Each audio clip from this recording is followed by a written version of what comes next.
Hello everyone, welcome back to Beyond the Veil Tarot and Astrology. Happy Friday. My name is Candace. I'll be your astrologer this evening.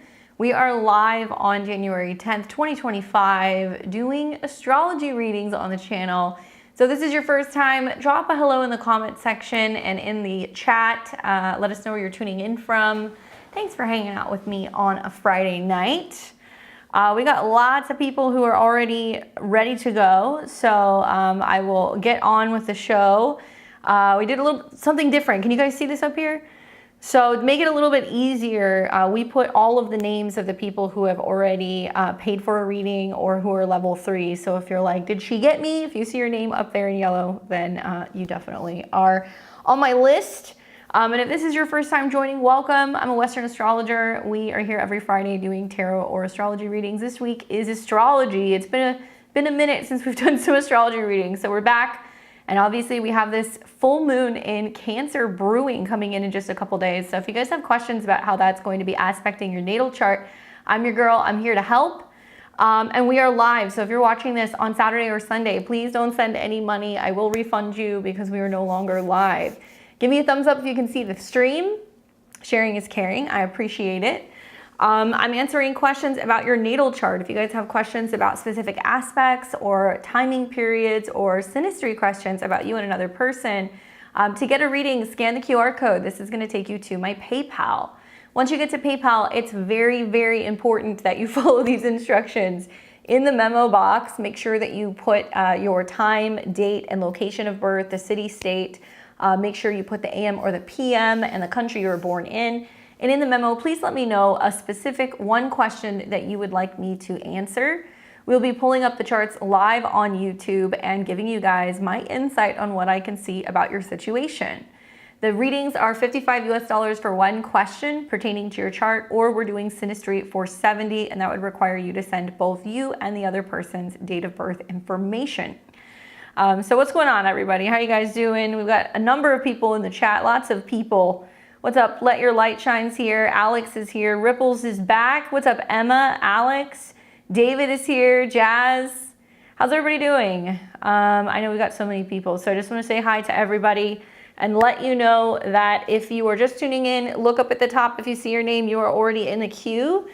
I get so many people who get the readings, and I'm trying to do the readings and doing the chat. It's hard for me to multitask sometimes. So if we have any other readings that come through outside of this list of people, so we've got Let Your Light Shine, Ripples, Alex, Emma. I know Rosary is here, so I know that I owe you a reading, so I will do your reading as well. I've got you in the queue on my list. I wasn't sure if you were going to be here, but I know you have an astro question. And then we also have Elaine, Silk, Danielle, Kiki's here, Solara. We've got Barbie, G, Alana, and Kadia. So Kadia, am I saying that correctly? I'm determined to get your name right, so I apologize. Anyway, that's what we're gonna be doing this evening. And yeah, hit the like buttons, make sure you subscribe. I'm here every Tuesday, Thursday, Friday, and Sunday, putting out long form astro content, horoscopes, new and full moon videos. I have so much content out there for you guys on the current transits, as well as like a whole slew of webinars that are going to be coming out here pretty soon. So if you haven't already subscribed to my newsletter, click the description below, go to my website and sign up at beyondtheveiltarot.com.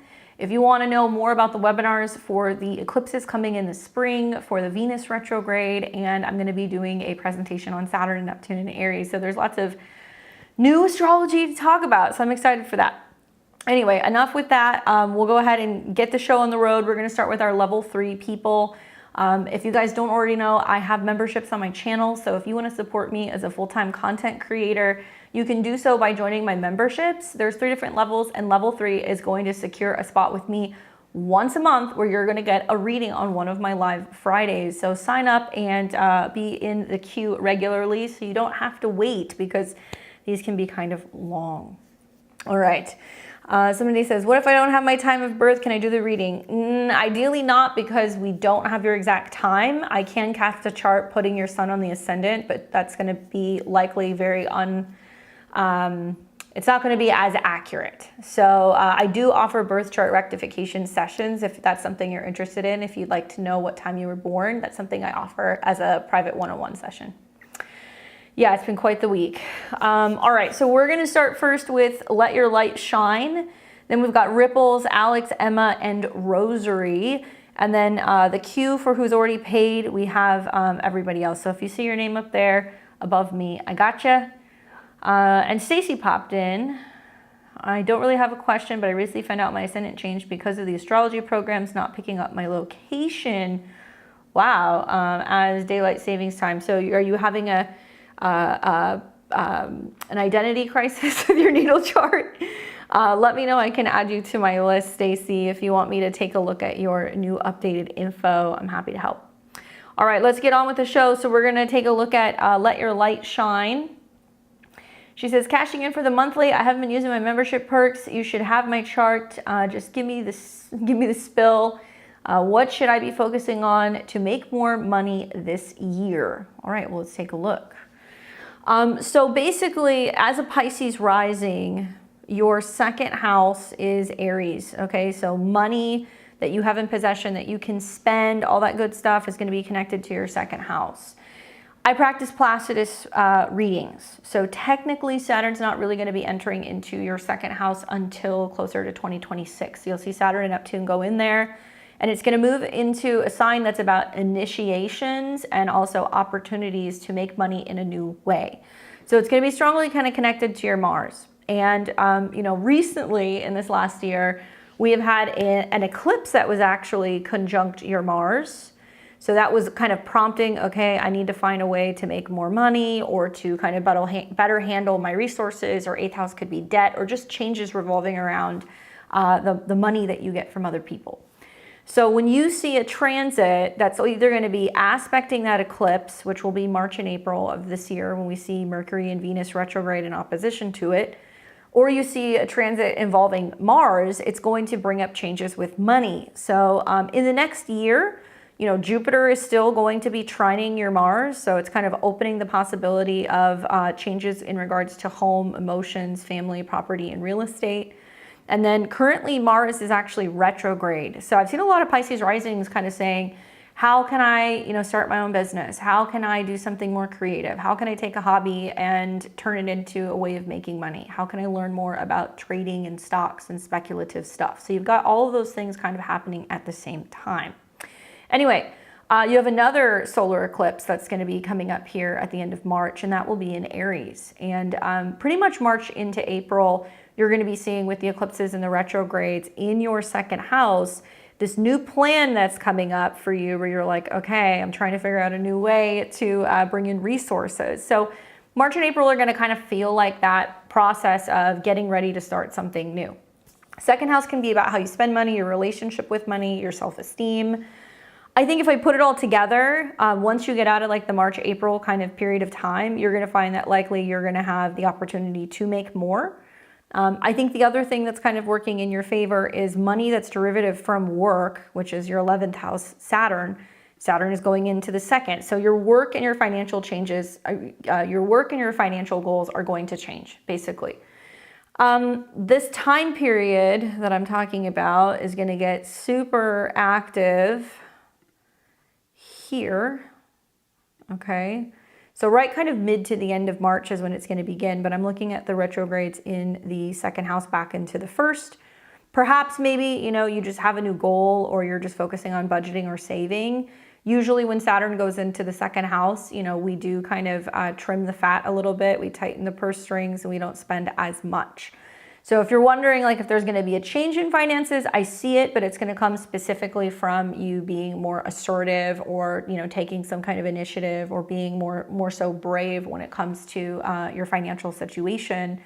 And then you're going to see going into 2026, when Saturn and Neptune show up in your second house, Placidus, that spring of 2026 is going to be like go time because you're going to have Saturn and Neptune and the Sun and Mars all going through this part of your chart. And it is true, your financial situation could be a little bit more critical if you're not making the necessary changes now. Also, we're going to see Saturn coming into an opposition with your natal Mars and Saturn. So that being kind of connected to your eighth house is like, are you getting paid enough? Are other people helping support you enough?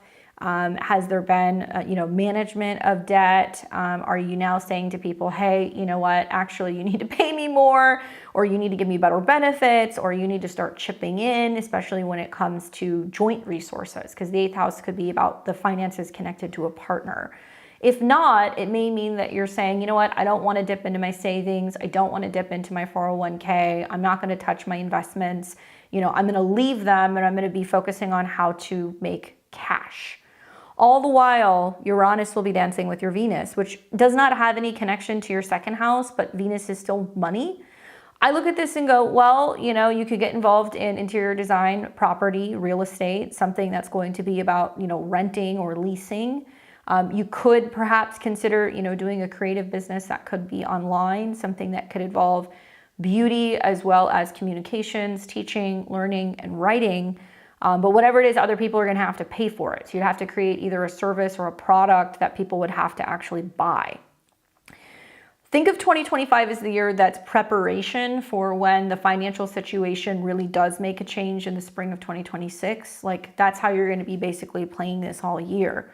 Perhaps maybe with like Uranus also kind of dipping in and out of Gemini and hitting your Venus, there is going to be opportunities for you to go, well, I could, remodel a home, flip it, sell it, make money. I could rent out a bedroom, or I could build a back studio, or I could renovate a garage and I could rent something out and somebody else would use that and that could bring me some kind of income.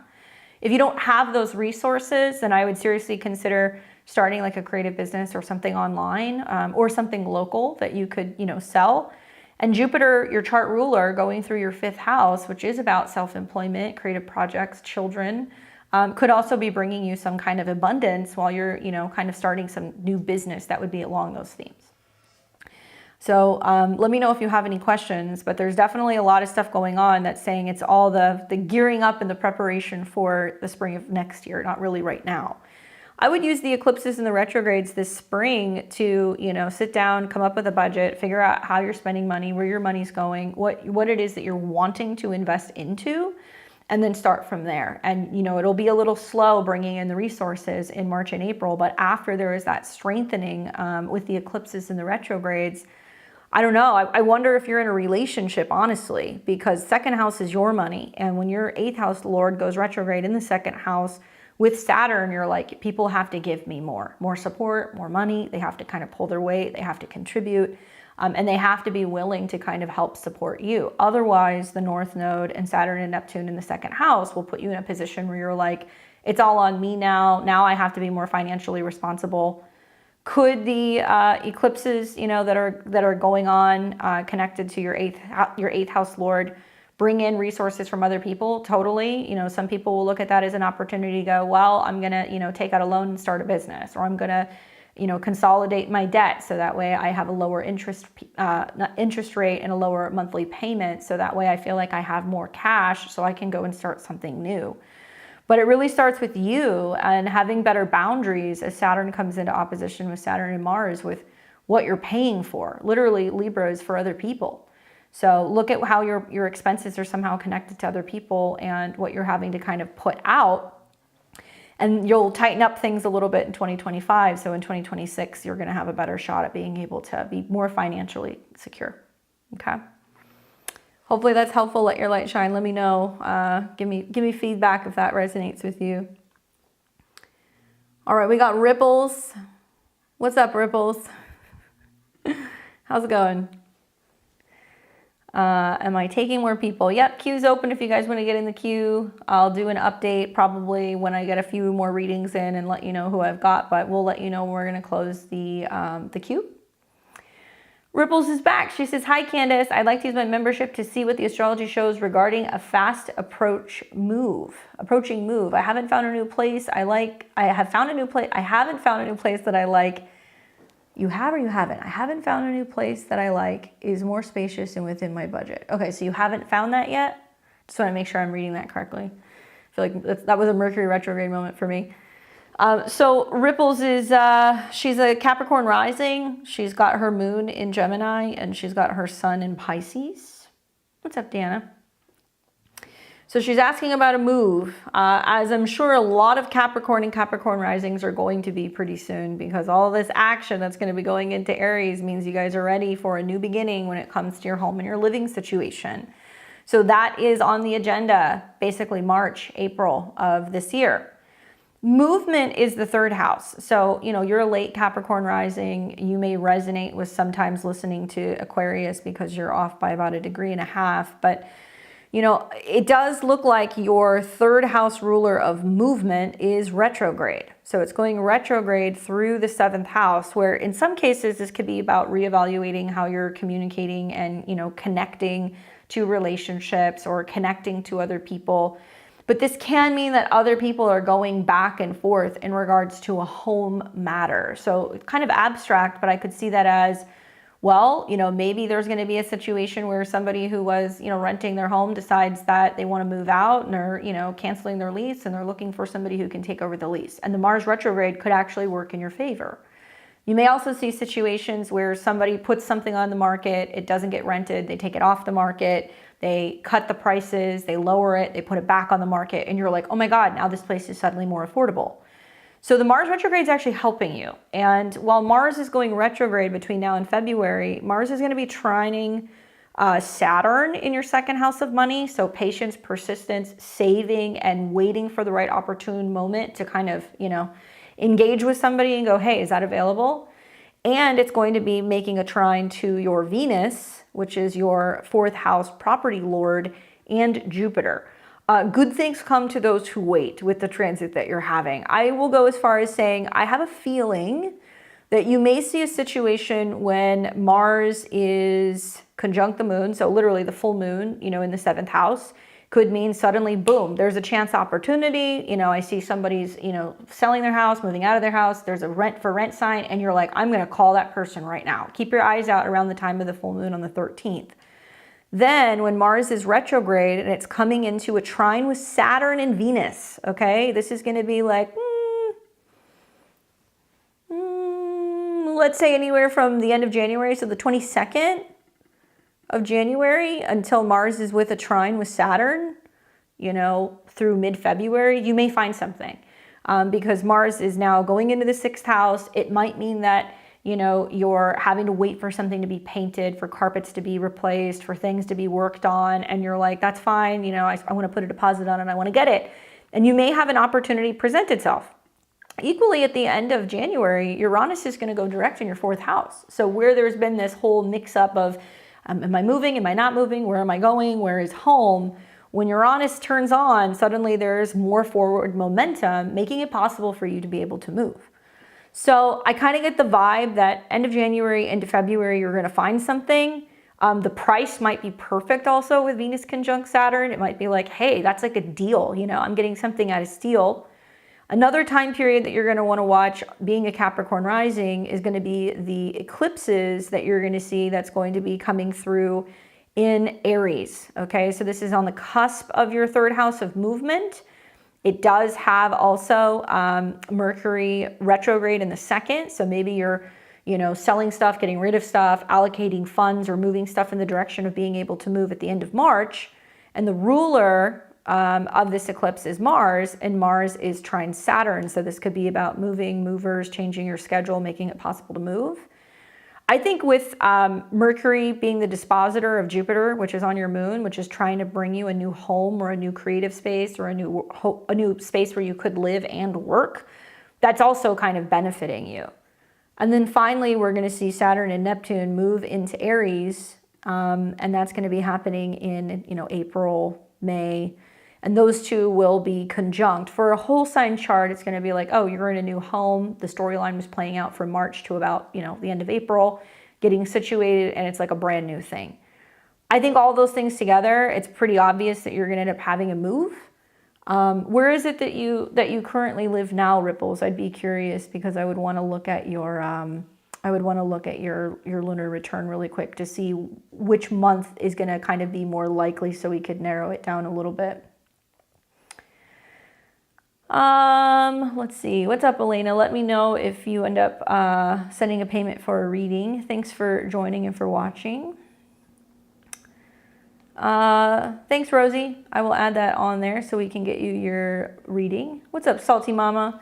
I just saw your email after the live. Thank you for the email. I didn't know about all the weird solar stuff going on, but oh my God, January 1st was like, it was not an easy day. That was not an easy day for a lot of people with the transits, and that definitely makes sense. Let me pull up Ripple stuff because I want to get this ready so I can just take a look at where you're living now. Phoenix. Okay. So we've got your lunar return right now for January 7th is here. Nothing's really going on with Venus. Venus is approaching Saturn, so you're going to be a little tighter with your money. And then if we look at your next lunar phase, which will be in February, we have got a Sag rising chart, moons along the 7th house. This could be a good month for dating and relationships too. And the ruler of this, Jupiter and moon, is Mercury. And Mercury's in the 3rd house, conjunct the sun. So a move could actually be happening from mid-February into the beginning of March. And if you look, you've got Saturn right on the most southern part of the chart. So you might find a place that it's not ready yet because Saturn's at an 18, or they're still doing some kind of work on it, or they're like, hey, something is coming up and it might be available. So the move may not necessarily happen this month, but you may actually find something. And then let's look at March.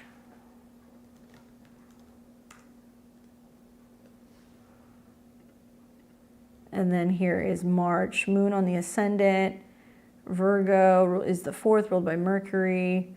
So I'm kind of feeling like it's probably going to be that you find it in February, but a move is probably much more likely to be taking place in March. And even though you may find something that's within your budget, you might feel like, man, I'm still spending a lot, or there's still some kind of responsibility when it comes to the expenses of the move. But it is what it is. I really feel like if you work with Mars retrograde, you know, you can start sussing out and seeing if you see people moving in the area that you're looking at, or if you're seeing people putting up signs or whatever.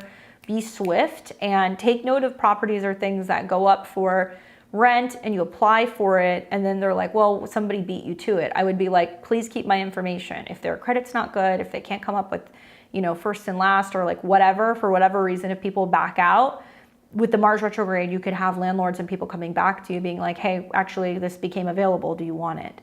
So make sure you follow up with them and ensure that some of those places got rented, or let them know, hey, I want to know what's going to become available.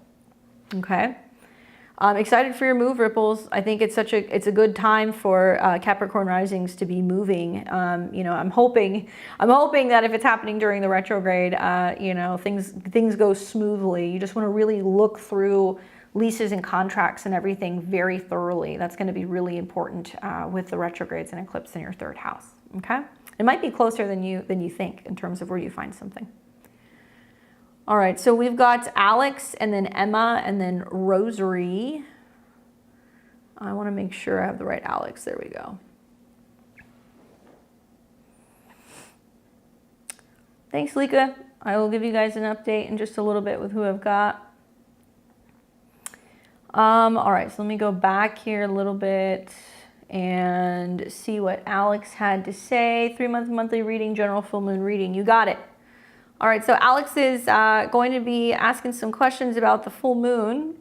I think we all are, to be honest with you. It's one scary moon.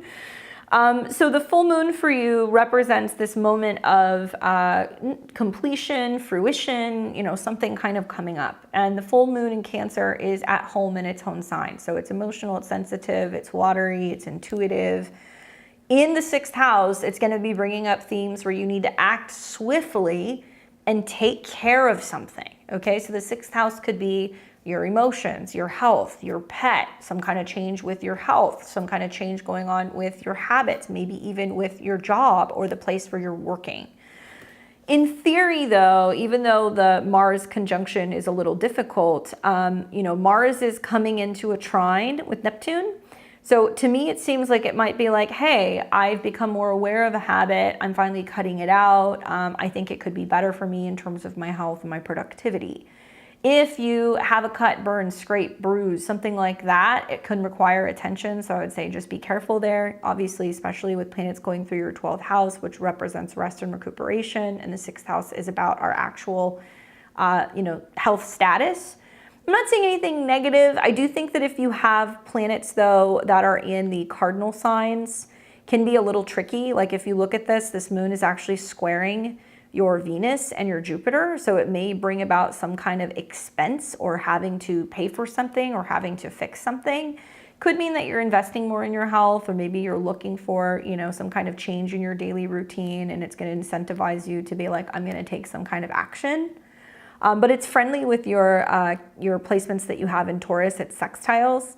And Mars in your chart is directly connected to your work and your career, and it's also intercepted in your 3rd. So there can be some important changes going on with your work schedule, your habits.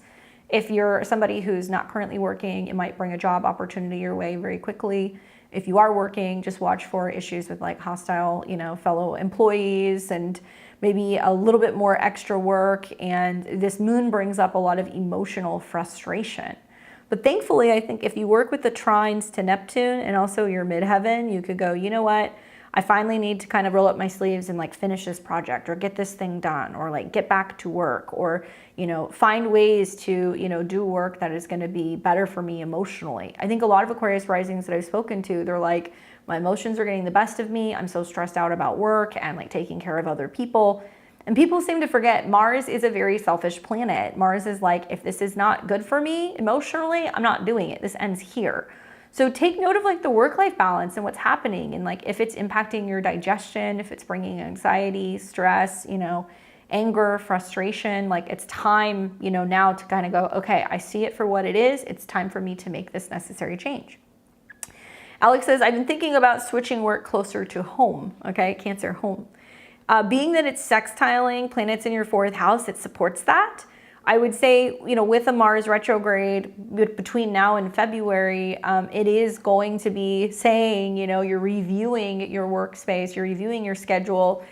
I would look to some of the transits that are going to be happening in Pisces, February, March, April, where you could be renegotiating a salary, considering taking a job, something like that. And towards the tail end of Mars in Cancer, you may actually be working in a new place, especially when Mars comes into trine with Saturn. So this could be as early as mid-March of 2025.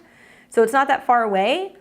Mars is eventually going to go back into Leo where it'll oppose Pluto. So I kind of feel like maybe this is you going, okay, there's some changes going on with a relationship or changes going on with, clients or people that I'm working with. And I want less interaction with people. I want more space because, it might feel like things are a little overwhelming. Uranus is also conjunct your natal Mercury. So that is pushing for a significant change in how you communicate, how you're working, how you're doing things at home. So I do think it's possible, especially because Mars rules your 10th house. You've got Jupiter conjunct your Mars too. So that's also opening the door to a new potential job change in May. So it's kind of here across the board. I really feel like full moons in the 6th house is just doing the work, making the time, being productive. And if you emotionally feel your way into, I really want something new, I really want to find it, use that emotion as the motivation to go out there and try to find something. And it might also be something that's more meaningful. Sometimes I see people have transits like that in the 6th house and they're like, that's it, I quit, I'm done. So just be mindful that you might be a little bit more kind of on edge with your schedule and your work around the time of the full moon. Okay? All right, just playing catch up here. Let's see, Gigi, did I forget my time? Sorry. I got you. Oh, you forgot the times. Yeah, I'll put that in for Barbie and Ken. No worries. Let's see. All right, Thor, I will check the input readings in just a second. I'll give you guys a heads up. All right, so that was Alex. We have Emma. And then we have Rosary and we have Stacy. So you guys are all the people that are a part of the level 3. So let's pull up Emma and see what Emma's got going on. All right. So Emma says, Want to collect my monthly reading. Would love to know what the full moon is highlighting for me and how I can lean into the energies for the best outcomes. Well, that's the way to approach it for sure. Wanting the best outcome. All right, so obviously Cap Rising, you got a full moon in your 7th. My eyes get really big looking at the full moon on the cusp of your 8th, because this is that completion. Something is totally wrapping up in regards to 7th house themes. So obviously full moon, good time to get a reading and talk to your astrologer. That's your 7th house. I think probably the reason why you're kind of like, oh, how am I going to navigate this, or what should I expect, is I'm assuming because it's with a Mars-Saturn conjunction. So the full moon is highlighting, it's illuminating both the karma, Saturn, the actions, the passion, the connection with other people. So this is a really good moon for closure. This is a good moon to be like, you know what, this person is not good for me, or I am finally moving on from, you know, that ex relationship, or I am finally going to tend to or heal that wound. And it's bringing it up. On the other hand, 7th house is out of your control. This is things other people are going to do. So it could be a situation where somebody is being a little combative with you. Obviously, you're Saturn, right? But if you look at the storyline of how this is unfolding, it's so much more than just a full moon. I talk about this in my astro weather that I just filmed for Sunday. The storyline goes something like, okay, we have a full moon that happens in Cancer. Hours later, it's going to conjunct Mars, which means there is going to be lots of heated emotions, people kind of acting up, fits, you know, people being really passionate also. That's the other side effect of Moon Mars. But then you're going to see Mars trine Neptune. So it's about dissolving something and letting something go, or saying, you know what, I'm not going to let this bother me. I'm finally going to deal with it. I'm going to leave it in the past. I'm going to forgive someone or something, even if it's yourself, right? Saturn is you. And then 2 days later, the sun starts coming into opposition with Mars.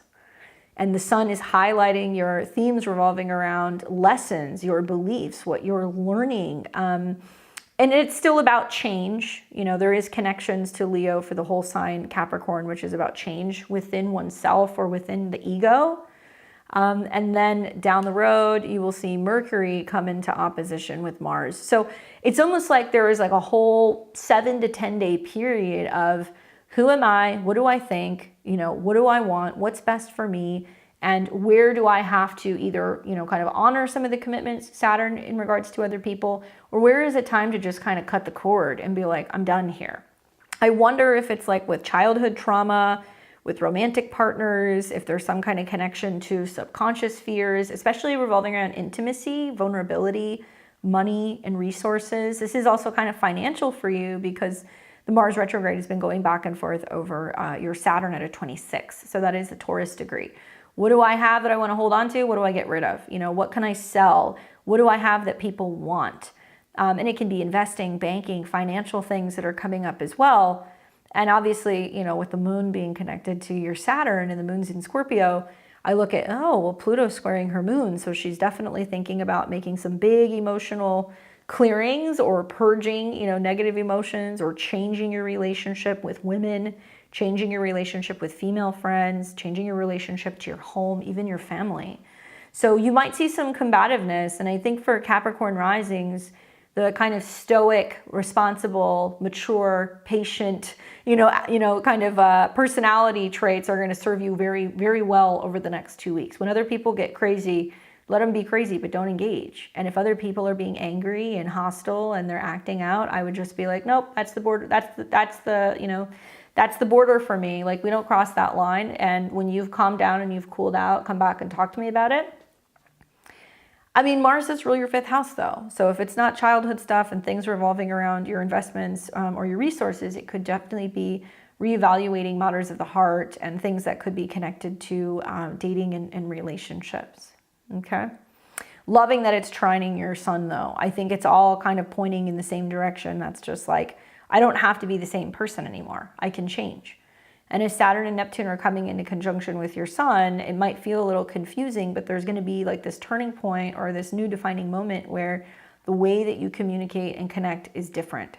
And it's going to trine your natal Saturn, which means, you know, there's going to be more peaceful communication. You're leaning into your intuition more. maybe you're journaling, you're going to start writing something, and it's going to be very heartfelt and kind of connected to your emotions. Anyway, hope that's helpful for you.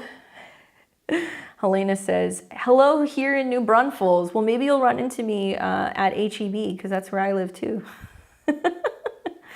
All right. So hopefully that was helpful for you, Emma.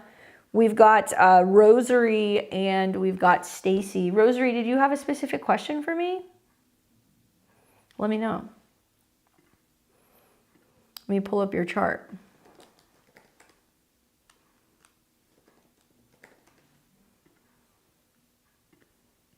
Let me see. I know I've got you here somewhere. Where do I have you? Rosie? 30-day outlook. Let me see. What did I have your name under? When was your birthday? Can you just remind me? I want to make sure I have the right person.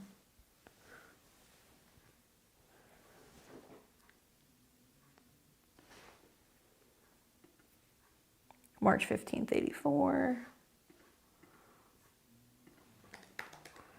Trying to see what I put your name under.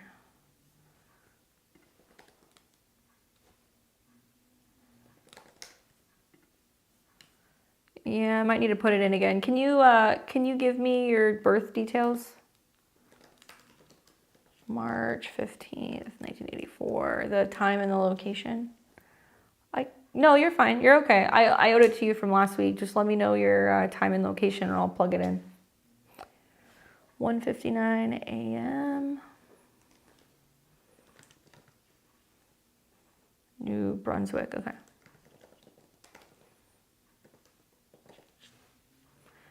All right. So let's take a look and see what we got going on. All right. So Rosie's a Capricorn Rising. There's a lot of you guys here today, huh? Cap Rising, Pisces Sun, and Moon in Leo. Probably honestly, I think Capricorn Risings are going to fare very well over the next month or so because you're going to see Venus kind of dancing with Saturn. So specifically in your chart, it's happening in your second house. So the one thing I would be watching is like right around mid-January into the end of January is Venus meeting with Saturn means that something is being brought to you, right? Venus is connected to your career, your relationships professionally, romance, creativity, joy. I mean, there could be a workplace romance. You could have some kind of money come in. There could be a situation where you're more focusing on, resources. Your values might change. Your style might change. What did she say? I was going to say Cap Rising Party. Yeah, very much so. And the conjunction will be right around mid-month, and then it's going to go into your third house. So there is a real focus on your resources really until like the end of January. For some Cap Risings, it's going to be like they make a luxury purchase or they buy something they've been wanting for a while or they invest in something that's going to boost their career. It could be a style change or, maybe you go and you pick up a little bit of like a new wardrobe or something. Just don't go ham because Venus is going to retrograde there. So I could see some Cap Risings going like, oh, I spent too much money on something. Or, you could say, well, there's something I really want to get. There's a change that I really want to make within myself or my style. And then you wait until Venus retrogrades back in conjunct Saturn, and then you're going to be given a little bit more sweetness again. And that's going to be happening down the road as you're getting closer to March and April. But by then, Saturn's in your third house. So I'm wondering, like, are you wanting to buy a new phone or a computer or a laptop? Have you been thinking about making a purchase involving travel? Is there a car that you've been wanting to get, or have you been thinking about trading something in? Have you been thinking about moving? Any of these things. It almost seems as if over the next month, you're going to figure out that there's something you really want. And you can wait for better timing or when there is going to be a sale or a better price, and then you will probably go for that at the end of March. She says, I'm worried about applying for a school program without thinking it through. So here's my thought process. You are going to be having eclipses in Virgo, right? That's going to be happening in March, and that's going to activate your 9th house, which is going to be about education. When that eclipse comes through, the ruler, which is Mercury, who is strongly connected to learning, will be, let me pull that up here, will be going retrograde. So it's going to station and then it's going to go retrograde right after the eclipse. My advice is this: wait until at least this time period. You may find that with Mercury going retrograde and Venus going retrograde, you have sorted out everything, made sure you have the funds, make sure you have the time and the capability of being able to commit. And you can maybe commit to this more seriously kind of mid to the end of April. That's just me. You know, you may have a situation where you're like, well, a program's going to be starting in February. I don't have time for that. I would say then you need to budget accordingly and make sure that if you're going to make this investment now, you can cover it. I think the conjunction between the Sun and Saturn might mean that you're trying to apply for a scholarship, or you're trying to see if you can get some kind of support, or if there can be some lending opportunities or things that could make it easier for you to be able to take the course. Like cutting a check for a semester and finding out the first day of the program is a fat no. So, you know, I will tell you that this can be a time where you're reevaluating other programs and things that you would consider getting into. It's a little tricky because Mercury does rule your 9th house of higher learning, and you're seeing Mercury retrograde over your Mercury, Venus retrograde over your Mercury. I wonder, what kind of a program is it? Can you go and sit in on one of the classes? Can you go and talk to people who are running, you know, the institution, wherever you're taking the classes? Can you go and talk to a counselor? Can you go and do like a shadow of somebody who is going to be in the career field that, you know, you're going to be going to school for? These are the things I would do during the retrograde to really go deep and make sure, yes, this is what I want. Because I'm not going to lie to you, you know, with those retrogrades and eclipses, it could be a situation like what you're saying, that you pay for something and then you're like, this is not what I thought it was going to be. So I would really like to see you go and do a little bit of like a deeper dive. What are you going to school for?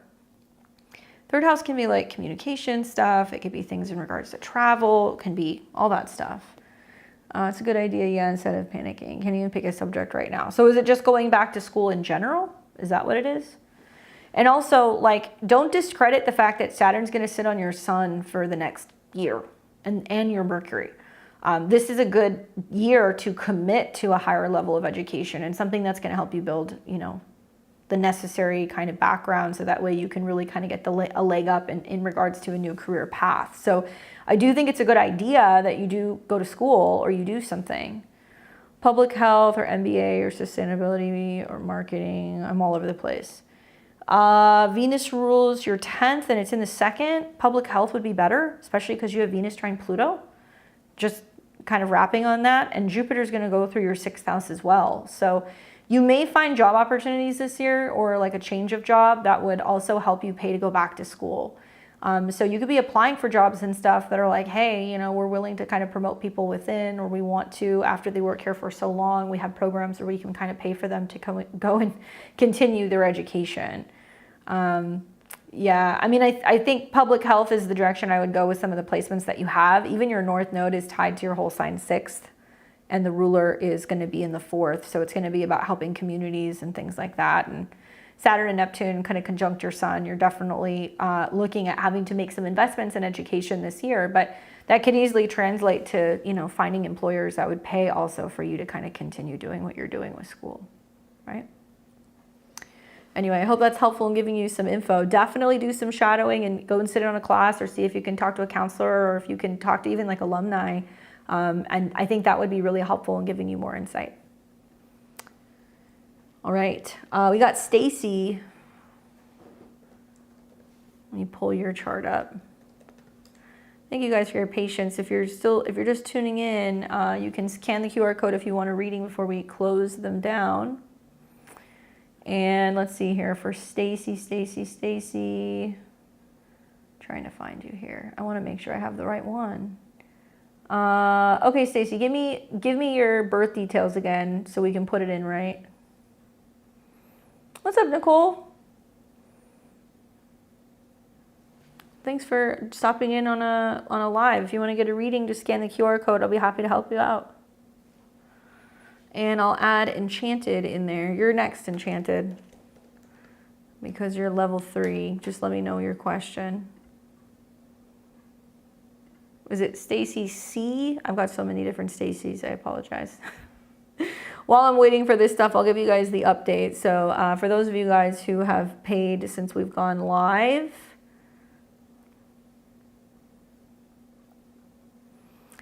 like Amber. We've got Dannon. We have got Jennifer, Shalika. Let's see. And then we've got, I'm trying to see, how do you pronounce your name? Is it Addie? Thor? Katie? Stacy? Melody? If you heard your name, I've got you. All right, let's put Stacy in there. January 17th.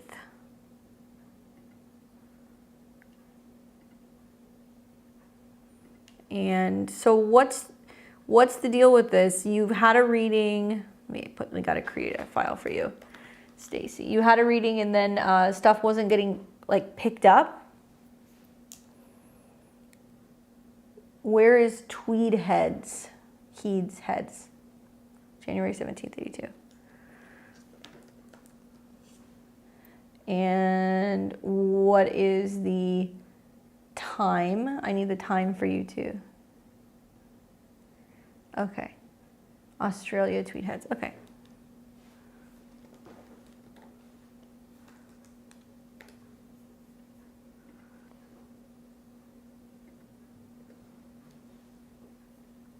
Queensland, yeah? My location doesn't show up at daylight savings, so my whole chart changed, putting me at Aries Rising 19 instead of Taurus 2, which I always knew. Astro Gold picked it up for me. I've got it for you. I just need your time.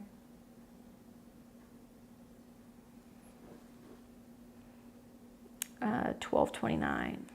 Okay, oops. Shoot. Do that again.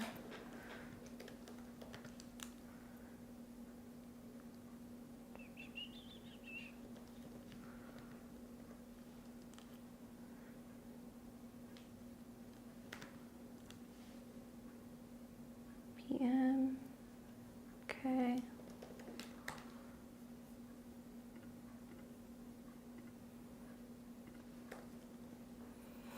All right, so let me get in here and see what you're talking about. All right, so Astro Gold has it in the back end, so I just found this out. I use Astro Gold. Okay, so what you're saying is that the location is putting you at 19 Aries Rising instead of Taurus 2. So, which I always knew. So my whole chart changed to putting me at Aries Rising. So you're saying this isn't correct because of the time change? Is that what you're saying, essentially? I just want to make sure I follow because it's in QLD time. Okay, so this is something I have not encountered, so I am curious. Let's see. Yep, because I was born North Southwest time. Okay, so ADST. And that is, let me see, ADST, will that work? No, I don't think so. Which Australian daylight savings time? Okay. So let's see, I don't think it'll give me an option to change the time zone. So what I'm gonna do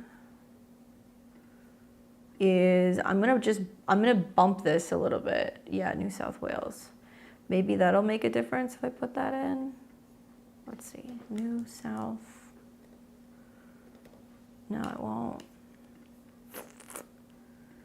Well, you might have me stumped too. I mean, we can definitely look at your chart. Let me change it. So it's 19 degrees and what? So that's gonna, no, I've written Astro Gold. Astro Seek picks it up. Most of the Astro software is auto-correcting it. That's a big problem.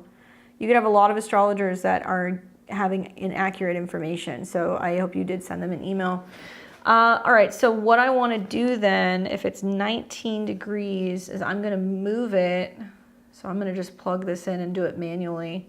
So January 17th, 12:29 p.m. I know it's not going to be the right time. Okay. I mean, it's not going to be the right time, but I'm just more focused on having the chart correct. So let's do that.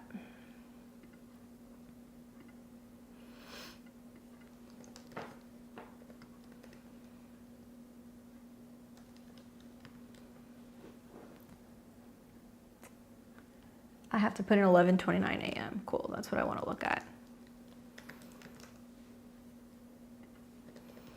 Thank you for being patient. It takes a little bit of time to make sure we're getting this correct. All right, so let's look at the chart. Okay, obviously we know it's not the right time, but let's assess the chart because this is a completely different chart. So you go from being a Venus ruled chart to a Mars ruled chart. So 19 degrees of Aries is a Libra degree of Aries. So it's going to represent something significant, either connected to your Mars or your 7th house or your Venus. And look at this, which, you know, Mars, Saturn, Pluto, Moon, all in the 7th house. And your Venus, it's retrograde. So Mars is going to be the most important planet now, both Mars transits and also transit Mars in your chart. I think about that eclipse that you just had in the fall that was conjunct your Mars, which should have definitely set some stuff off. By Placidus standards, it could have been more health and relationship to your fellow employees, your routines, your habits. Could have been clearing out some relationship issues too. But your Mars is in a sign where it's debilitated because it's moving through a Venusian sign. And it's wide, but Mars does square your north and your south node by 10 degrees. So some people would say it's a little too wide. I don't think so, because Mars is like the leader of this stellium of planets that you have in Libra and also planets in your 7th house. And all of this by sign doesn't just square the nodes, it also squares your sun. So there is this like really heavy emphasis on, you know, working through challenges with relationships with other people or clients or people that you kind of support, or one-on-one relationships, even committed relationships versus you and your identity. At least you have an exalted Saturn. I think that might help with the conjunction to Mars. It's almost like you take a negative and a positive and you put them together, where there is a lot of cutting through some of the challenges in relationships, but what doesn't kill you makes you stronger, Saturn, Pluto. And then you've got the moon that's sandwiched in there as well.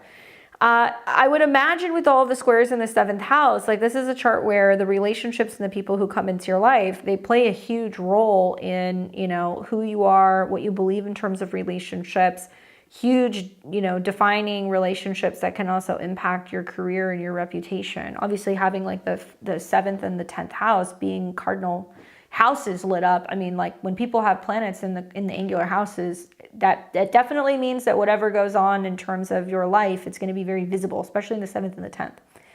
She said, I've had a rough few years, a breakup of a 16-year relationship, sold the house, living with mom, and where I'm going vibes. Well, and there in turn is the Mars retrograde.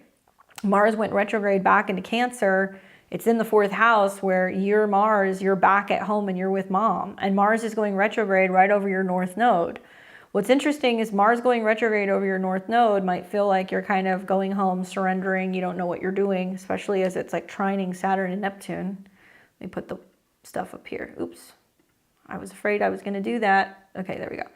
I can't show you the transits because it's going to move the software. But Mars being on the north node is going to activate your moon, which means that you're going to be kind of settling old karmic debts with your mom and maybe working through some mom related issues. Anybody who's got moon conjunct Pluto or Saturn can attest to the fact that there's some mom stuff to work through. And if you don't know what you're doing yet, it's fine. I think the eclipse on your ascendant last spring was also kind of indicating there was something changing within yourself and the relationship with yourself, and that opposition to Saturn, Pluto, and the moon broke up the relationship personally. But look, Mars, when it's done with its retrograde, it's going to go through the 4th house and then into the 5th. You may start dating again, and there can also be lots of opportunities for, you know, new creative projects, for hobbies, self-employment. But in the background, this year, Pluto's going to be dancing with your Venus. So the last kind of finale of like all of your Pluto squares and like your Pluto on your sun and Pluto on your south node, now it's going to hit your Venus.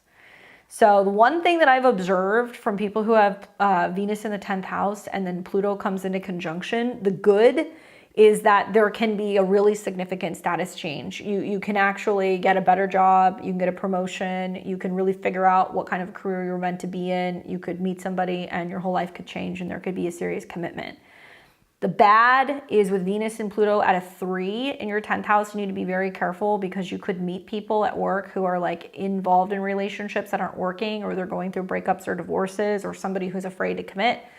The ugly is that you could definitely see some really difficult moments where you're kind of questioning, like, do I want love? Am I made for this? Am I supposed to be with somebody? You know, do I want to be with one person? Because it's at a 3. So you're going to be wanting to track that transit basically all year long because Pluto will get up to about 3 degrees. I think, and this is just my astrologer brain, this is a much better chart than if you were to have a Taurus rising. That's just me. Because if you had a Taurus rising, you were going to have Venus retrograde in the 10th. If you have a Mars rising or Mars ruled chart and Mars is coming into the 7th house, that means you're here to make some major changes in regards to relationships, and it can actually be really beneficial for you. Yeah, let me know if you end up hearing back from Astro Gold, because for me, I mean, I have clients all over the world. So if I've got clients that are in Australia or other parts of the world and there's something wrong with the time, that's going to make what I'm doing incorrect. So let me know what they say to you. I feel like I'm always struggling with people choosing me like it's between me and someone else. Well, Mars in the 7th conjunct Saturn means you have to decide if other people are good enough for you, and they can't project their shit onto you, because 7th house is projection. It's like a mirror. So Saturn at a 12 is you're really empathic, you're sensitive, and then you get involved with people. Saturn, Pluto, Moon, where there's people who have really intense emotions. They sometimes have family issues. They've got their own hangups with relationships. And what's beautiful is you have Venus that's trining Mars. So the next 10, 15 years of Pluto going through your 10th house, it's going to be trining all this stuff. Your career is going to improve. Your relationships are going to improve. You're going to see finally that there has like been some method to the madness, and all the stuff that you've gone through really helps you better understand people. Usually Moon in the 7th house, they do really well with having a client-based business. Otherwise, there's lots of changes or kind of ups and downs with relationships. So I don't know what you do work-wise, but with Venus in the 10th and it rules your 7th, consulting or a client-based business or something where you're giving advice, you're helping people, especially you can give some really great relationship advice because you've seen it all.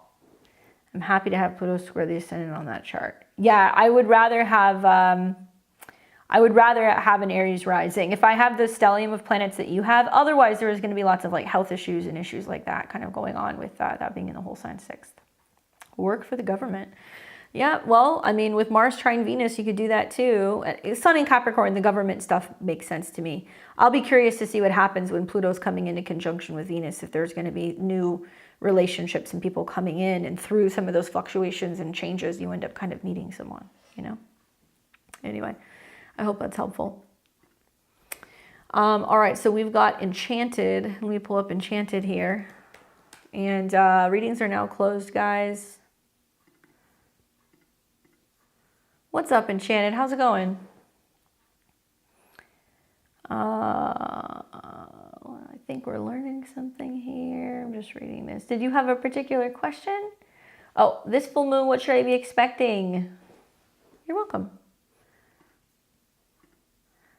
Well, specifically for my Aries risings, this is an important full moon, okay? Because you've got a full moon that's conjunct Mars. So it's very personal for you. The moon represents the home, the family, you know, connection to your lineage, your roots, where you come from, your parents, or your relationship with family. And the conjunction to Mars means there's going to be some kind of heated something kind of going on, right? But technically in your chart, it's in the Placidus 5th. So that makes it a little bit easier to navigate. It's more like, what am I creating? What am I working on? We haven't had the full moon yet, but I have a suspicion that the full moon's going to come in and people are going to go, that's it. I need to get out of my own way. It's time for me to make a change. Or it's go time. I'm going to do it now. And we're going to feel like this need to leap into action, but we have to remember that Mars is retrograde. So with Mars retrograde, it means that we're reworking and rethinking our emotions, our past, you know, maybe what has incentivized us in the past isn't really feeling so hot anymore. Maybe we need to deal with some emotions before we move forward. So don't think I'm going to make it. I'm going to make it to my route ground until spring. So, you know, Mars going back into the 4th house can mean that it's taking a little bit longer to kind of ground out stuff in regards to home or some of the actions that you're taking with home or where you're living, especially because it's going to be trine Neptune. It's like this feeling of being like almost, but not quite yet, you know? So that'll be until February. What will be nice though is that when Mars continues its retrograde, it's going to trine Saturn. So it's going to help you get a little bit better physically or emotionally kind of situated. And things should be better in February. So I will tell people that the frustration of some of the delays that's coming, just be patient, you know, use that kind of frustration as motivation to kind of get to where you want to go. I do feel like I would definitely use this time to go back to old creative projects, or if there's something that you've been working on that you want to launch, or if you've got this idea or something creative, or it could be good also for romance. If there's something that you've put on the back burner and you're like, well, I can't really, you know, make time for dating, you might change your mind. If you're like, I can't really make time for hobbies, you might go back to something that you used to love and enjoy doing, something likely you used to do from home. Going through everything I have right now and sorting it out, getting a lot of stuff so I can move. So, you know, Mars might mean that with the retrograde, that you're reminiscing, like you're going through things you haven't seen for a while, or things that you have been looking for suddenly can be found. Or there can be things that you're willing to kind of get out of or sell, or, you know, have yard sales, or going through a storage unit and deciding, hey, I want to get rid of some stuff. You could be putting some stuff up for sale and people might snag it and come and pick it up, you know, because Mars is connected to other people's money. So it can be an opportunity for you to go through things and say, hey, I'm going to declutter. I'm going to clean things out. Specifically, like the 4th house is the house in general, but I would say that's going to be connected more to the garage, the kitchen. And then we see trines that are going to be to Saturn and Neptune in the 12th. So this is going to be attics. This is going to be closets, literally going through everything and figuring out, what do I want to take with me and what do I want to leave behind? So you might notice a nice boost of energy with the full moon, or a change in direction, and, you know, how fast you feel like you need to get things done. You know, if going through things is making you emotional, or if it's difficult to kind of complete it because you've got some other things on your mind, your pace might slow a little bit, but I don't think that's necessarily a bad thing. What I do like is that it is the setup, and it's kind of getting you ready to finally wrap up this Pluto square moon. Mars is the dispositor of your moon. So this is also talking about, you know, getting rid of stuff, decluttering, selling stuff. So yeah, so you're having your yard sale, perfect. I mean, I think not only will you lighten the load, but I think you'll have some extra funds that are going to come in that's going to help you with the process of being able to move, or if you have other uses for that money, you know, it'll be good. And you'll find stuff in places likely that were hidden that you didn't know that they were there, or you'll be opening boxes and go, oh my God, I didn't know I still had this, or I've been looking for this. Like lost things are the 12th house. So when Mars is trining that, you're going to be able to find things that you've been looking for. Or there might be things also that you have that are valuable, that are hard to come by, that you're like, oh, I could sell this, you know? It's the days after the full moon that kind of have me going, let me go back to that moon. At least in my opinion, it's going to be right after that when, oops, wrong day. Right after that, when you see the Sun oppose Mars, right here on the 16th. And then when you see Mercury starting to come into an opposition with Mars as well. But that could be like, you know, maybe people are kind of haggling with you about stuff that you would potentially kind of put up for sale, especially if you were putting anything up for sale online before you had your yard sale. But yeah, focus on, you know, what you need to complete, and know that the Mars retrograde is a process. Like, we're not going to see Mars back at this degree until right around here, around the end of March. So it's almost like you're halfway through this point of decluttering and getting rid of stuff, and we don't really have to have all this stuff figured out until March. And when Mars comes back into these degrees, it's going to give you the opportunity to clear stuff out, right? And kind of finish the whole process. So while Venus is retrograde, while Mercury is retrograde, and it looks like you're going to be focusing on kind of just getting to a quiet space and being able to rest and relax after you got a lot of this stuff done. Yeah, I don't think people realize it's the days after the full moon. Like, usually we have a full moon and things are kicking for, 24 hours. No. When the Sun opposes Mars, especially when Mars is connected to the moon, and the moon's going to be coming into a square with Uranus, so there's going to be lots of turbulence. And then we've also got Saturn as the ruler of the sun, and Saturn's conjunct Venus. So much of like January, February, March is like letting things go. It's like, I don't need to hold on to this emotionally. I don't need this object. I don't need this relationship. It's like, I'm ready to just be done with it. And probably like moving and cleaning stuff out of your space is gonna like stir up a lot of stuff for you emotionally and psychologically because of all the planets in the 12th house. You might find that it's influencing your dreams or impacting things revolving around your intuition, or, you know, maybe it's giving you better rest and more peace because you're like, I'm making peace with the fact I'm moving. I'm not stressed out about it. I'm just going to let it happen. The key word of the North Node in Pisces is surrender. Surrendering to things that we don't understand, surrendering to things that have no longer, you know, they've kind of outworn their welcome. Old relationships, ratty clothes, old jobs, and surrendering in a peaceful way. Just being like, nope, here we go, just give it away. And then when things come into Aries in the spring, it's going to be new. Everything is new. Saturn and Neptune on your ascendant is going to be new you. And Aries is traditionally seen as like a nomadic sign. So it's like, nope, I don't need a lot of stuff. I can just kind of go and do my thing. I'm fine. All I need is me. So it might be about embracing more of like a minimalist lifestyle, you know? Anyway, I hope that that's helpful for you, Enchanted. All right, so I got all of my level 3 people done. So you guys are complete. So we're gonna move on to everybody else that I have. And I know there is like a handful of people who popped in recently. So I will probably break once I get through my list of people. So I've got about 1, 2, 3, 4, 5, 6, 7, 8, 9, 8 or 9 readings, and then I will take a break, put everybody else in, which is going to be like another 1, 2, 3, 4, 5, 6, 7, 8, 9 readings. So we'll do 9, take a break, come back and do the other 9. So Christine, Amanda, Amber, Dannon, Jennifer, Shalika, Addie, Katie, Stacy, Melody, you guys, I have all of you. You made the cut, okay? All right, so we're gonna move on. In terms of who's next in the queue, we have Elaine, Silk, and Danielle. So you guys are all going to be up next. And if you haven't already, hit those thumbs up buttons, like this video for me. It helps with the channel engagement. I appreciate it. And it looks like this is a synastry reading. You're welcome. Thank you. All right, so let's pull up this info here. All right, so Elaine says, hello, it's for synastry. I would like to know more about our compatibility in general and our future. Our relationship is very recent, as of the end of November, but quite strong and committed. It's a long distance relationship, and he leaves often overseas for work. Thank you so much. Okay. So first of all, I want to make sure I have the right Elaine here. Hold on a second. No, wrong Elaine. There we go. That one. Okay, so you, Elaine, are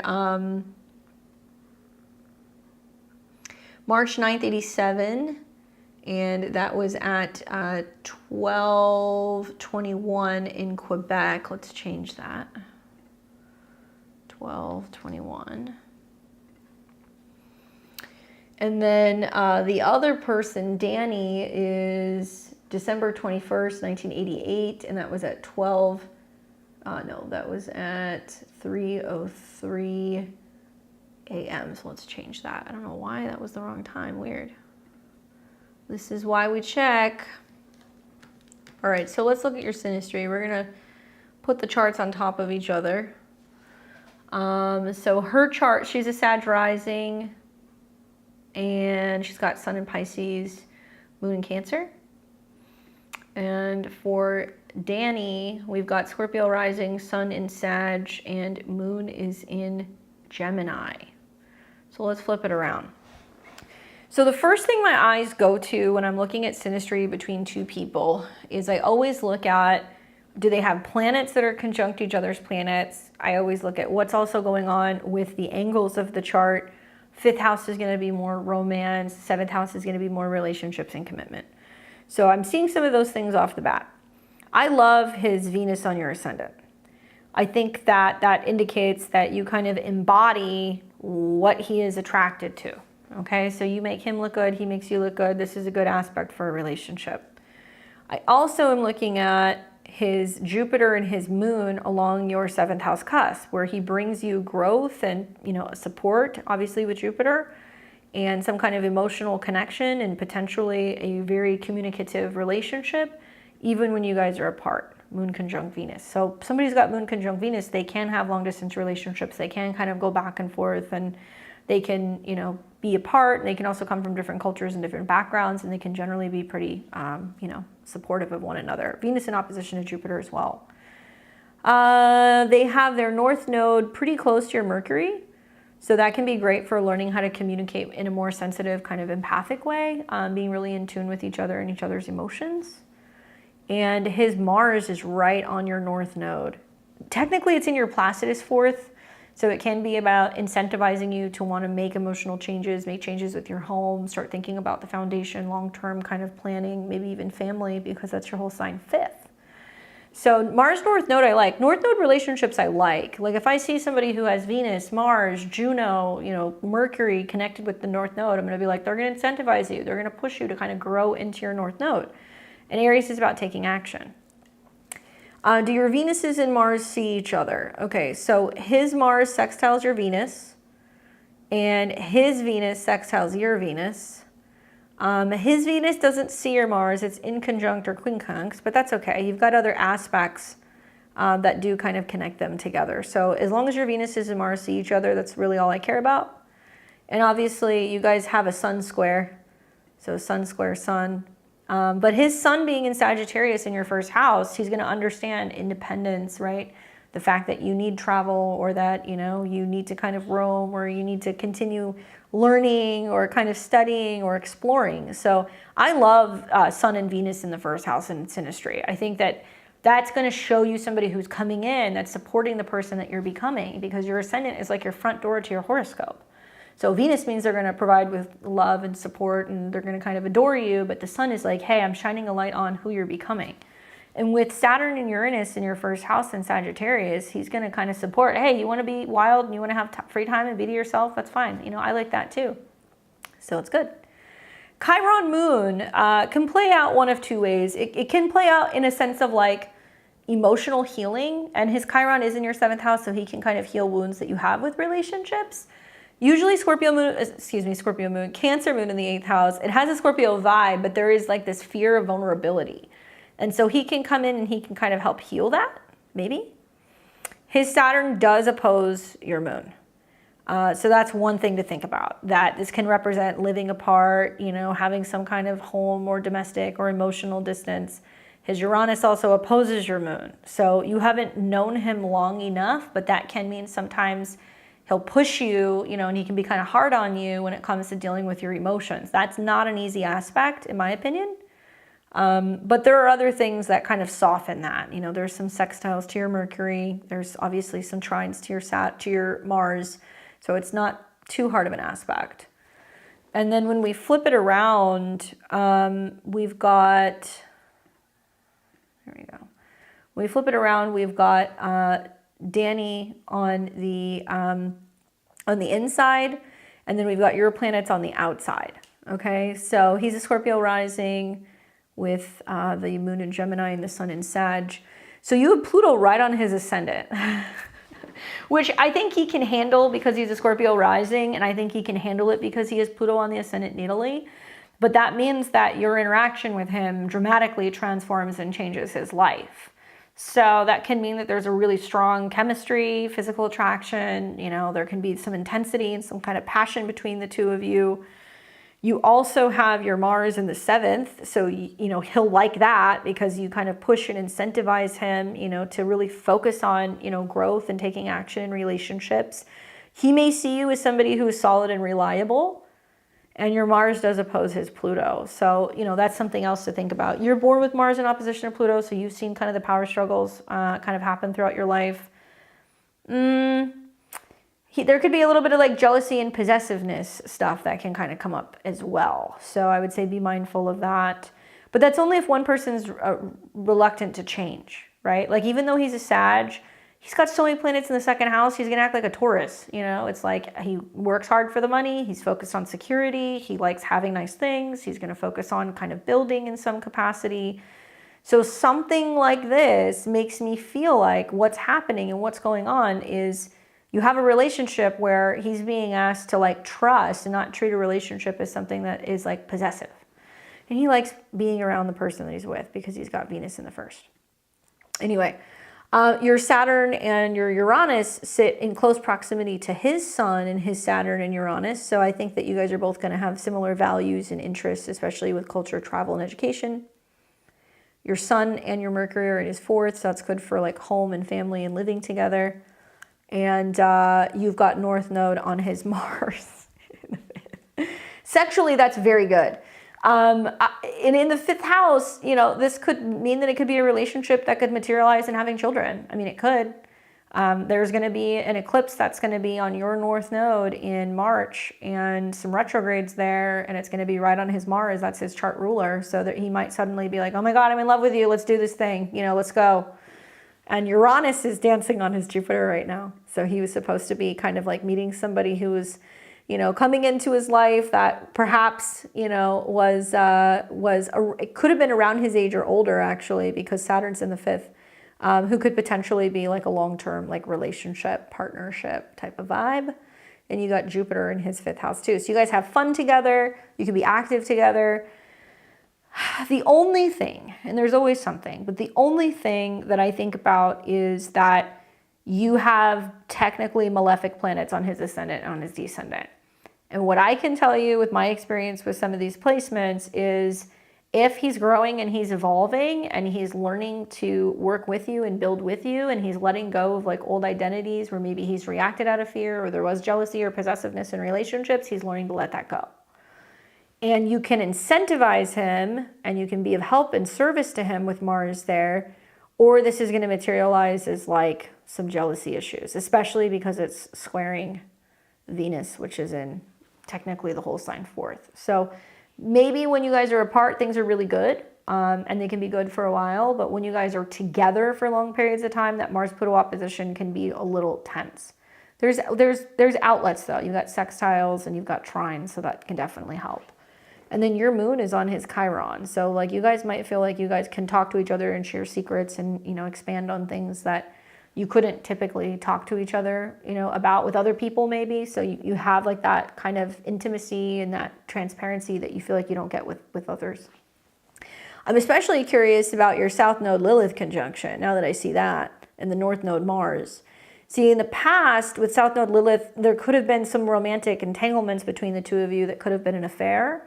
And it could have like, you know, disrupted or ruined a marriage, or somebody was with somebody and then they broke it off for another person, or they were kind of tempted by that person. And then in this lifetime, you've got North Node conjunct Mars, which means you guys are going to be fighting or fornicating. So if you're active together, if you're making playtime, if you guys are having date nights and romance and you're going out and you're doing fun things, it won't be fighting. And there is a need to create something with Mars in the fifth house. So what are you going to be creating? What kind of a life are you guys going to create together? How are you guys going to like make things and do things? Or are you guys going to start talking about, you know, what you're looking for long term? Possibly. It's good synastry if you guys can balance out some of these oppositions that you have in the first and the seventh. Anyway, hopefully that's helpful for you. I have Pluto ascendant with my husband, so I know what that's like. All right. So we're going to be moving on now to Silk and then Danielle. You guys are next.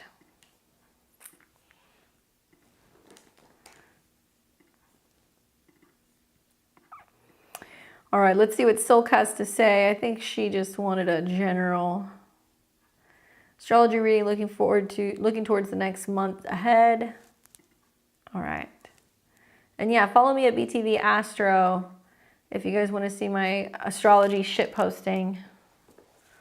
Silk, I've got you here July 14th, 95, 6:40 p.m. I try to save everybody's chart. But sometimes I screw up and I don't have everyone's. Let's see. So you're in an annual perfection year 29. So you're in a Mercury year. And Mercury's on your ascendant. Just wanted to see where you were at.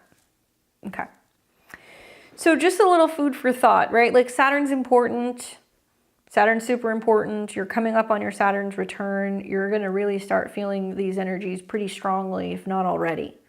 So Saturn is your chart ruler, and you have your Saturn return happening, okay, which is like, 28 to 31 is like the grow up, come to Jesus moment. And you have the North Node on your Saturn.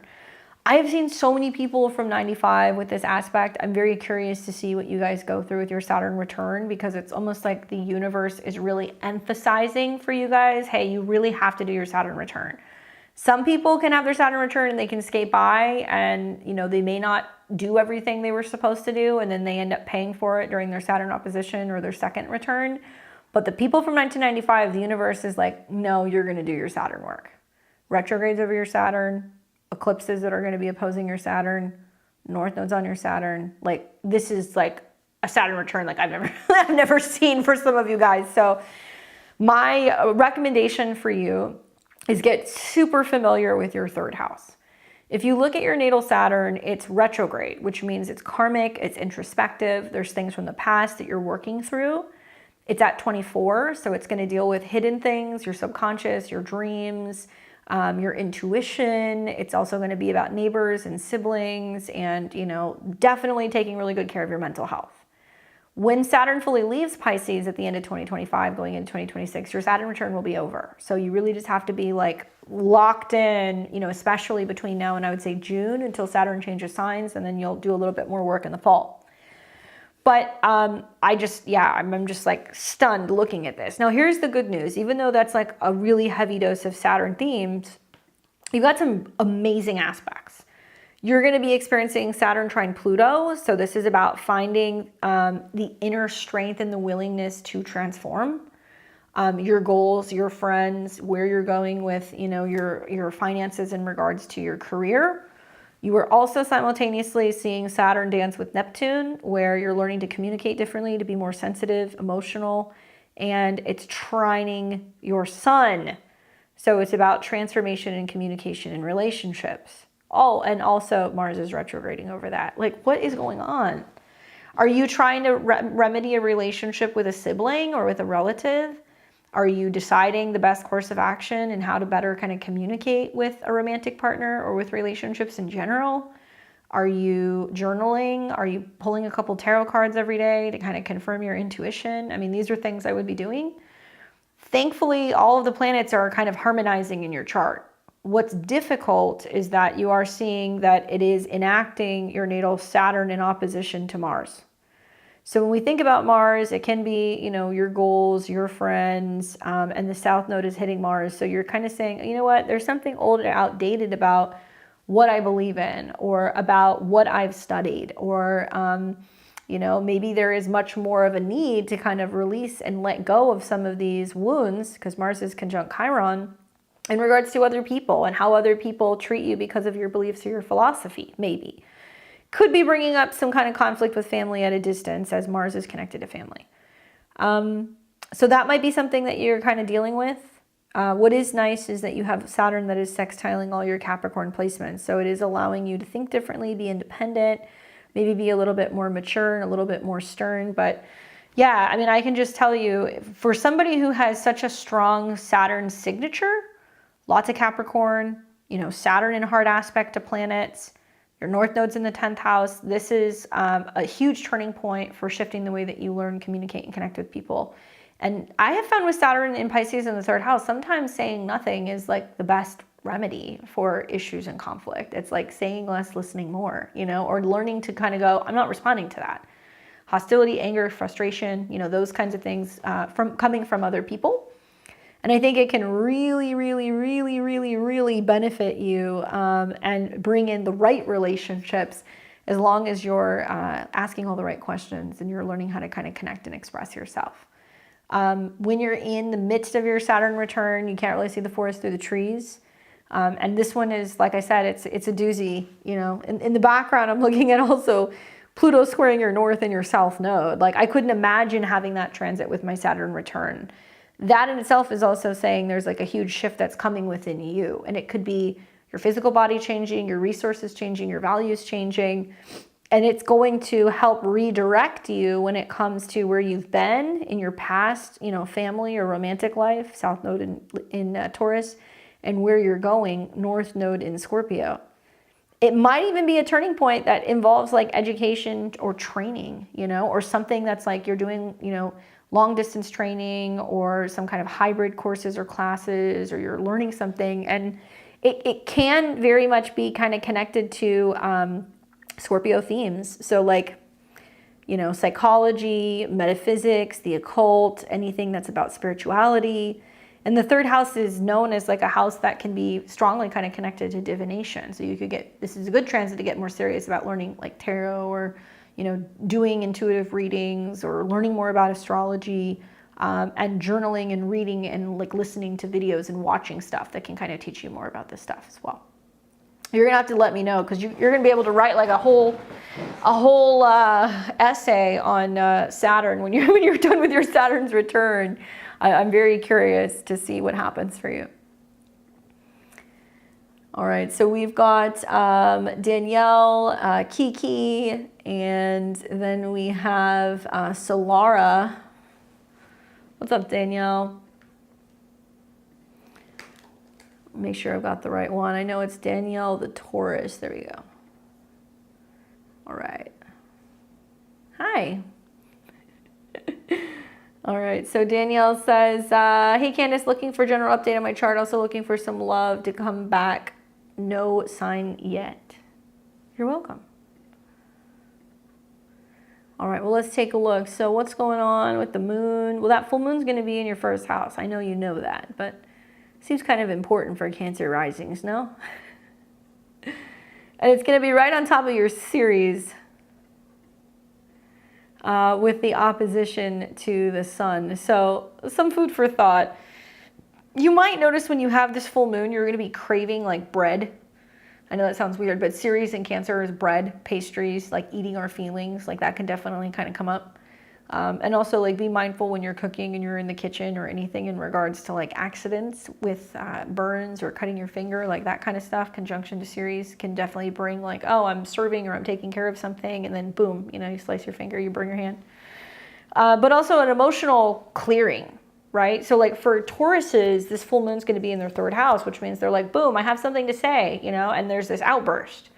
But for a Cancer rising, it's going to be about your emotions and your reactions. And when I look at the sun in opposition to Moon and Mars, you're like, oh my God, someone or something is driving me crazy. And it's going to push you to feeling like, you know, I'm going to confront them, or I'm going to say something, or I'm going to reach out to them. And I would say, hold on, Mars is retrograde. Let's not do that. Let's just wait a little bit. But it's hard having an Aries moon. You just don't know how to stop sometimes.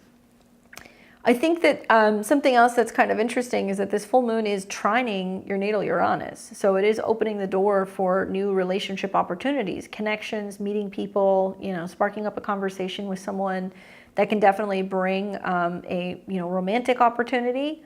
And this sextiling all of your planets in Taurus can also be like very social. So it can give you the opportunity to get out there and you're like, well, I'm not seeing what I like, or I'm not hearing back from the person that I want.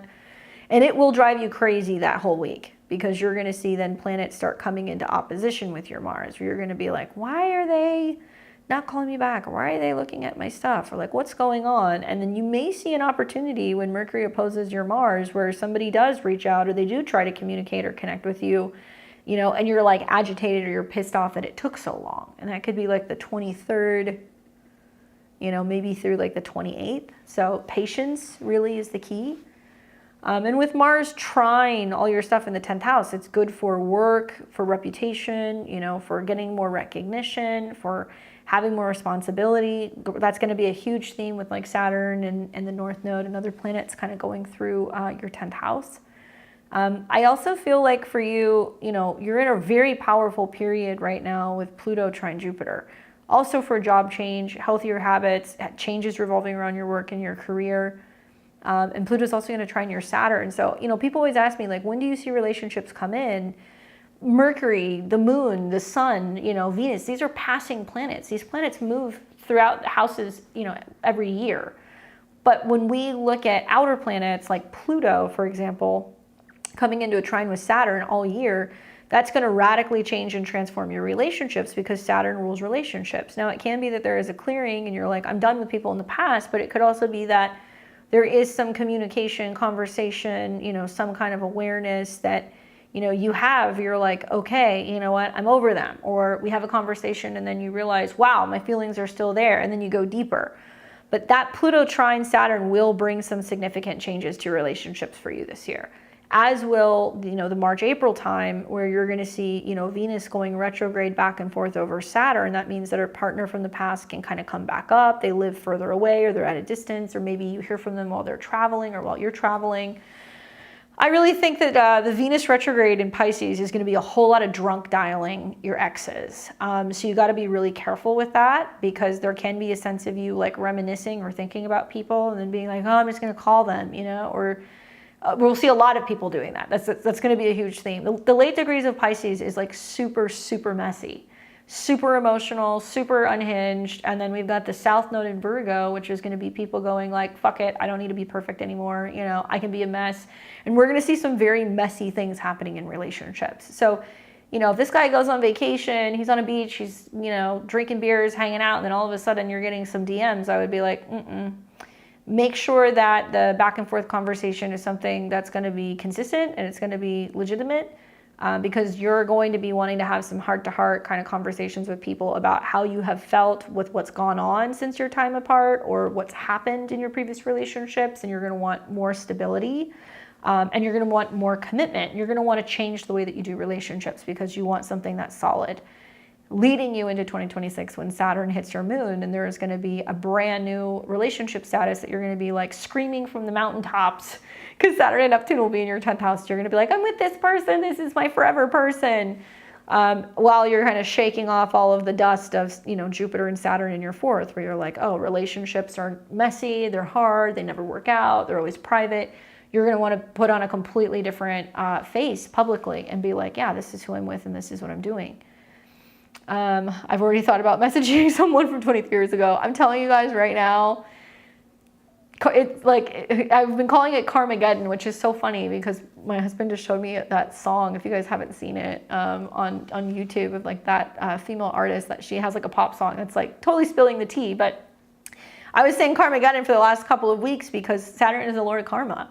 So when Saturn and the North Node are conjunct, and then Venus is there with Neptune, you're going to see a lot of people where if they've been doing some, you know, behind the scenes shit, they're going to get their karma. But if you are open to what is meant to find you, you know, the right person can come in. Venus will spend, weeks in Pisces, and she will be in an exalted sign. But with Saturn being there, you know, we're going to see people drunk dialing, so just have to be careful about that. And dreams are going to be significant too. You're going to have some people that are going to be kind of connecting in dreams, and you're going to be like, why are they connecting in dreams? Just like, call me, you know, in the real world. Anyway, for you, these transits I think are good if you can be patient, and if it's not somebody who you're reconnecting with in the spring, you may be traveling, you know, there might be somebody that you end up meeting at work. You know, these conjunctions are going to be happening in your Placidus 10th house. So it can correlate with like a change going on in your professional life, and then boom, you know, somebody new kind of comes in. But I would be more focused on what you're working on right now with the full moon and Mars retrograde in the 1st house, paying attention to your reactions, your health, your body. And also, you know, Mars is connected to Scorpio, so your whole sign 5th house, which is about dating and relationships, and you're like frustrated because you're like, why is nothing coming in, right? But when the retrograde's over and it's in better harmony with Saturn, I think you're going to find that you might look at this period of, you know, several months of a slowdown in relationship land or dating land, and then boom, somebody comes in and you're like, oh, that's why I was being kind of pulled back. You know, I wasn't able to kind of move forward. Anyway, I hope that's helpful for you. All right, we got Kiki, and then we've got Solara, and then we've got Barbie. What's going on? Like, the North Node's not even in Pisces yet, and so many people are suddenly like, I don't want my real name being shown, which I understand. You guys have every right to have your privacy, but I have noticed an uptick since planets went into Pisces, and now that the North Node's about to go into Pisces, so many people are like, can you put me as anonymous? Can you change my name? You know, can you remove my birth details? And I'm like, what is this? Pisces things. All right, let me pull up Kiki. What's up, Kiki? All right, so we've got her here. You're welcome. Can you call me mutable mess? I feel like everybody is gonna go through their mutable mess period, and they're gonna embrace it in the spring. We're all just gonna be like hot dumpster fires, but it's okay. I have no mutable in my chart. I have 4 planets in Scorpio, 4 planets in Capricorn. That is it. I have a moon in Aries. I'm just like all earth and water. If it wasn't for my moon, I would never get anything done. I would just be like a rock. All right, so we got Kirsten here. What's up, girl? She says, holy intensity, feeling drained, a little lost, wondering about work. I see an opportunity for me to pivot my silver business to memorial jewelry. Hey, that's really good for your sun Pluto. Working with cremains. Also, I have an opportunity to rent a space for Reiki. Previously had one. Fully in love with the space and ended up being super financially successful, although my heart was full. Also, I'm seeing myself doing womb healing workshops with my best friend. I've been in business for 5 years now and really want to be successful, but not at the cost of my health or my marriage and being a good mom. Is now the time to put it all down or keep busy forward? Good questions. I understand. We've got crazy. We all have crazy exes out there, so we don't all want to share our info. All right. So for you, my dear, Aquarius Rising, Sun in Scorpio, and Moon in Gemini. Here's my thought process. You're in an annual perfection year 12. So this basically means that you're clearing things out this year, and this is the year that you're assessing. Let me go to your natal.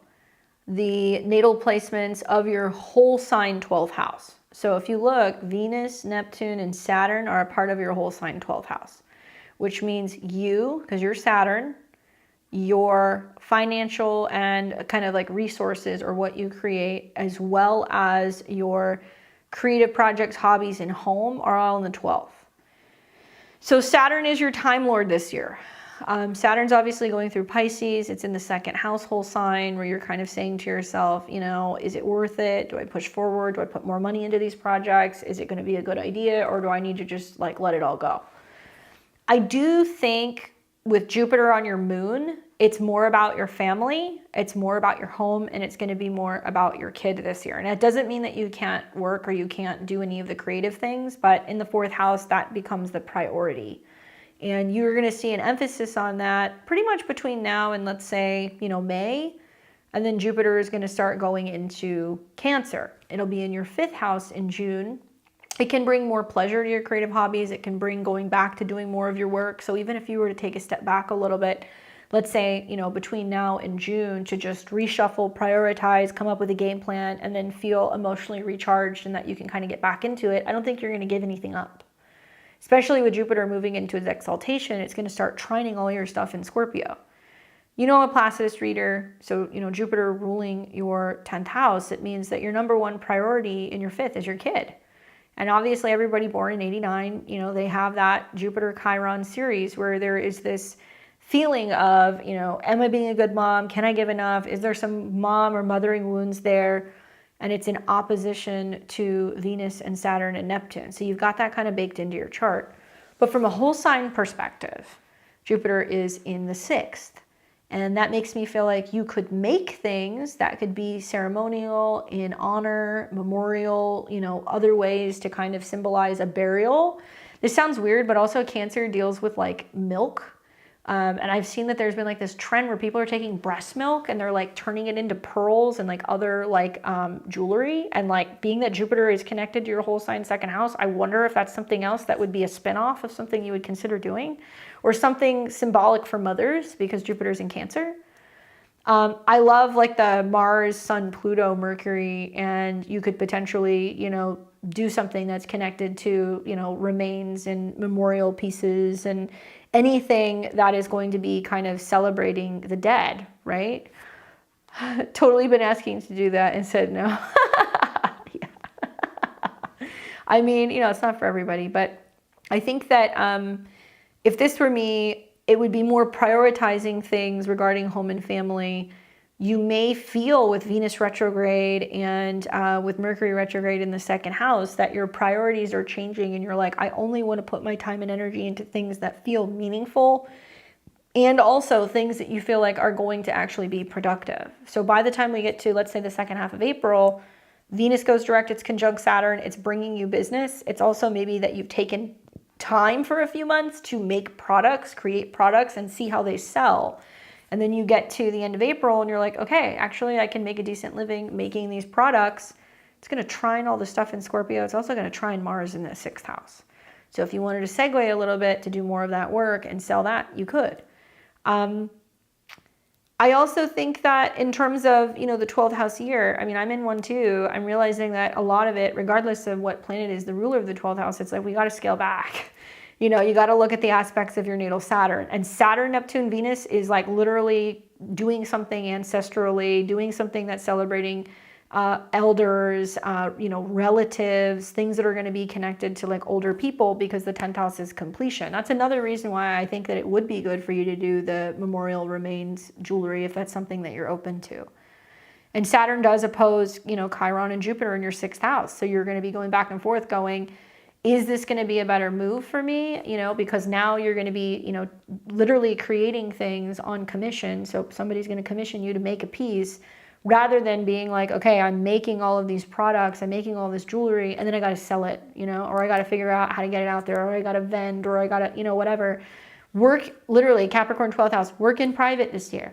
Scale back a little bit. Raise your prices is something else that you're going to learn with Venus retrograde and Saturn in the 2nd house. It's not just cost of materials, it's your time, it's your energy, it's the emotions that you're putting into things. It's that you're going to be creating unique pieces that are going to be specific for people who are going to want a specific memorial piece. So that's going to cost more. Maybe your cost of expenses are going to go up because you're going to have to invest into some things that, to make it possible for you to do this type of jewelry. But jewelry is the 2nd house. So with the North Node conjunct Venus and Saturn and Neptune, are you learning about like doing more stuff with resins? Because I think of like Pisces as like pouring things, resins, things that are going to be translucent or clear. It could be also finding other ways to be able to work things into like liquids. So obviously if you're doing, you know, remains, you could do that, but Venus could be, is it hair, you know, it could be other things that you're kind of putting into this that you're like, oh, okay, let me get creative. You know, I've had to get a couple things like that in recent years on Etsy, and it's like absolutely insane, the kind of stuff that people can customize and kind of create in terms of some of these pieces. I would do it. But I would also not put the pressure on myself to feel like it has to be the end all be all. But if you are working hard and you're creating something and something that is also going to be a more valuable piece of art or work that you're selling, I mean, it can be very, very lucrative for you over the next year. Saturn trining your Mercury, your Sun, and your Pluto will bring you more money. Jupiter going into your 6th house will bring you more work. If anything, you're going to have to look at probably having to bring in people to help you. Your family will help you. Cancer, Jupiter in the 6th. The good thing is you'll have family that's like, I'll drop off packages, you know, I'll fill the orders. You just create it, I'll send it out. And it may be like a, you know, all the family is kind of involved in this process. I would also highly encourage you with Jupiter going into the 6th house to not just do human remains, do pets, okay? Pets, because Jupiter is going to bring you money. Pets is the 6th house. And because you have Chiron and Jupiter there, you can help people heal if they have lost a pet. So I would offer anything that you can do that's like pet jewelry. Maybe you're doing imprints of paw prints or nose prints. Maybe you're taking their ashes, you're creating something, right? Okay, so remains under crystal settings. This is a really good idea for you, but slow and steady kind of wins the race. So take the time to make the necessary investments. And I think with Venus retrograde in your 2nd this spring, go and buy secondhand materials. Go and buy materials from people who are selling it, or go and buy stuff that's going to be more affordable or bulk.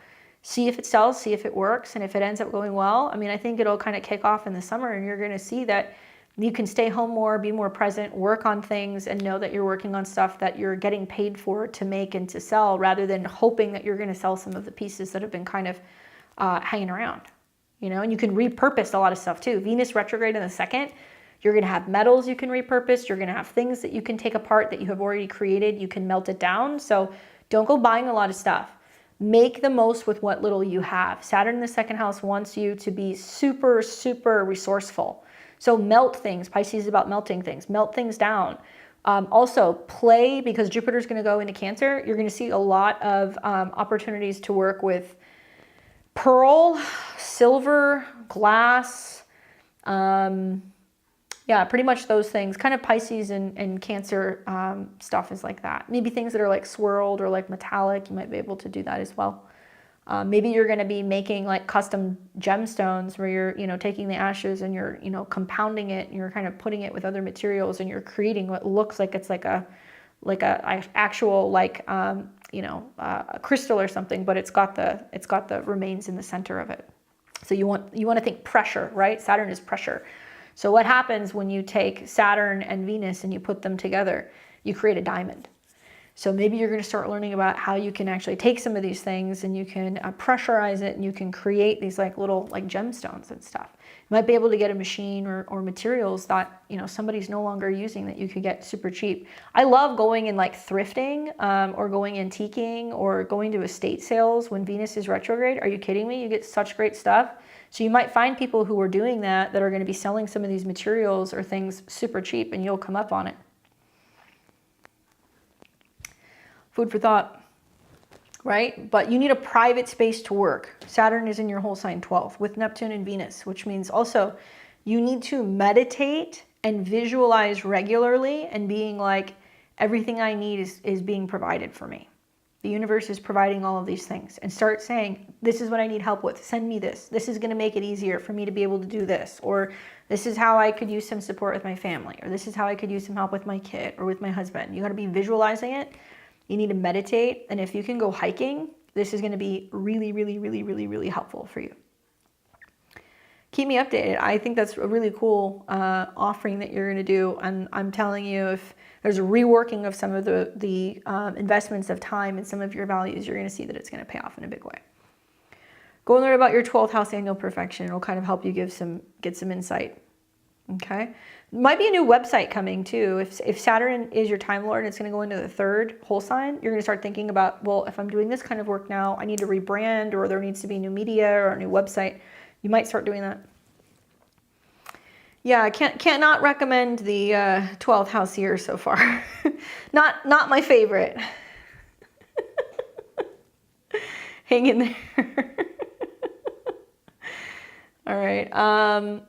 All right. So we've got Solara, and then we've got Synastry for Barbie and Ken, and then we've got G.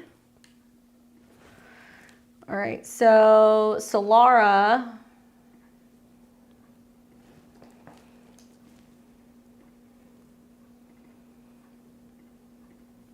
What's up, Solara? And I think it was kind of like an open-ended, what do you see? So April 24th, 81, 2:18 p.m. May I have your interpretation of my natal chart? What do you see? The good, the difficult, the ugly. I do struggle with having a Gemini midheaven because people think or want me to be chatty and fun social person, and that is not me at all. I'm trying to lean into it, and I'm introverted. Personally, I'm fine with it, but I do want leverage in my career. Gifts to my advantage. Thank you very much. Well, generally, I'll tell you the good, the bad, and the ugly. So you're a Virgo rising, and according to your Placidus chart, it's 12 degrees. So that off the bat has like a Pisces influence. That's just like, okay, you know, I can be super focused and organized and focusing on details and things like that, but you're very sensitive. Maybe you're sensitive to your environment. Maybe you're sensitive around other people. Maybe you're a little bit more quiet, introspective with that 12. And Mercury is your chart ruler, okay? So you have Mercury in Taurus, which generally is pretty grounded when it comes to thinking, communicating, sharing with other people. But your Mercury is in the 8th house, which is the light can't shine there. And your sun's in the 8th house too. So this means that, number one, your sun is under the beams, Mercury is under the beams of the sun. It's combust. So the mind can almost be like on fire sometimes. And in the 8th house, it prefers peace, quiet, solitude. It can also have a very intense or research-oriented mind, or there can be this emphasis on privacy or secrets, or, you know, just kind of being able to kind of keep away. You have a very strong signature of Scorpio in your chart with both the Sun and Mercury there, and then you've got Uranus in Scorpio at 29, so that's interesting. So yeah, that in itself is enough to be like, I'm a very private, introspective person. And, you know, maybe you're like that about your finances. Maybe you're like that about your resources. Maybe you're just like that about, you know, your thoughts. And probably what's coming up for you, I would assume, you know, right now, Pluto is in Aquarius and it's squaring your Mercury. And it's also going to start coming into a square with your Sun. So that means that you're going to be pushed, especially when it comes to self-expression, creativity, dating, you know, talking to people in the workforce. They're pushing you out of your comfort zone. They're saying, speak up, you know, or kind of have something to say. And just because you have a Gemini midheaven, it does not necessarily mean that you're like chatty and funny and fun. Especially when you look at Gemini being ruled by Mercury, also your chart ruler, which also is in the 8th house. So you can be somebody who, you know, thinks about things, really does your research, you kind of marinate on stuff before you say something. But if you look at this, Mercury quincunxes Jupiter and Saturn. Okay, so even when it comes to relationships with other people, Jupiter, there is this sense of being like serious, kind of sober-minded, you know, thinking about things, being a little bit more stoic maybe, and not being sure how to approach people or how to connect or communicate with people. So that those inconjuncts or quincunx are pretty telling in my opinion, especially with your Sun and your Mercury being in a yod with Saturn, Neptune, and Uranus. You'd make a really good like research, you know, person, or somebody who is like a PI or a detective or a spy, or somebody who's really good at like picking up patterns with investing. I don't know what you do, but you know, your Mercury is pretty highly aspected in this chart. So I don't think it's a bad thing. It can give you a really sharp mind and it can make you really intuitive. But I do feel like with Jupiter going through your 10th house squaring Saturn, you're realizing that you have to focus on that one-on-one relationship with people for your career to grow. You know, whether that's clients or just talking to fellow employees, or, you know, going back and forth with people and trying to figure out solutions to problems. And the same thing in the relationship land. You know, with Jupiter square Saturn, you're going to see eclipses in the 7th house where there is focus on relationships, meeting people, partnering with people, you know, working with them side by side. Or the 7th house also could be very much focused on working with a therapist, working with an astrologer. You know, that can kind of come up with the 7th house as well. So, you know, I don't really see things as like good and bad or black and white. I think that it's all how you look at it. And your Mercury is definitely giving the vibes that, you know, you have a tendency to be a little bit more grounded, a little bit more practical, a little bit more stable, and you think things through compared to other people, and you use your intuition. So I would consider that good, but that tells me why you're quiet. Bad, once again, good and bad is all relative. I think what's challenging is having a Capricorn moon. I've known a number of Capricorn moons who are Virgo risings, and their moon's in the 4th house. And that can mean that there is sometimes some emotional blockages or challenges kind of connecting with people. Maybe you come from like having a strict parent, or, you know, a working mom or something like that. You know, Capricorn moons have a tendency to work through their emotions and feelings when they're stressed out or they're going through stuff. They just want to throw themselves into work. In your case, you know, the moon does trine your ascendant, and it does trine all of your Taurus. So you're going to be really grounded and practical and reliable, but the moon also squares Saturn and Jupiter. So that tells me that maybe there's a sense of putting on this game face that's like, I have all the answers, I have it together, I'm good, you know, I'm reliable, I can fix things, I'm here, what do you need from me? And really on the inside, emotionally, you know, that doesn't always work so well for you. I think moon square Jupiter can make you a highly sensitive person, and I think the moon square Saturn can tell me that, you know, there is a tendency to kind of put on your best game face and, you know, go to work or be there for other people. But the moon needs nurturing when it's in Capricorn, especially in the 4th house. So maybe you take time and you kind of are alone because you need to rest and recharge because there's so much of being on and being there for other people.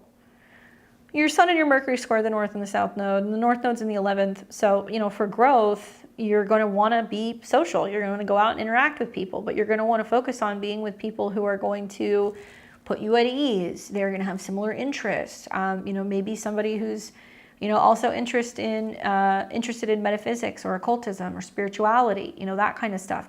Being around people who are going to have some of those 8th house interests would be helpful.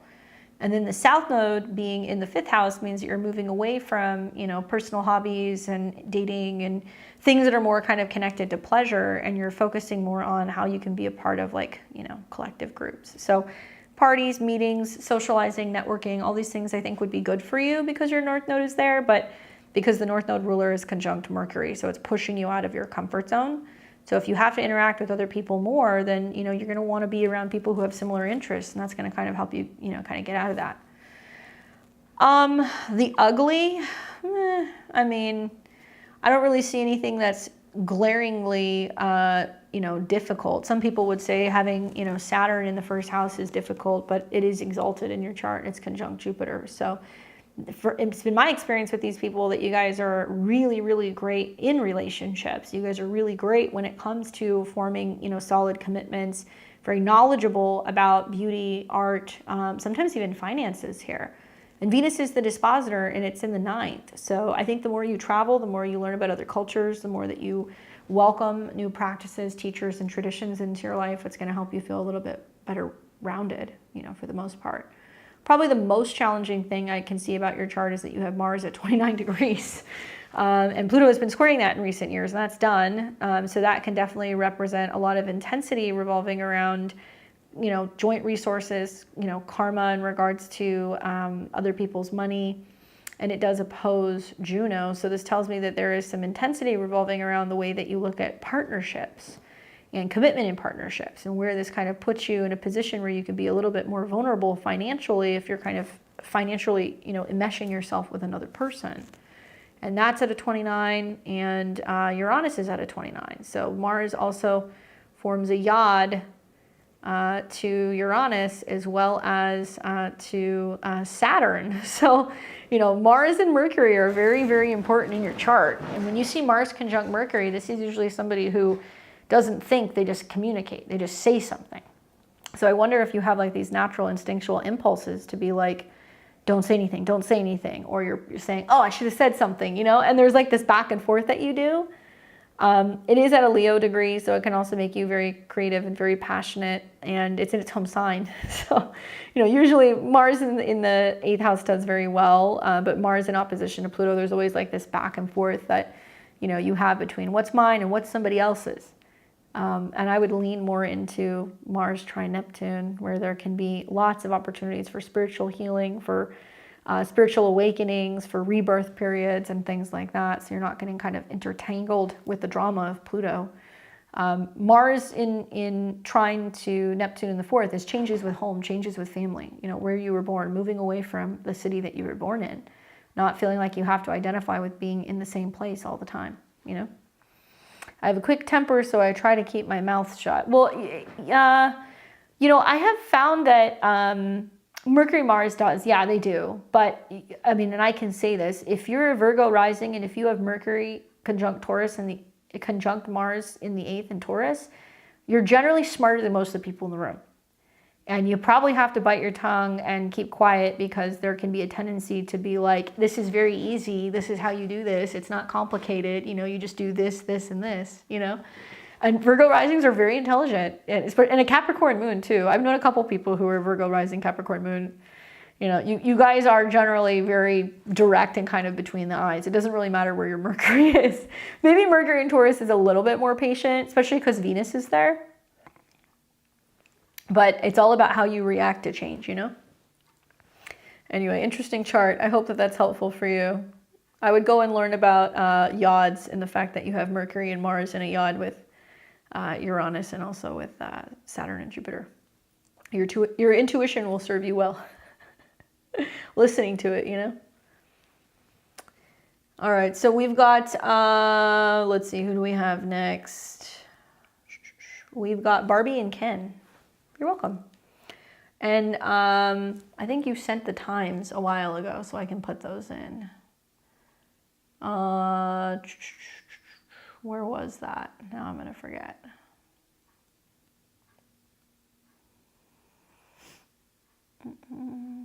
And if you're watching, if you want to send it, please do. I'm going to pull up these really quick.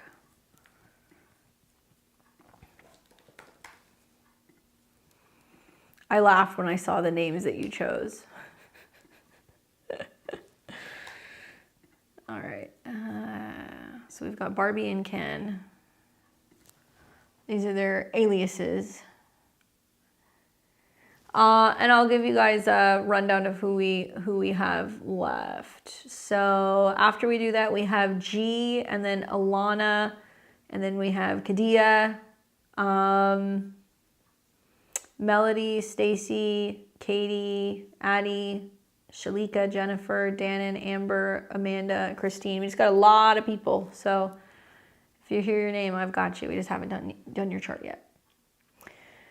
Okay, so where was Barbie and Ken's birth time? I got to find this. I know it's in here somewhere.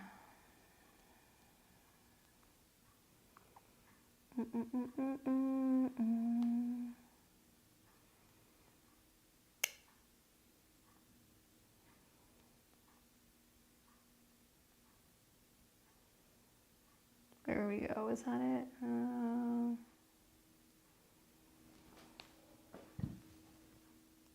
There we go. I know you sent it. Check the description box. There we go. Okay, so Barbie is 8:15 a.m.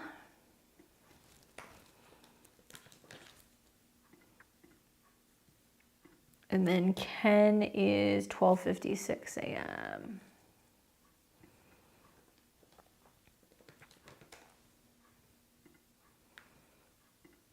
All right. So we have Barbie and Ken. So it looks like, let me pull this info up here.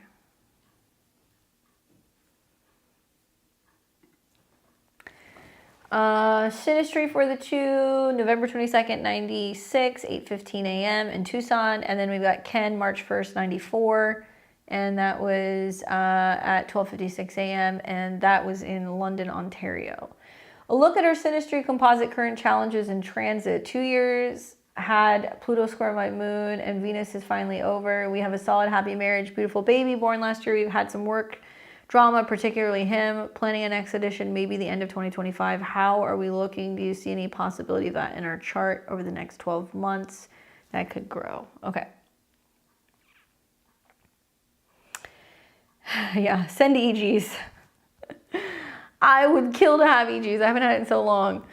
It's a Tucson thing. All right, so Barbie's got a Sag rising. Her moon is in Aries, and my God, yeah, you've had Pluto that was squaring your Venus and also squaring your moon. So that's over. That would have been enough to ruin a relationship for sure. And in this last year, you also had Saturn square Mercury. So it was bringing up lots of communication, going on between you and a partner, especially in regards to home and family matters. And you haven't even had your Saturn return yet. But the next year is when things get really interesting. When you have your Saturn return, I use Placidus. So it's in your 4th house. So it's going to be about dealing with home and family matters in regards to finances and your spouse as it hits these placements. So definitely the relationship is going to be a huge focus when it comes to this next year. And then you're also going to be seeing Jupiter go through your 7th house where there's relationship growth after it's been squaring Saturn. Now your first child is your 5th house. Your second child is your 7th house. So having Jupiter in this house this year, it's beneficial. And Jupiter's been in opposition to Mercury. So it looks like there's been this back and forth with your partner, like, okay, are we doing it? Are we not doing it? What are we doing? And like, it might be like you ask your partner and then he's like, well, what do you think? Do you want to do that? And you guys are kind of going back and forth. Maybe when there is a Mercury-Jupiter conjunction, which you're going to see, there could be indication that there could be a pregnancy. There's other ways to look at it too, but just kind of thinking about what's going on the next couple months. You're going to have a solar eclipse that's going to be in your whole sign 5th, which would be a good time to start trying if that's what you want to do. And when you have a solar eclipse connected to your 5th house, it could be like, oh, there could be a pregnancy, or we're planning for a pregnancy. And then you're going to have Mercury, the 7th house lord, retrograde over it. So if you're trying to get pregnant, you could find out you're pregnant end of March, early April. I mean, like that, with the eclipse and the retrograde, for sure. So many times I've seen Sag risings in this last year when we had the eclipses and the retrograde, that's what happened. If not, then you'll want to look at when Mercury is coming into conjunction with Jupiter, which could be, you know, basically being with a child, and that would be right around mid-June of 2025. And what's interesting is when that conjunction is heating up, you've got Venus hitting your moon, right? So that could also be an indication of like pregnancy stuff. Chiron's coming up on your moon, so it's going to be how your first child responds to you having another kid, and also the responsibility of like family and children and how that's impacting relationships with friends. But you cross that bridge when you get to it. And then Saturn will also be in your whole sign 5th. So, you know, I really would say you want to make sure things are really good and solid in your relationship. If it is, then I think it's very doable this year. Your natal Mercury is not only going to be aspected by Jupiter, but you're going to start seeing Saturn coming into Aries, and it'll, over the next year in 2026, start trining your Mercury. So that can be a good indication that there's actually a kid coming next year. So if you're finding out you're pregnant this year, you know, March, even mid-year, it would be a 2026 birth, you know? I'm here, I'm in and out, okay, don't worry. So if you have bad service, this is all, obviously it's live, so you'll be able to come back and you'll be able to watch this. The other way that I look at that is also through your progressions. So if you look at your progressions, this is your secondary. In March, the progressed moon is going to go into your 4th house, whole sign 5th.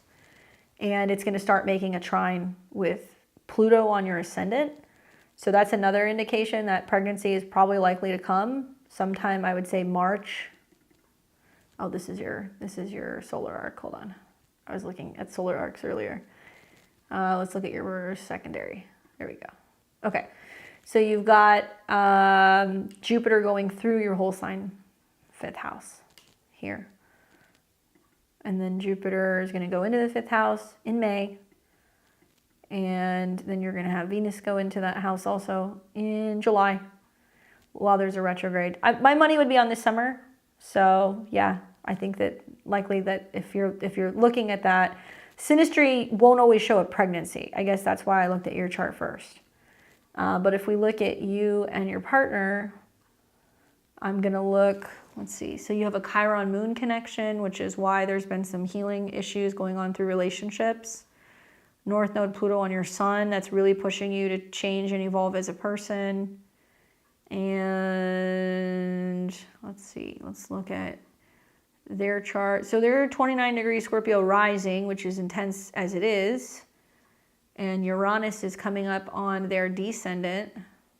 Okay, so it's sitting on the south node. So you're going to want to really watch Uranus going in and out of the 7th house this year. That can definitely represent a shift revolving around the relationship, especially, and I've seen Scorpio risings with this, especially Scorpio risings with Pluto in the 12th.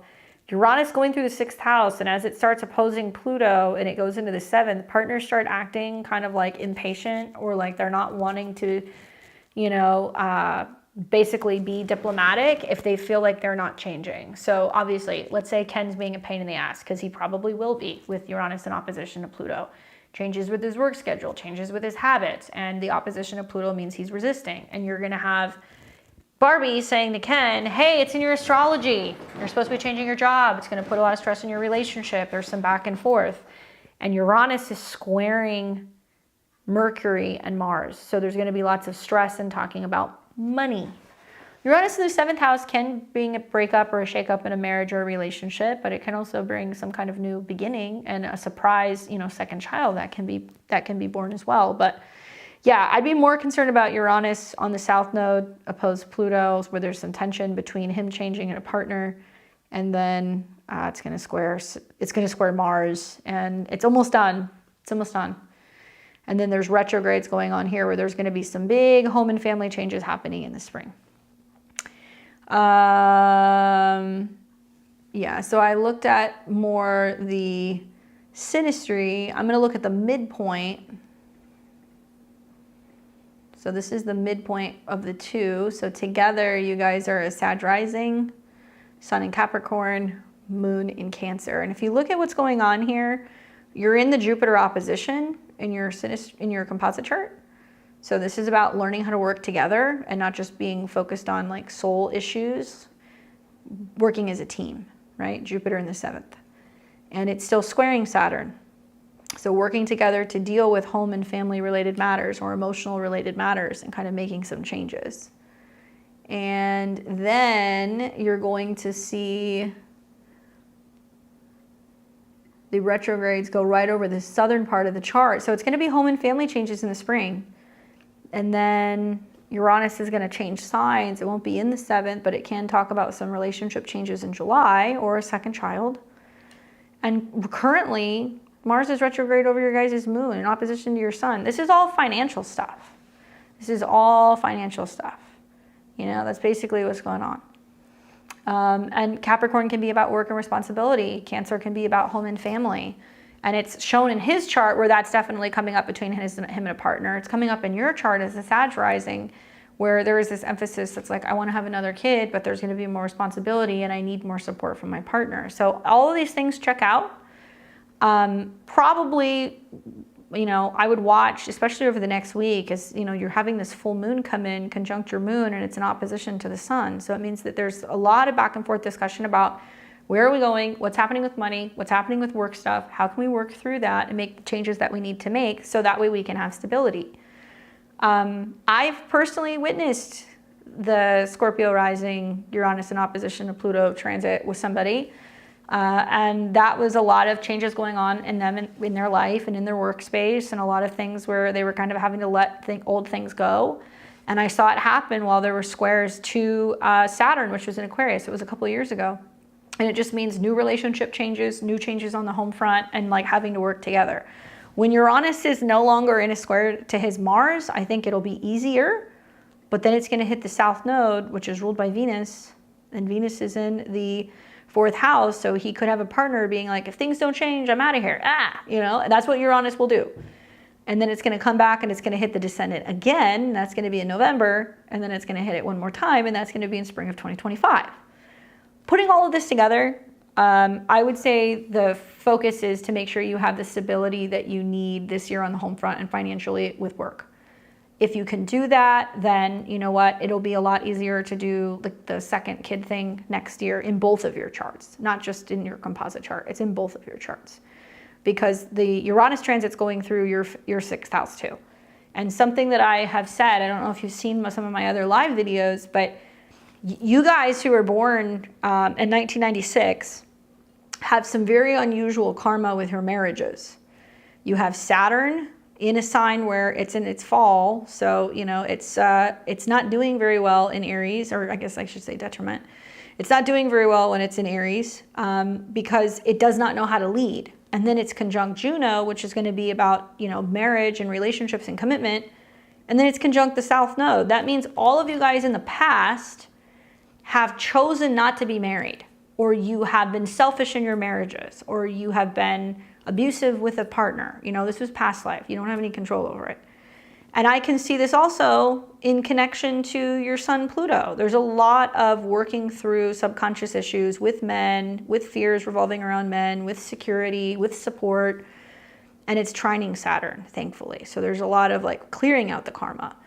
But if you're married and you're going into your South Node, if you're going into your Saturn return, where Saturn's going to hit Saturn, it's going to hit Juno, it's going to hit the South Node, you're having to learn to not be selfish in relationships. Or you're dealing with a selfish partner, or somebody who's needing to learn to kind of take the reins and become a little bit more responsible. So you may see all of these things at one time. And it's going to start this year, but it's going to really play out next year.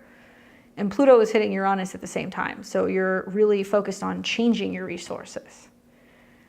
Just from one Saturn in the 4th to another, I would say look at your home and look at your family dynamic, where you came from. Did you see, you know, with Saturn in the 4th that your parents divorced? Did they not get along? Was there not a lot of support? Was there somebody who was having to kind of run things or kind of carry the entire family, you know, themselves? And so much of your Saturn return is going to be reflecting on some of that and asking yourself like, okay, you know, do I need more support? Do I need to be doing more? You know, do I need to be dealing with my my ancestor, you know, type relationships, which are strong for you with Sun and Pluto in the 12th, and clearing out kind of karmic debts in relationships. It's going to be It's going to be a big one. So you're going to be in that all year. Really interesting also with Venus in opposition to your moon. You've got a lot of triggers here that are very clearly indicating that money, Uranus square the moon, square Venus, can sometimes be the root cause of all problems.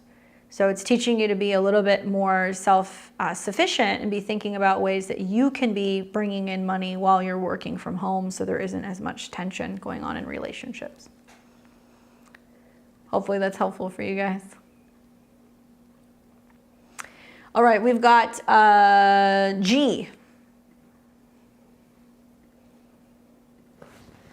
I tried to abide by everybody's anonymous requests and name changes, so hopefully, hopefully that's working for you guys. Let me know.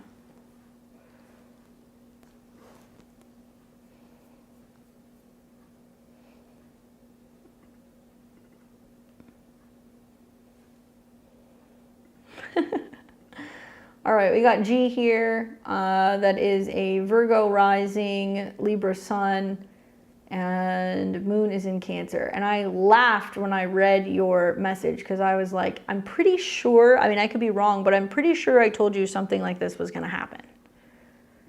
Where I was like, you're going to start having like weird thoughts about someone or dreams about somebody, or something's going to happen where you're, you know, bringing somebody in, or somebody from the past is coming back. I could see it in your transits. Yep. Oh, and there we go. Another 1996er with South Node Juno Saturn. All right, so let me read you guys G's question. All right. In your follow-up response to my 2025 reading, you said an ex might be reaching out to me and to stay away. My partner said, I bet it will be a high school boyfriend. And I was like, literally, he's the last ex I'd ever expect to reach out. Well, my intuition told me to check my social media after we finished watching your video.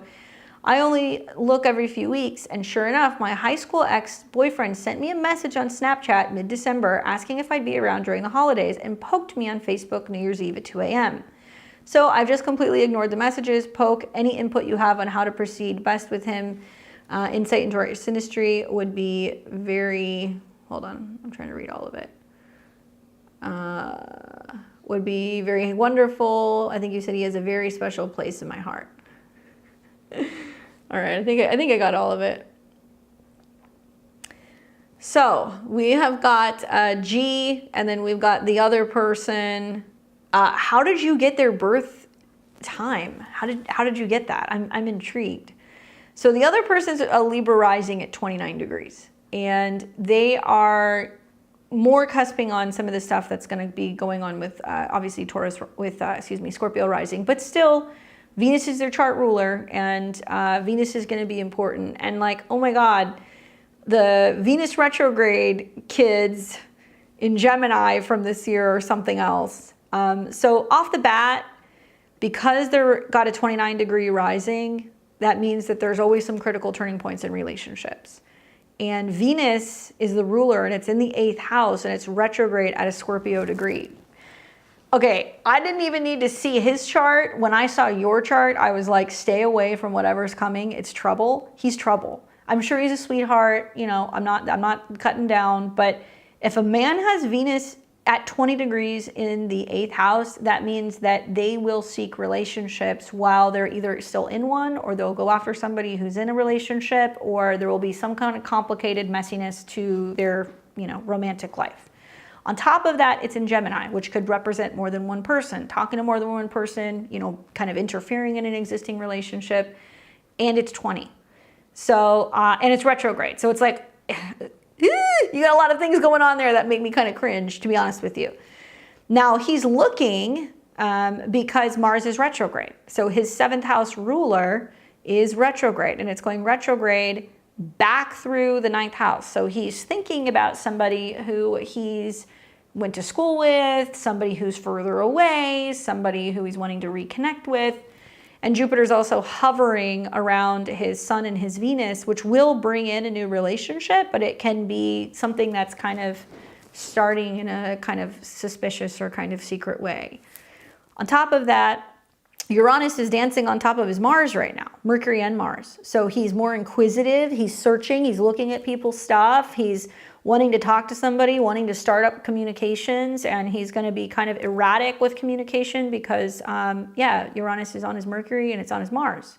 So a relationship can suddenly start, it can suddenly end. And like I'm telling you right now, this guy's either going to get into a relationship with somebody and then he's going to meet another person, or he's going to start pursuing somebody that's in a relationship and he's going to try to start to destroy the relationship. And it's not intentional. It's because he's seeking something that is going to be very complex and something that's going to be deep and kind of secret and kind of sexy. This is a recipe for disaster. I would stay far, far, far away from this because I saw it coming in your own chart. So now that I see his chart, it all checks out, okay? So when we throw the charts together and we go, well, what the heck is happening here? I mean, to some extent, you know, it is the karma of the Virgo rising. You know, you're going to have retrogrades and eclipses in Pisces and stuff where people are coming in that are kind of like either crazy or they're idealizing you, or people who are lost, or you're going to be bringing in people who are kind of secretive. You guys have a lot of karma together, and karma isn't good or bad. It's just neutral. His moon sits on your south node, which means most likely you guys were married in a past life. It's also conjunct your Juno, so he might be identifying with the part of you that's like, we've been together, we've done this, you know, to some extent, we're very fond of each other, and there is some kind of like understanding between us that there's still love there. And so he'll remind you of that with his moon on your south node. His Saturn also sits conjunct your Saturn, which isn't a big deal, you're the same age, but in many ways, okay, he's actually a really good partner for you because his Juno sits on the 7th. He would commit to you. His Saturn sits in the 7th. He'll teach you about relationships. The moon is there. He'd be very devoted. I feel like it was like right person, wrong time. And if you weren't in a relationship, maybe, even given, I mean, I wouldn't trust a Venus retrograde in Gemini any further than I could throw them, especially in the 8th house. I would say hell no. But actually his synastry with your chart is not all that bad.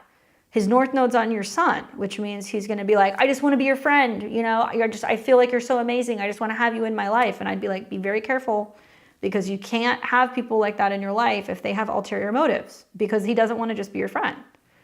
The other thing that I look at is that his Chiron's on your north node. So maybe him coming back around, wanting to talk to you, wanting to be friends with you, it heals something where you're like, I thought he didn't care about me anymore. You know, it ended in kind of a bad way. And like, now I feel like valued and I feel wanted and like, blah, you know, maybe. And his Mars and his Mercury trine your ascendant, great. Trines your Mercury, great. But I'm not a fan. That's the one Venus that I just have found has problems time and time again, especially the retrograde in Gemini, major issues with commitment. And 29-degree Virgo rising is generally very together and they've got their shit in order. And when I look at your chart, your life isn't about relationships. You're going to find that you're not really going to figure out relationships until you turn 30. And I don't mean that in a condescending way, but with your south node and your Saturn in the 7th, you haven't seen relationship shit yet. Not yet. You will soon. You will learn a lot about relationships. And Mars is the ruler or the dispositor of your Saturn and your south node is in the 11th. Which means you will have a complete breakdown of a relationship if you're even remotely friendly with old partners, even if it's on social media, because your partner will become angry and jealous and it'll cause some problems. So really think long and hard before you open this can of worms, because I think that you're setting yourself up for a really difficult Saturn return. And in his defense, you know, as a late degree Libra rising, you know, Jupiter's about to his Venus. He's about to meet a woman and it's going to change everything for him, or he's reconnecting with her, or it's somebody that brings up all of this intensity and this passion, and he's not going to care if they're in a relationship. He'll take them any which way he can get them. And it's more because he's tapping into that connection and that passion in the 8th house. And with Uranus on his Mars, relationships really aren't all that stable the next year. So even if you were to be like, sure, we'll be friendly and we fall in love, and then, you know, I would consider leaving my partner, I would be like, he's not reliable. He's going to have Uranus on Mars, so his relationships are going to be off and on, and Jupiter's going to be conjunct Venus. This is the kind of guy that you leave a stable relationship for, because you're like, oh my God, we're so in love. We've always been in love. He was always the one. And then you find out that he's talking to other girls. Do not leave your relationship for this person. Trust me. Trust me, trust me, trust me. The same way that I saw that this person was coming, the same way that I'm telling you now, this will end badly. Because the transits right now are saying he's supposed to meet several people. So let him meet other people. Who cares? Let him meet other people and stay in your relationship. And, you know, if he comes back around when Uranus is off of his Mars and Jupiter's off of his Venus, like next summer, and if you're in a different place, maybe. But hell no. Absolutely not. Especially considering you're going to be having your Saturn return in the 7th. Like, if anything, Saturn in the 7th is going to teach you that other partners have to prove themselves. So whether it's your existing relationship or it's this guy from the past coming back, let the eclipses and the retrogrades play out in the spring. For all we know, there's going to be a back and forth with your existing relationship. And this guy's just going to sit around and he's going to wait. And he's going to see for his opportunity, and the remote, even glimmers of, oh, she's available or she's single, he'll move in because he's waiting for somebody to go through some major transformative process. And he's very charming, I'm sure, with Venus conjunct his Sun, especially in Gemini, but not the most reliable. And I feel like there's lots of conflicts that he has with relationships over transparency, vulnerability. He does get into relationships and he will talk to other people. I don't know if that's something that you experience, but with Mercury and Mars in the 8th, he does that, right? No, run far away from this one. Let him be somebody else's problem. And if you become single and if you say, hey, you know what, I'll give it a shot. I feel like, you know, getting back on the roller coaster, you can. But if anything, it should make you feel good, the fact that he's kind of coming back around, because it makes you kind of go, okay, I guess I am, you know, worthy, or I am, you know, valuable or whatever. And in your guys' composite chart, you're a Sun in Leo, Mars is retrograde over your Venus. That's why you guys are reconnecting, and it's connecting to Mercury as well. So thinking about each other, trying to connect.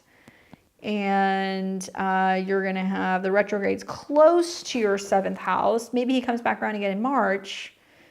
But I would say the timing for the two of you, if there's supposed to be something going on, is actually not supposed to be until the fall of 2025 through, I would say, the summer of 2026. So could be right person, wrong time, but my God. Be careful. No, I'm not saying you guys are bad. Those ones are particularly difficult. If they've got Venus retrograde, Venus at a 20, Venus in Gemini, and Venus in the 8th house, that is just a recipe for somebody who is looking for somebody who wants out of a relationship. They're looking to meet somebody who's like, oh, I'm not happy, or I want a secret connection or a secret affair. It was specific to his chart. And you guys do have, you know, Venus in the 10th house. So if this is to be a relationship, it's got to be out in the open. It can't be something that's hidden. Woof. Enjoy those dreams about each other, because I would imagine there's going to be a lot of them. Be very careful. He'll come back out. He'll probably come back out of the woodwork again in the spring when you have those retrogrades. So you said your current partner said to you, I bet it's going to be them. So your current partner knows who they are, or they kind of predicted that they were going to come around? Just wondering, because if that's the case, that's kind of wild. All right, so with that being said, yeah, so they know. See, be very careful. Keep me updated. Let me know what happens in the spring, because he may try to actually try to connect. 7th house is like, hey, let's meet each other. Let's meet up somewhere. They're going to try to get you to meet him. That's going to be phase 2. Yeah, there's running away. Oh my gosh, good luck. Hopefully that's helpful. All right, so we're at the part where I have to update all these other charts. So I'm going to need about 5 minutes. But if you hear your name, okay, so Christine, Amanda, Amber, Dannon, Jennifer, is it Jennifer? Yeah, Jennifer, you sent way more money than you needed to, so I might have to refund some of that.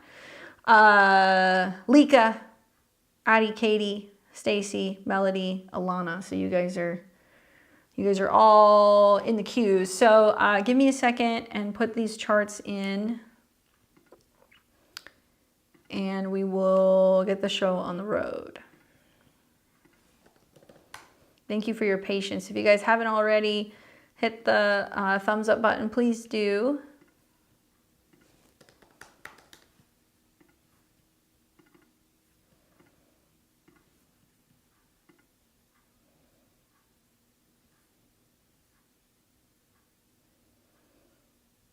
Okay, so we already took Stacy, so we have Katie.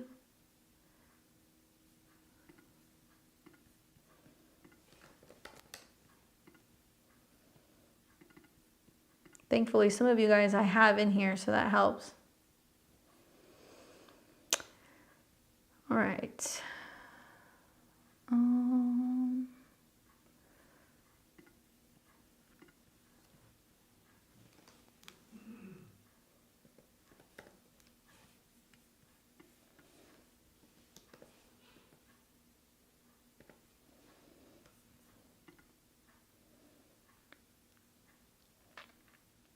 January 7th, 83.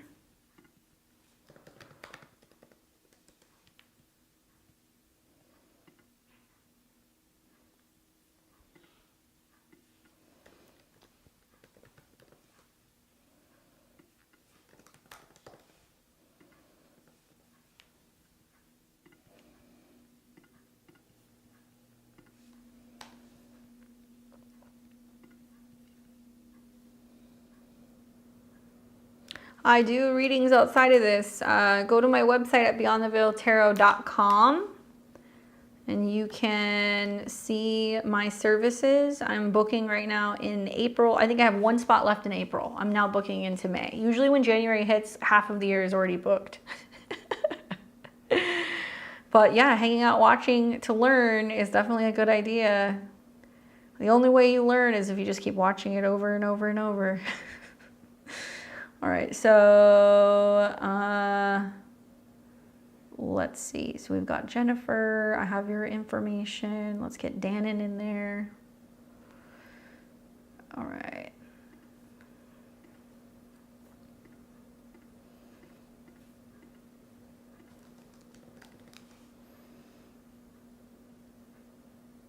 January 2nd.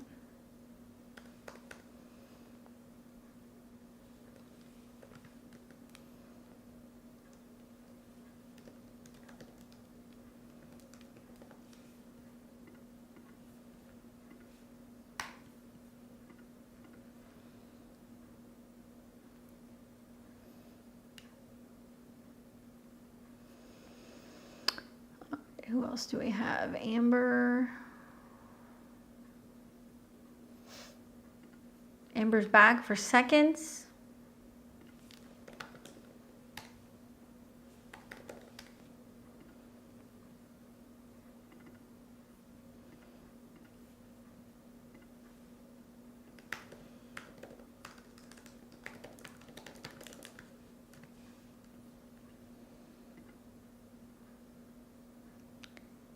(11/11/86), 1:34 p.m.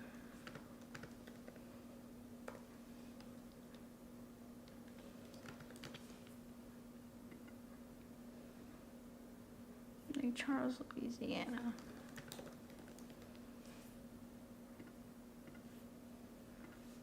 I think I have Amanda too. Let's see.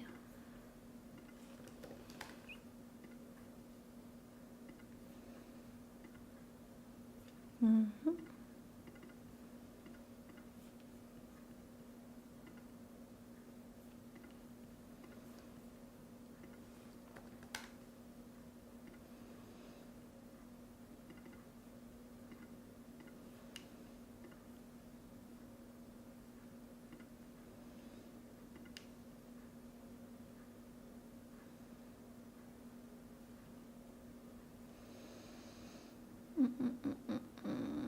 Christine.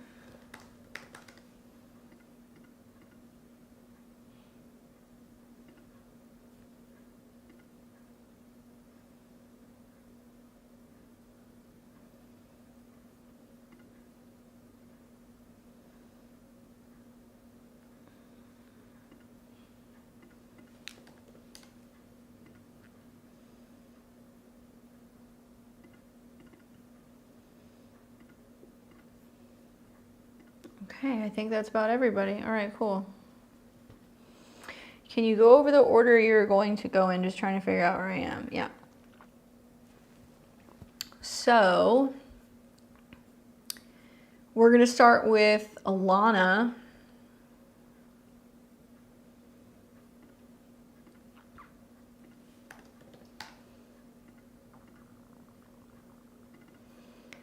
So Alana will be first. Then we're gonna have Melody, Stacy, Katie, Addie, Lika, Jennifer, Danon, Amber, Amanda, Christine, in that order. Okay, so I'll call a couple different names to you guys, but in this next bunch, we're gonna take Alana, Melody, and Stacy. So if you hear your name, your chart reading is coming up. A lot of 29-degree Virgo risings tonight. It's been really interesting to see. There's been several of them. How are you guys doing with the South Node coming in conjunction with your ascendant? Are you worn out? Hold on a second. Am I missing somebody? Let me see. Oh yeah, and Alana. After Alana, we're gonna have you, Katia. All right, so Alana and then Katia. Okay, Alana. Don't worry, I won't forget you. I'll put you next. All right, so Alana says, let's pull up this reading here. There we go. I just moved to Denver today. Movers are coming tomorrow, and I start my new in-person job on Monday.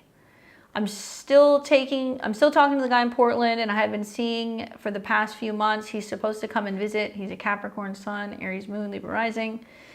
Anything I should keep in mind or be aware of as I embark on this new journey in the home, work, love department would be helpful. Okay? So probably, obviously Mercury is your chart ruler. So whatever's going on with Mercury is going to be really important.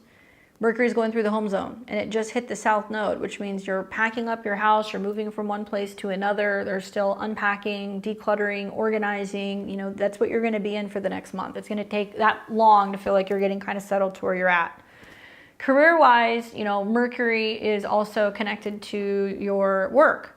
So the fact that Mercury is in the 4th house means that you're kind of shuffling, getting things in order with where you're living because you're taking a new job. So getting the lay of the land, learning the area that you're in, getting situated at home, feeling emotionally grounded, and getting into work is going to be the huge theme.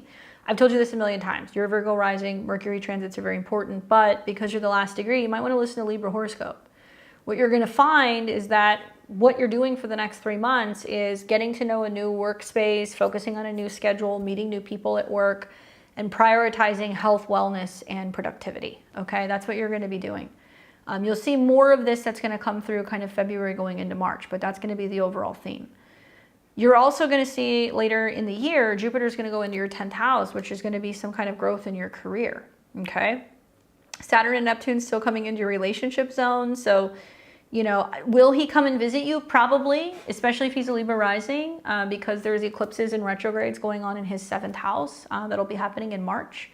If anything, if I think of like him being a Libra rising and a sun in the 7th house, it is possible with the eclipse and the retrograde that a partner is changing directions in regards to a relationship. And like, you may be there for a period of time and then be like, hey, I want to proceed forward. Let's like do this. Let's see each other more often. Or you might be like, hey, I need more freedom and independence, and you could break away, especially if you meet another person, because the retrogrades are going to be near his sun. I will say with like Saturn and Neptune coming into your 7th house, there is this question that's like, who am I supposed to be with? What's going to happen with my partner? Are they going to be consistent? Are they going to be checking in with me? You're going to have to see what happens as planets are starting to come into that house, because it can mean that they're more sensitive, they're more emotional, they're more needy. Okay, so this is going to be like closer to the end of January going into February. And then the retrograde could give you more time to feel your way into this relationship and see if this is a relationship where things are going to maintain. But I keep looking at mid-March when Mercury and Venus meet, and it's going to be right over your Mars, and you're going to be like, do I want to stay in this relationship? Do I want to make a change? You know, retrogrades can bring karmic turning points where if you're meant to kind of go deeper in a relationship and commit more, you might. If somebody's meant to leave your life and you're meant to meet somebody else, you might. So the ball is actually more in your court when I think about his chart, you know, than it is in his. And then in your chart, you're going to have Mercury and Venus retrograde, which is going to be about like negotiations in relationships. I mean, obviously, if he's a Libra rising and Saturn and Neptune are going into Aries, it's going to be like, well, is he going to commit to a relationship more seriously? Like, are you guys going to stay, you know, together in relationship and be working towards a goal of eventually maybe living closer together or moving for one person or talking about a serious kind of commitment down the road? That might be something else you guys are talking about as well.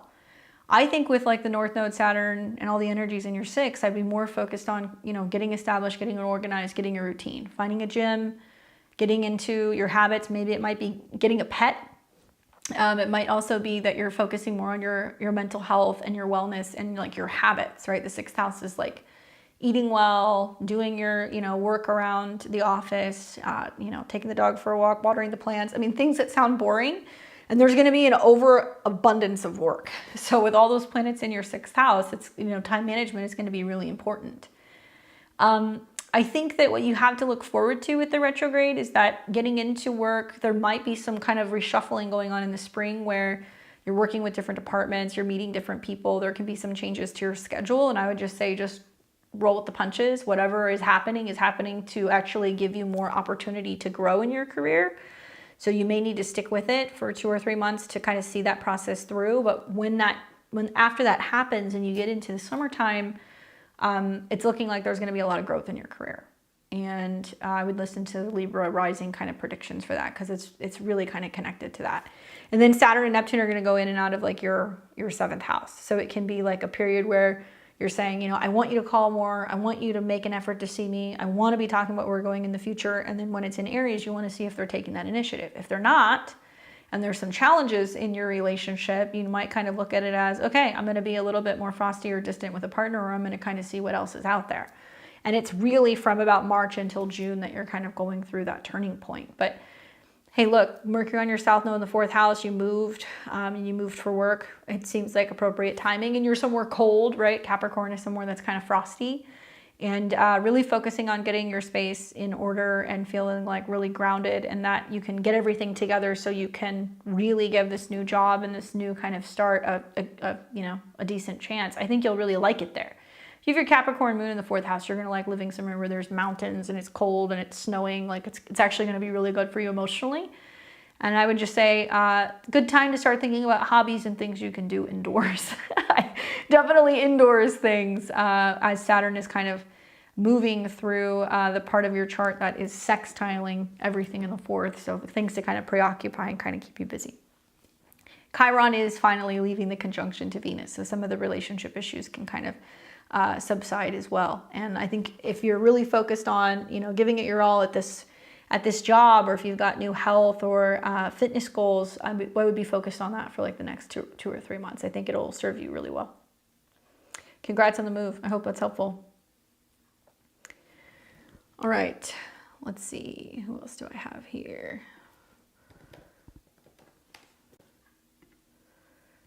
Make sure I've got you.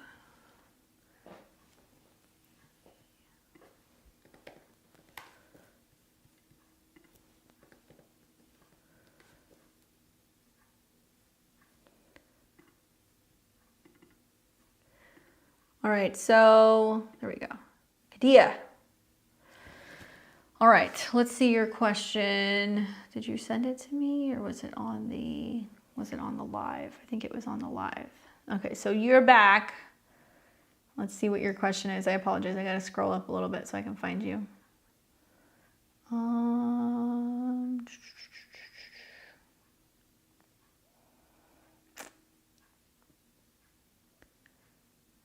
Are we allowed to use our membership reads the same month you purchase the item? Yes. So just let me know what your question is and I'll answer it for you. There we go. Is it all possible, good, bad, and ugly, how you interpret my 12th house? She's a little out of control lately. Well, you know, Saturn transits they're gonna pick some of that stuff up. So full disclosure, you know, I have the same conjunctions. I was born in the late end of 89, so I have Saturn, Neptune, Uranus conjunct in Capricorn too. So to understand that, you have to understand that Uranus is in a Saturn sign And you've also got planets in Aquarius. So the planets that you have in Aquarius are kind of connected to what's happening with Uranus in the 12th. So look at the 12th house as your subconscious, what you're thinking about, what you're dreaming about, your intuition, who you are behind closed doors. And Uranus wants freedom. It wants to break out of things. It can be good in a sense where it can make you really, really intuitive and like having precognitive dreams or having like a really solid like gut feeling about things. Learning to trust your intuition, especially as Uranus is your chart ruler, I think is a plus. The challenging is that it's conjunct Neptune. So it's kind of like, okay, is this just a dream or is this just a feeling? Does it mean something? Does it not? You can be a little wild and rambunctious behind closed doors with those placements. And then Saturn being there in a Pisces degree is saying that there can be fears, sometimes irrational fears or phobias or, you know, habits or patterns that you're very private about.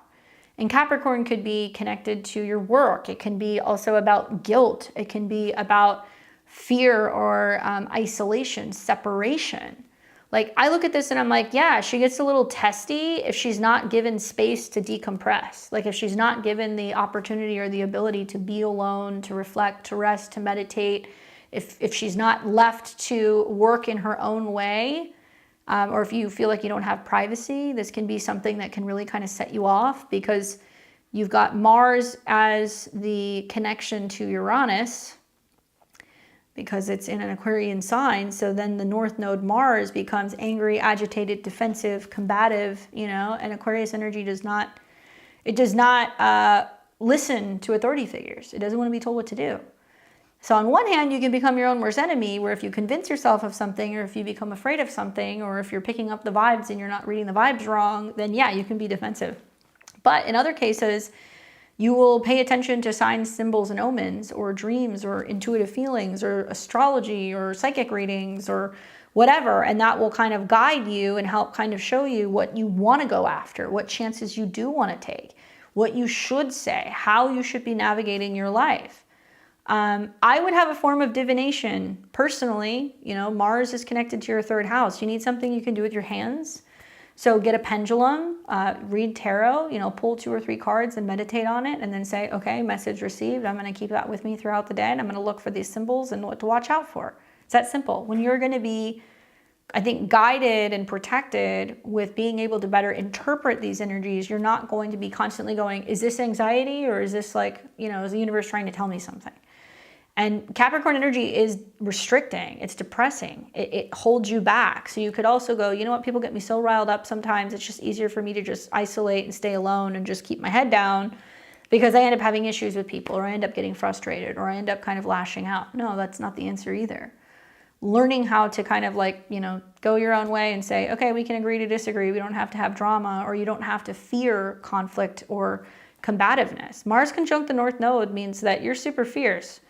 Wicked mouth, this one. Mars connected to the third house.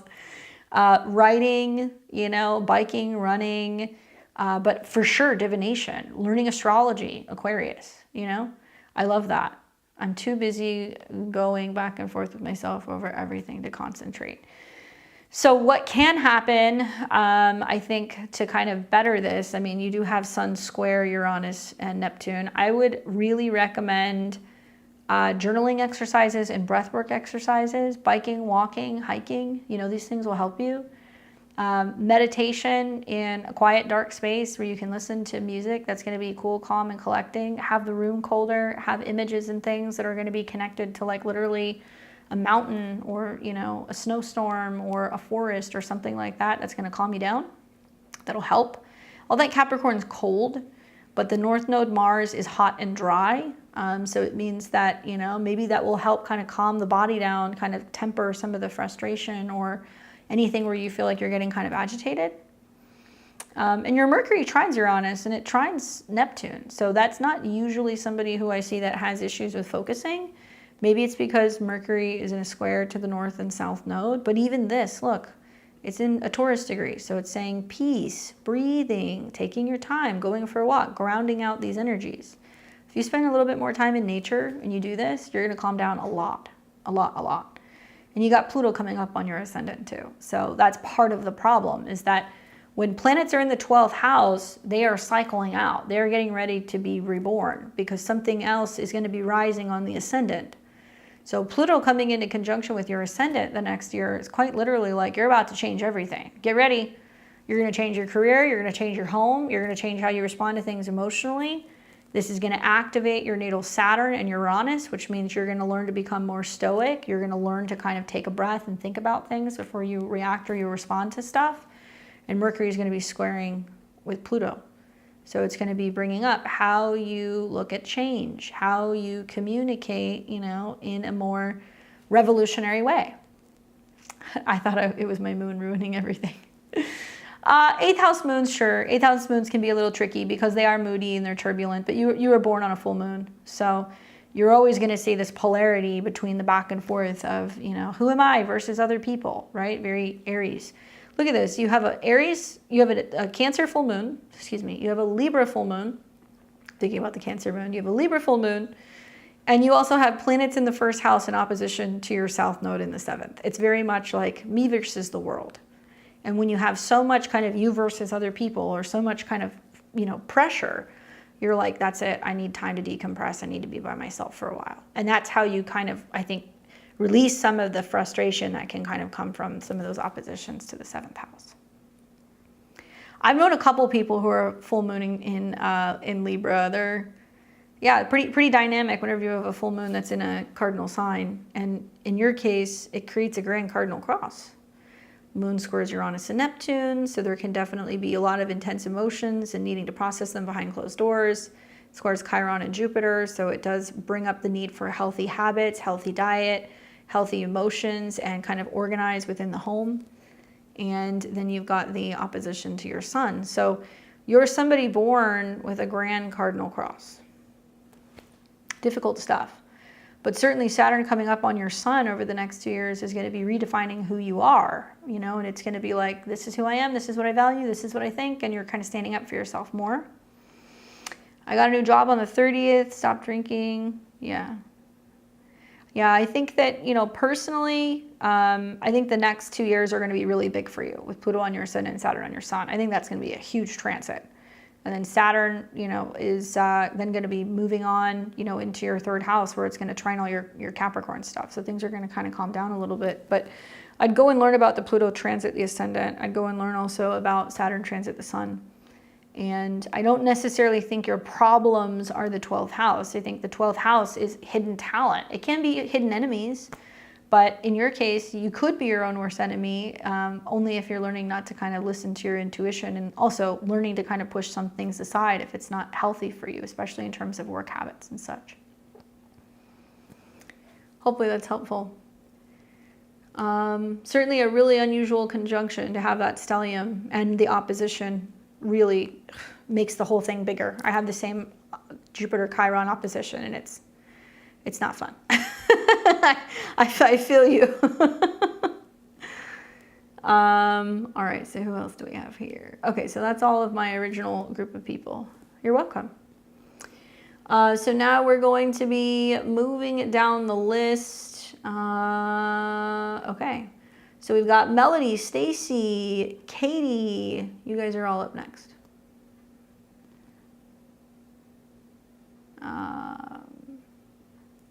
Actually, I think we already did Stacy. So Melody, Katie, and Addie. All right, so let's look at Melody. Do I have you in here? I know I saw you.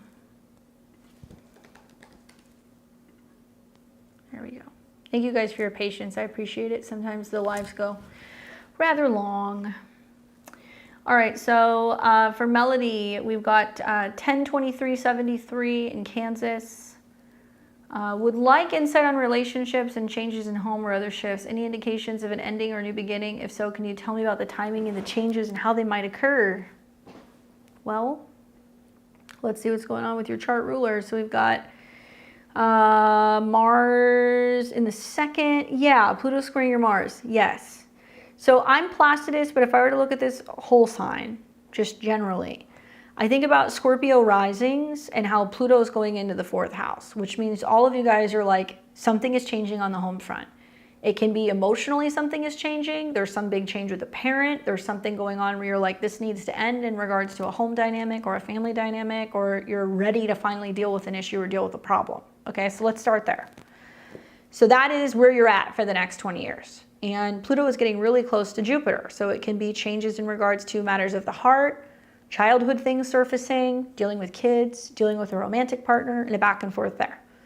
And Mars, your chart ruler, has been retrograde in opposition to this, which means you're kind of reevaluating, who am I, what's changing with my career, or my status, or with my parents, or with my job, and how is that putting the pressure on me to make some big emotional home and family changes. Now, not only is Pluto coming into conjunction with Jupiter, which is going to put the pressure on how you communicate and connect with relatives, family, roommates, whatever, but it's squaring your Mars. And Mars is your chart ruler, Mars and Pluto. If things are going on with Mars and Pluto, you're feeling it. Truth is, you're getting it from all angles. The good news is that you have been prepped and primed for this. Okay, you have been, because for the last 2 years, Pluto's been squaring your sun, which means you've already been thinking about making a change to your status or your career, leaving a relationship, starting a new one, starting a new business, quitting your job, whatever. Something's been going on there. You've been thinking about it behind closed doors. And so now the time for action is showing up. And this Mars retrograde is saying, well, do I want to relocate? Am I going back to school? Do I need to talk to a lawyer? You know, it depends on your situation. But the fact that Pluto is going to be squaring your Mars means that you're in for some major changes to either your work, your location of where you're working, your routine, your health, or your habits. And you're going to deal with that square all year long. Communication with neighbors and siblings can get dicey, and with people at work. That's where I would watch myself personally. Uranus is going to wake up in your 7th house, could be changes in relationships at the end of the month. And then when Mars goes direct, it's going to go direct, and then it's going to come back into Leo. So there's going to be some pretty gnarly squares that might mean that you're executing and you're like, okay, time to make this change at the end of April. Mars opposed Pluto, Mars square Mars.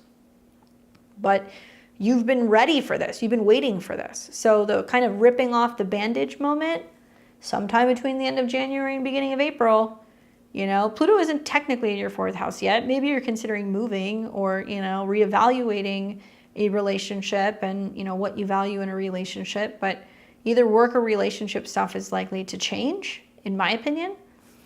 It looks like for your age, you're in an Aquarius year, a 4th house annual perfection year.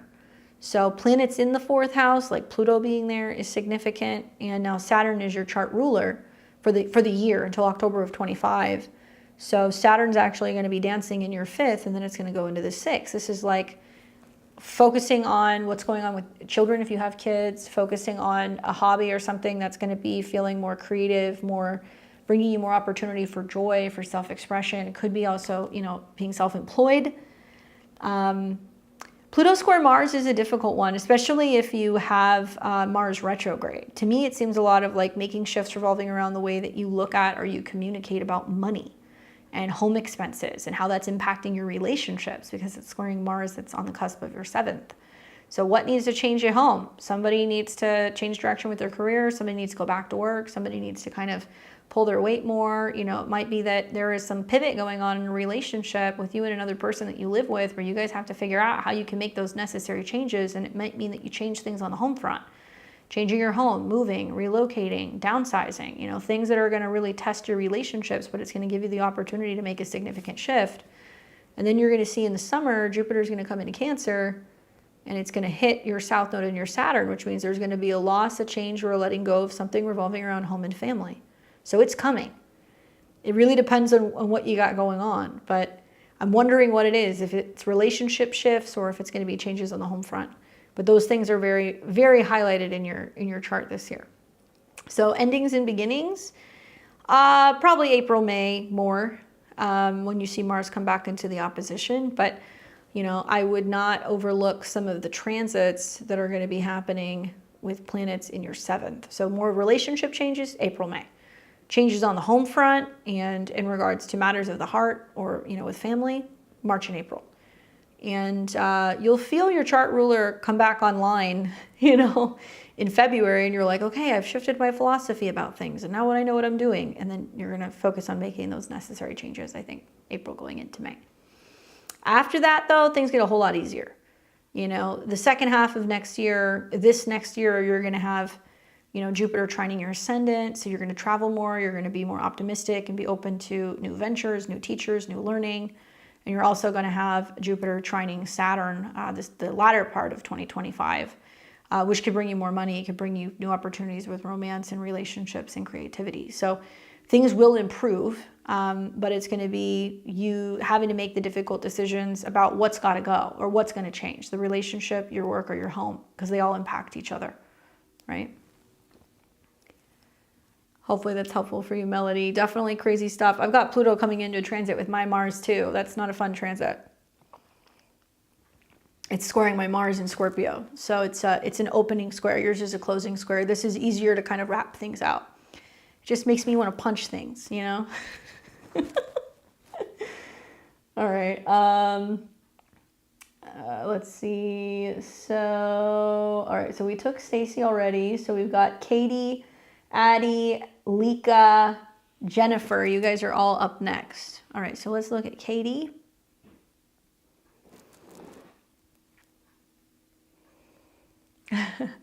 I'm literally like, oh, I should start taking like boxing like lessons or something. That might be good for me. Not fun. I feel so spoiled having had a Mars in Scorpio, and I'm like, oh, and I have Mars sextile Venus and Saturn, so it's like very stable, but like, no, not anymore. All right, so let's look at Katie.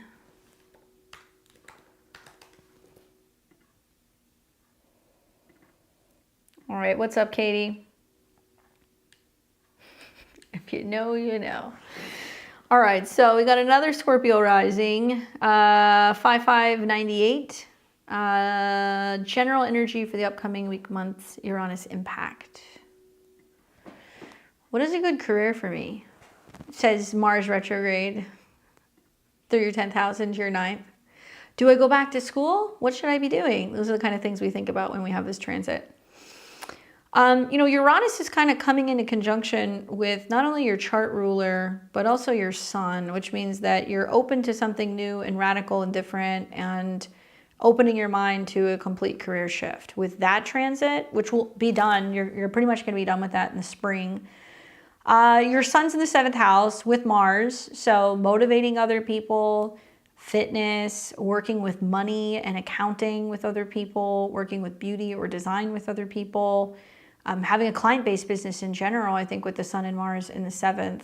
And the dispositor is Venus, and Venus is in the 6th. Are you like sporty at all? Have you thought about like getting involved in health and fitness? Training even, you know, becoming somebody who's like a coach or a counselor, a therapist. I mean, just an idea. Anything that's transformative, because your Sun Mars is on the cusp of the 8th house. And 24 is always about spirituality or the vision, you know, what I'm envisioning. It can be about photography. It can be about meditation. It can be about healing. Oh, you're sporty. It's like you've got the chart of somebody who would make like a really great trainer or a fitness instructor or a wellness coach or somebody who works with herbalism and you help people heal, or you work with aromatherapy. You know, I'm just kind of spitballing, but you have all of these things that you could do. Certainly Sun conjunct Mars is like, I have to be passionate about it, right? And Mars is about helping people. So it's like, if you're passionate about helping people, whether it's transforming their bodies, their health, their habits, their life, you're going to do well. And your natal Saturn is also in the 7th house. So it's like, you're somebody who will go through some health challenges or some difficulties in service and healing yourself or helping yourself. And maybe over the next year or two, you're going to learn more about that. And that's going to kind of unfold and transpire into you being like, I found this health healing remedy. I worked with somebody. I learned the modality. Now I want to go and do it for other people. But my goodness, I mean, you could really help whip some people into shape if you got Venus in the 6th house and Sun and Mars in the 7th. And you might do very well if you do go into like fitness coaching or wellness or training. You would get a lot of clients, a lot of business from before and after photos, because you've got Mars and the Sun in a Venus sign, and it's at 24. So take before and after photos of people if you start doing that, you know, or like, this is what my client was doing, you know, when I met her, and like, now look at how much money she's making, or now look at how great she looks now that I've styled her. You're really going to want to promote what change you can bring about in other people. Moon in Capricorn is very grounded, and it does trine all your Taurus stuff. It's very practical. You know, it is about communications and business. So that's another thing to kind of consider. But the moon sextiles Jupiter and Jupiter sextiles Mars and the sun, you know. I think that anybody who's got a Scorpio rising, you know, it's funny, the Scorpio risings don't want attention, but they generally get a lot of attention for their work, and they get recognition for their work. That's because you've got, you know, 10th house Leo, it's ruled by the sun, and the sun in the 7th house means that you'll have people who will be like, you know, promoting what you do. Otherwise, I would look at this and go, well, do you want to go into, you know, aesthetic nursing? You know, do you want to do permanent makeup? Do you want to become a tattoo artist? Like Sun Mars things, you know, working with needles or working with acupuncture. But Taurus is going to be more like beauty oriented. So I could see you considering a field that's going to be more health related. I've been in social services and so over it. I could see that with Venus in the 7th, in the 6th, but I don't really think that that's the thing, you know, especially Scorpio risings, they're going to want to do more creative work. So, you know, you could do art and design, you could do anything kind of in regards to styling, you could do, you know, beauty influencer type things, especially with Uranus on your Mars and on your sun. You could get a lot of recognition for what you're putting together. I wonder if it would be worth over the next couple of months trying to kind of like build something on social media and trying to get sponsorship for, you know, sports clothing and products and supplements that you're taking, or, you know, products that you're using, and maybe you might be able to kind of promote that and get a little bit of fame and recognition with Uranus on your sun. And then suddenly people are interested in what you're selling and you're getting a kickback for products you're already buying. But, you know, until you have Uranus off of your sun, you're going to be kind of throwing ideas up in the air, trying to figure out what it is you want to do. And your Saturn return is going to help with that too, which is not for some time. I think a lot of Scorpio risings, I want to say to all my Scorpio risings, like, welcome to hell. Like having Saturn and Neptune in your 6th house, people think like, oh, you're going to have health problems, and you can. But my experience with Saturn and Neptune is in the 6th house has been like work, work, work, and more work, you know? And so for you to be able to kind of have an opportunity to really make a segue in your career, especially in 2026, that's when it would likely to happen with Jupiter in your 10th. It's going to be like you're grinding it out all year in 2025. So whether you're going to school, you're working a job where you have to work your way up, you know, you're deciding you want to start your own business, like Saturn, Neptune in the 6th house, it does not care about what you want. It's going to make you work yourself to death, but there will be something that you will gain from it in 2026, right? And your Saturn's there. So you still have some time to kind of figure it out, but I would think about it. If you could do some kind of influencing work, especially with sports and fitness, or if you decided you want to kind of get, you know, you want to go through some kind of training, right? You could do that. If you want to do some kind of coaching training, that would be good for you with this chart too. All right. So hopefully that's helpful in giving you insight about your chart. I like Chiron on your ascendant too. You can kind of identify as being like a healer of some sort, tending to your own wounds first, of course. All right, we got Addie, Lika, Jennifer, Dannon. Thank you guys for your patience. I was like, man, it's going to be a full moon. We haven't done astrology for a little while, so I had a feeling we were going to have a number of people.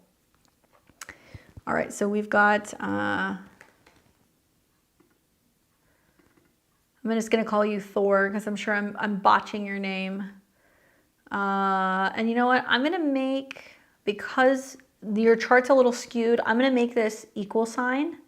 I don't usually do that, but if I have people who are in certain parts of the world, the chart looks a little funky. So I'm going to make this equal. There we go. All right. So we've got reading on YouTube, 7th of January, 83 in Reykjavik, Iceland at 9:56 p.m. So that's going to give you a Virgo rising, and your sun is in Capricorn and your moon is in Scorpio. So did you have a particular question for me, Thor? Anything that you wanted to ask me?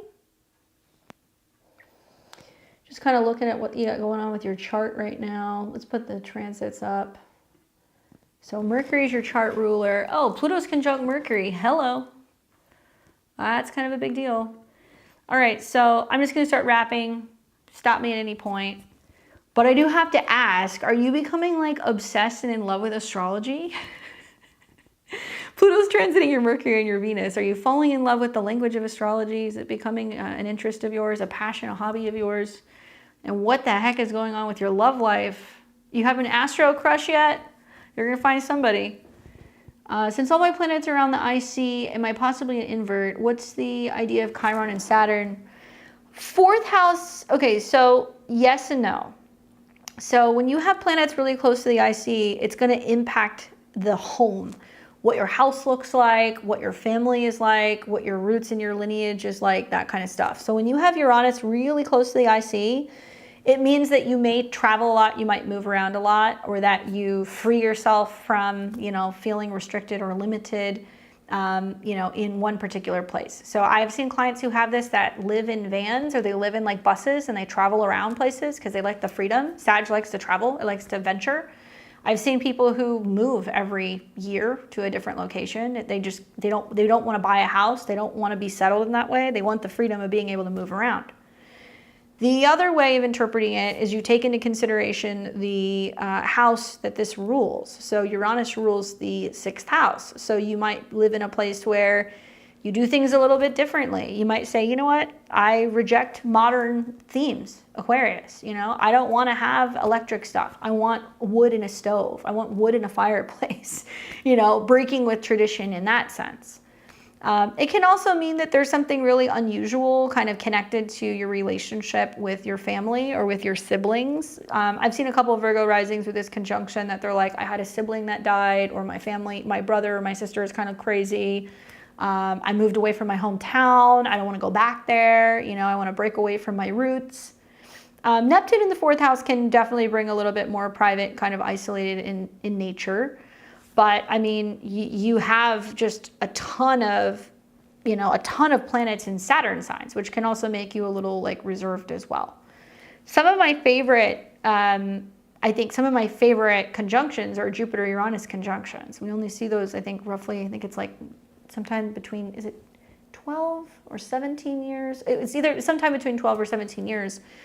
The last one we had was in Taurus, and then the time before that was in Pisces, and then the time before that was, I want to say it was in the 90s. But Jupiter is knowledge, and it's about growth and abundance, and it's in its home sign, it's conjunct Uranus. So some of the best astrologers that I've seen have that conjunction. So there's a number of really well-known, reputable astrologers born with that conjunction in 1983, so you can speak the language of astrology. I would be most focused, if I were you, on my south node in the fourth, which is kind of talking about freeing yourself from your home and your hometown, and maybe, going out into the world. The storyline usually of south node in the fourth is like, I move away from my hometown, I move to Hollywood, maybe not right now, but you move to Hollywood, or you go and you do something that's like out in the world that's very opposite of like where you grew up. And even your north node is in Cancer, so it's about home and family and responsibility and tradition, but it's in the 10th. So maybe you're going to say, well, I'm not wanting to do the traditional I settle down type of vibe. Maybe I want to, go and work, or I want to focus on my business, or I want to live in another place and kind of break with norms of what has kind of happened in my family or even in my culture. And your ruler of the north node is the moon. And the moon is in the second house in Scorpio, conjunct Saturn and Pluto. So you want to be doing work that's majorly transformative, very emotionally connected, using your intuition, maybe working with money and resources. You're going to start feeling impulses to start looking into trading and gambling with Pluto and Mercury and Venus in your fifth. So that's one thing you want to watch for. Be careful with like cryptocurrency. Be careful with like speculative investments. That might be something that's kind of coming up for you. But conjunctions are the strongest aspects in astrology. So when you have Mercury and Venus conjunct, your heart and your mind, might need to be on the same page when it comes to relationships and commitment. And probably Pluto coming in conjunction with Venus and Mercury means you're going to meet somebody. If you're not in a relationship right now, you're going to meet somebody pretty soon. And it's going to be somebody that is going to either be, like really amazing and it's going to totally transform the way you look at relationships, or it could be a relationship that is a lesson. And they could be younger than you. There can also be much more of an emphasis in focusing on creative projects and self-expression, and obviously trading will come in there, astrology will come in there, gambling will come in there. And you might start feeling very passionate about how you want to like create and start thinking about a new way forward when it comes to your long-term kind of career goals. Future financial leader. Yeah, well, especially with Moon and Saturn and Pluto in the second house, I could definitely see that. And it sextiles nicely with all of your Capricorn. Your Venus and your Mercury are at a 2, so it is a Taurus degree. So it is about money. It's going to be about how you're applying yourself when it comes to your financial future, Aquarius. You know, what risks are you taking? How are you applying some of your natural talents? And the 5th house is a funny place. It's like we have to create there, you know, and the sun is there. So you're creative, playful, all of that stuff. But there is now an emphasis on relationships getting more serious or real. So you might be meeting someone who like really wants something serious and commitment oriented. You're going to be like, ooh, Pluto, Venus. Am I afraid of love? Am I afraid of vulnerability? So many single Virgo risings are going to meet somebody and settle down this year, and it's going to be good for them. And people who are in relationships are going to see that there's just like a real growing period. And if you're not looking for relationships, it's going to be about self-expression, self-love, and creativity. But are you introspective? Yeah.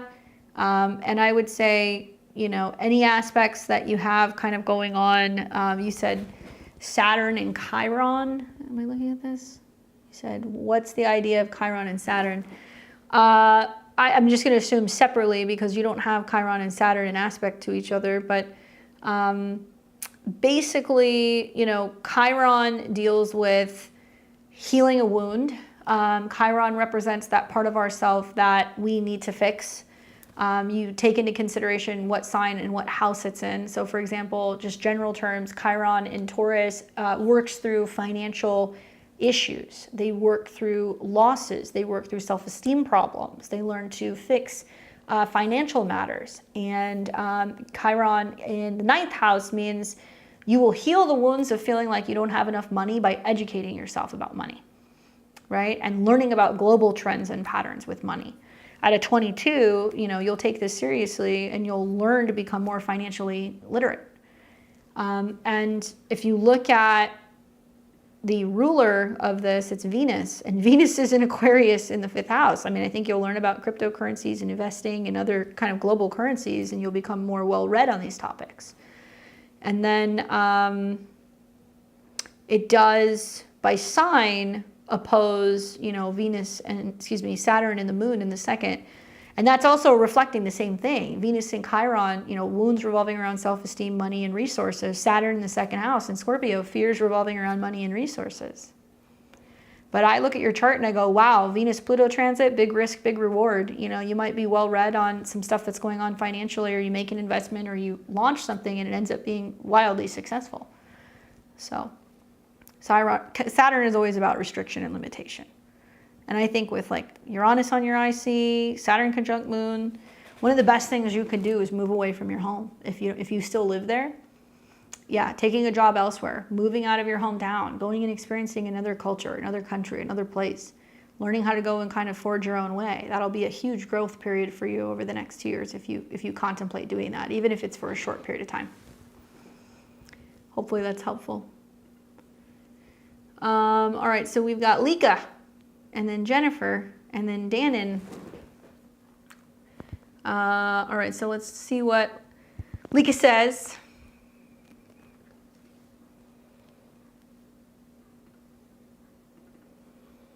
What's up, Lika? General reading. Pisces Rising, Sun in Gemini, and ooh, I'm kind of, hey, let your light shine. I've got, let's see. So we've got 1, 2, 3. So you're 3 readings away. I'm kind of loving this Mars retrograde over your Venus action. That's not a bad transit in the 5th house. With Venus going through your 1st house, it's all about self-love, appearance, romanticizing life, indulging, taking care of yourself, focusing on your beauty. I mean, this is like spas, mani-pedis, soaking, long baths, that kind of stuff. And that's all funneling into your 5th house, where that's going to provide you with more romantic opportunities, more opportunities for creativity, better ways for you to be able to, you know, respond to things romantically, be creative. I mean, hi. And the North Node's conjunct Juno, this is where you're like, I am dedicated and devoted to myself. I am focusing on my energy, my body, my emotions, my appearance, and it's like bringing love in. And you may not even be looking for it, but like I see that looking at this chart personally. I also really dig the fact that Jupiter is retrograding over your IC. Now, it's not going to go back into your 3rd house, but it is going to station right on your IC in February. And that's going to bring in new opportunities for emotional growth, but also good things coming in regards to your home or your family situation. So that's positive. I think you could use a little bit of that. And then the other transit is going to be Mars hitting Venus. That's going to be in February. Mars is going to actually station right next to Venus. So like February and March, Mars is conjunct Venus in the 5th house. I need you to be dancing, creating, singing, painting, romanticizing. And you could just literally, as a Pisces rising with the eclipses and the retrogrades in your 1st house, you could bring in exactly what you're asking for. Be mindful of the conjunctions to Saturn, so you might have to be very literal. Vision boarding might be a good thing. It sounds kind of silly, but like I recommend for Pisces risings to start cutting out and saving photos and images and pictures of things that they're wanting to manifest. And whether that's more money, changes with your appearance, bringing in new relationships, because what you're seeking will find you, because Venus will retrograde in the 1st house, Mercury will retrograde in the 1st house, and you're going to literally bring it in like a vacuum. So that's what I want you to be focusing on doing, because Mars is when all of a sudden all these things are going to change. Now, yes, okay, to be fair, Venus retrograde, Mercury retrograde in the 1st house. You got to watch your health. You know, don't make any dramatic physical changes or any changes in regards to your appearance, your clothing, or your style. But I really feel like if you can be really creative right now and be open to, you know, getting back into some of your old creative routines, or bringing in a lover or somebody that can kind of give you a little bit more inspiration, this can be a kick-ass time. I think it's going to be really, really good for Pisces risings. I think they're one of the rising signs that are going to do the best with this. In the background, Saturn is coming in for a square with your moon, and it's also putting the pressure on you to create something and express yourself. And Saturn's going to square the North and the South node. So it's all about you going, am I holding this vision for my goals, for the shift in myself, for the shift in regards to my friendships, my networking? Am I holding that? And old things are going to fall off and new things are going to come in. And you're going to be in that kind of like shifting the energies in March and April. And then Uranus is going to go into Gemini. So it's going to start coming into your whole sign 4th house, where there's going to be some shakeups going on for you in terms of your living situation, or maybe you're just going to be feeling a little restless and feel like you need out. And then Jupiter goes into your 5th. I mean, you will be rewarded, whether it's returning to an old hobby, something you love, a romantic partner, a creative project. Like, you will be rewarded next year when Jupiter goes into this house, right? So I'm wondering what it is that you're wanting to do. What is it that you're calling in? Let's see, you're in a Sun year. Oh, so you're coming into your 42nd year next year. So you're going into a 7th house year. So that means when planets go into your 7th house, here, June, July, October is big relationship time, okay? And if you look at your natal's 7th house ruler, Mercury, it's in the 3rd. You're going to end up traveling back and forth with a partner, deciding whether or not you're going to move. Or you're going to meet somebody, you know, online in some way, and then something's going to start up. So yeah, Mercury in the 3rd house at a 16. So you might meet somebody in your local community. You might meet a neighbor who has a friend. You might get invited to gatherings and get-togethers. But I think with Jupiter sextiling your Mercury and planets going through the 7th house with eclipses, there is definitely going to be calling in exactly what you want. You could literally bring them to your front door, right? Good transits for you in this year. And then Jupiter's going to hit your Venus. Like, this is, yeah, really good. Heading to Australia in my birthday in May. And of course, you're going to have, you know, Uranus in your 4th house, and you're like, well, I'm going to be somewhere new. be careful what you ask for. Uranus going back and forth out of your 4th house. You could end up being in a situation where you're going to be going back and forth between 2 countries or 2 cities. Not a bad thing, but start romanticizing and building this fantasy of what you're kind of bringing in for your life. That's what I would be doing right now. And then you're just going to reel it in, right, in the spring. Cool stuff. We've got Jennifer, and we're going to be looking at, let's see, the synastry between you and, did you want just synastry? You just want to make sure that I've got this correct. Let me make sure this is the right one.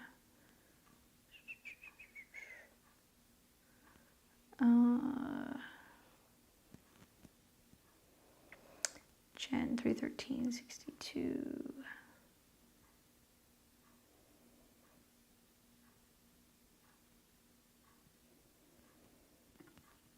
Let's see, RCH. I know I have their chart. All right, so that's them.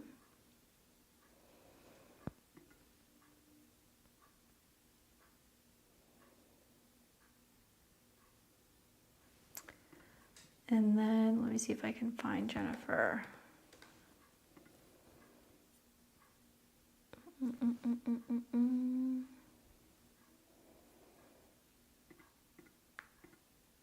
There we go. I knew I had you somewhere. All right, so let's look at, you want the synastry between the 2 of you, or do you want me to look at each one separately? Because it looks like you sent 2 payments for this. I just want to make sure this is the right one. So in terms of RCH's chart, lots of support going on with other people right now with Jupiter hovering around the North Node. Partnerships, business relationships, clients, romantic opportunities, and like communicating and connecting with people. Really strong for business. Like this is a huge theme basically now through, you know, the summertime.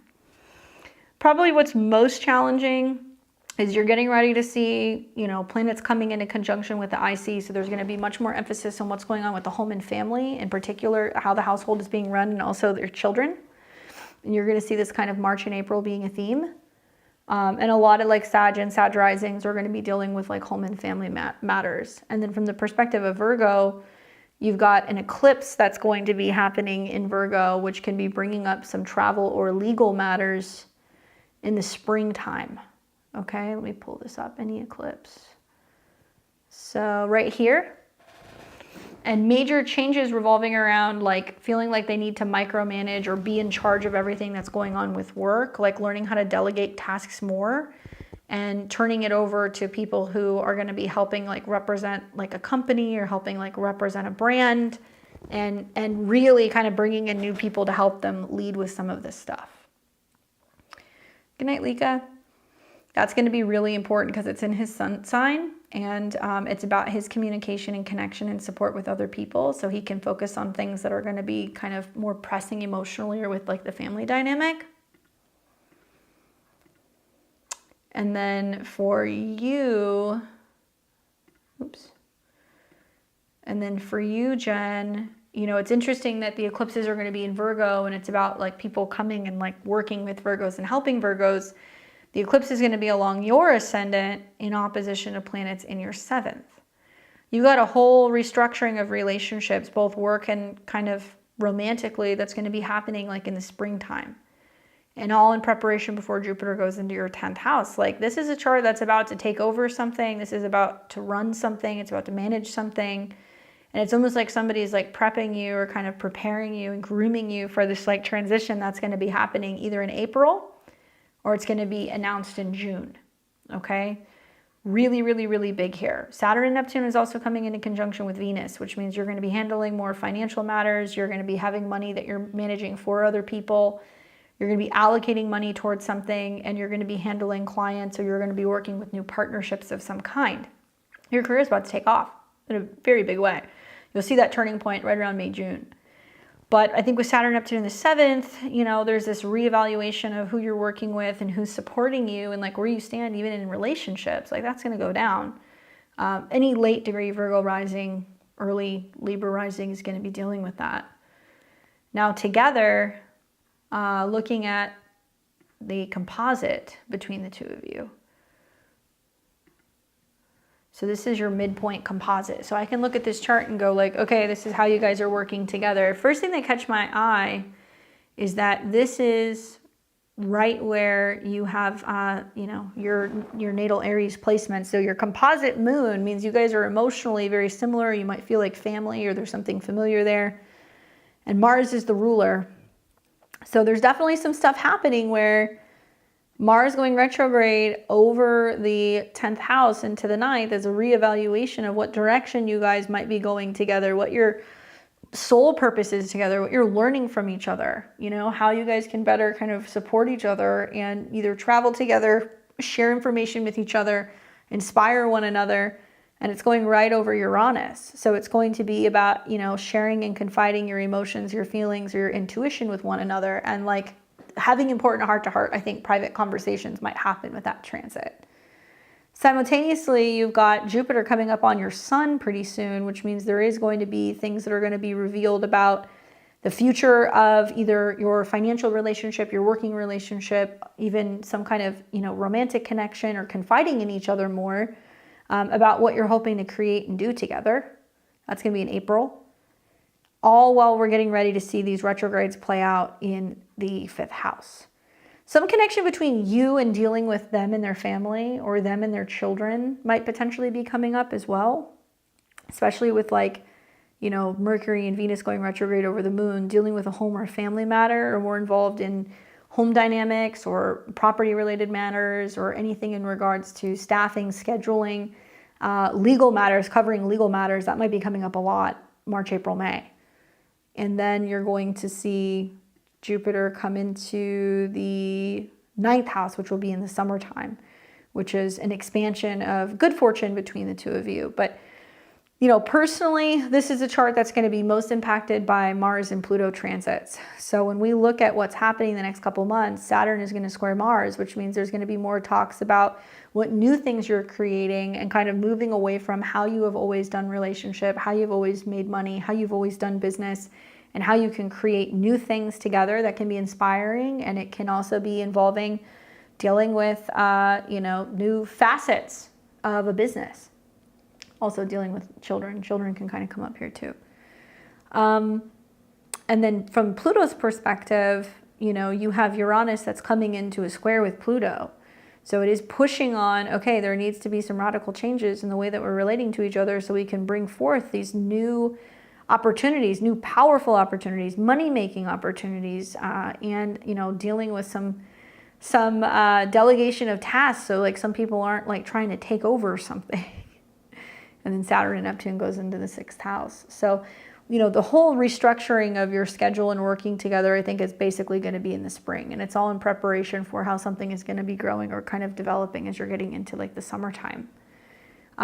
That moon at 4 degrees is right on top of your Venus. So that tells me that the Saturn transits this year going into next year is going to be about an appreciation of you stayed with me, you supported me, you were my partner or you were my romantic partner or you were my ally, and this is what I want to give you, or this is how I want to help you and assist you in some way. And as a Virgo rising Pisces Sun, there's a lot of emphasis on your willingness to kind of show up in relationships and help take care of someone or something. Like literally late Virgo risings and Libra risings, you're going to see with these retrogrades, it's not just about your health. The retrogrades are going to be happening in your 7th house. So you could have a spouse that's having a health problem. You could have a business partner that's, having failing health or having memory issues. You could have clients that are having some major crisis. And it's going to be, well, how can I support them? So I put it all together in your chart and I'm like, oh, he's simplifying his life. He wants to have more peace. He's delegating tasks. You're going to be stepping up to the plate, taking more on willingly. And also being like, I want to help make this whole process peaceful and I want to have as much time with you as possible. And having time to sit with him and, share stories or listen to his teachings or, have him confide in you and talk to you about things that he feels or things that he believes in can be very, very impactful in terms of how you're going to carry on his legacy or how you are going to teach by his examples, or, you know, you're going to be like leading a team. He's going to be giving you lots of golden nuggets, basically. Definitely a time that there is a lot of karmic shifts going on, and if something is owed to you in relationships in some capacity, it's coming your way. You're definitely going to be seeing that in April. Watch him around the time of those eclipses, because it's going to get really, really, really close to squaring his north and his south node. So it is kind of indicating that it's time for him to kind of take a step back, slow down life a little bit, focus more on what's going on with him emotionally around the home front, and like learning how to kind of delegate some of these tasks and making the necessary changes that he needs to make with leadership. And the good news is Jupiter's in his 7th. He's got the right people in his corner, the right people that can help him through the process, that can support him through that.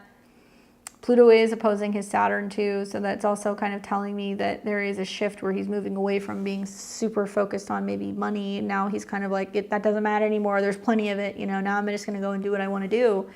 So he can maybe be a little bit testy about, you know, the wealth that he might have or that he's acquired and what people want from him. And he's reevaluating, well, who do I want to give what? Who deserves it? And, you know, who's really earned it? And who's going to do good things with it?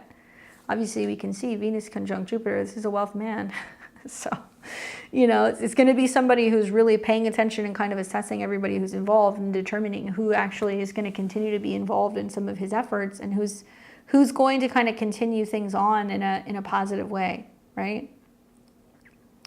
Jupiter is his chart ruler, and you're going to have Jupiter trine Jupiter. So, I mean, I think you're going to see a very, very strong period for him, especially financially, going into the summer. Jupiter and the Sun in the 8th house. There's going to be either cashing out on something or some kind of wealth coming his way, which is going to just further kind of prop up some of the stuff that he's done, like work-wise. Or he may be more generous, I think, with other people, definitely. Let me know, Jen, if you had any other like specific questions, because I want to make sure that I answer all of them, because it looks like you sent to synastry, so I'll send some of that back to you. All right, so we've got Dannon, Amber, and Amanda, and Christine. You guys are the last ones standing, so thank you for hanging in there. Let's look at Dannon. If you guys haven't already, make sure you click the bell button, subscribe to the channel. That way you can see all my videos when I'm here throughout the week, or when I'm back next Friday doing tarot. What's up, Dannon? All right, so I've got you here January 2nd, 79 in Hackensack, New Jersey at 5:17 p.m. So Cancer Rising, Sun in Capricorn, Moon in Pisces. I'm looking for whatever you see coming up that might be significant for me. New relationship, job changes, improvements, financial improvements, moving, whatever I think you should be aware of. I trust you. Thank you so much. You taught me so much about astrology. I'm a silent follower. Well, thanks for watching. Well, as a Cancer Rising, I'm always going to look at what's going on with the moon. So you've got a really nice transit where Venus is coming up on your moon. So learning something, traveling, education is going to be a theme. Relationship to teachers, mentors, long distance relationships is all a theme, basically. We're going to see Venus spend a lot of time in Pisces, you know, weeks in Pisces. Even though it goes into Aries, it's going to retrograde back. So in my mind, knowing that Venus is going to conjunct your moon, your chart ruler, and then it's going to retrograde with Saturn is going to get you thinking about where you want to travel, what you believe in, what you want to learn, and who could best teach you or guide you in these departments. Okay, that's number one. Number two is that Venus is going to meet with Saturn, which is your 7th house ruler. And I'm looking at Mars retrograding in your 1st house, where you're reevaluating, right? Mars retrograde is like pulling an arrow back and deciding where you're going to shoot it.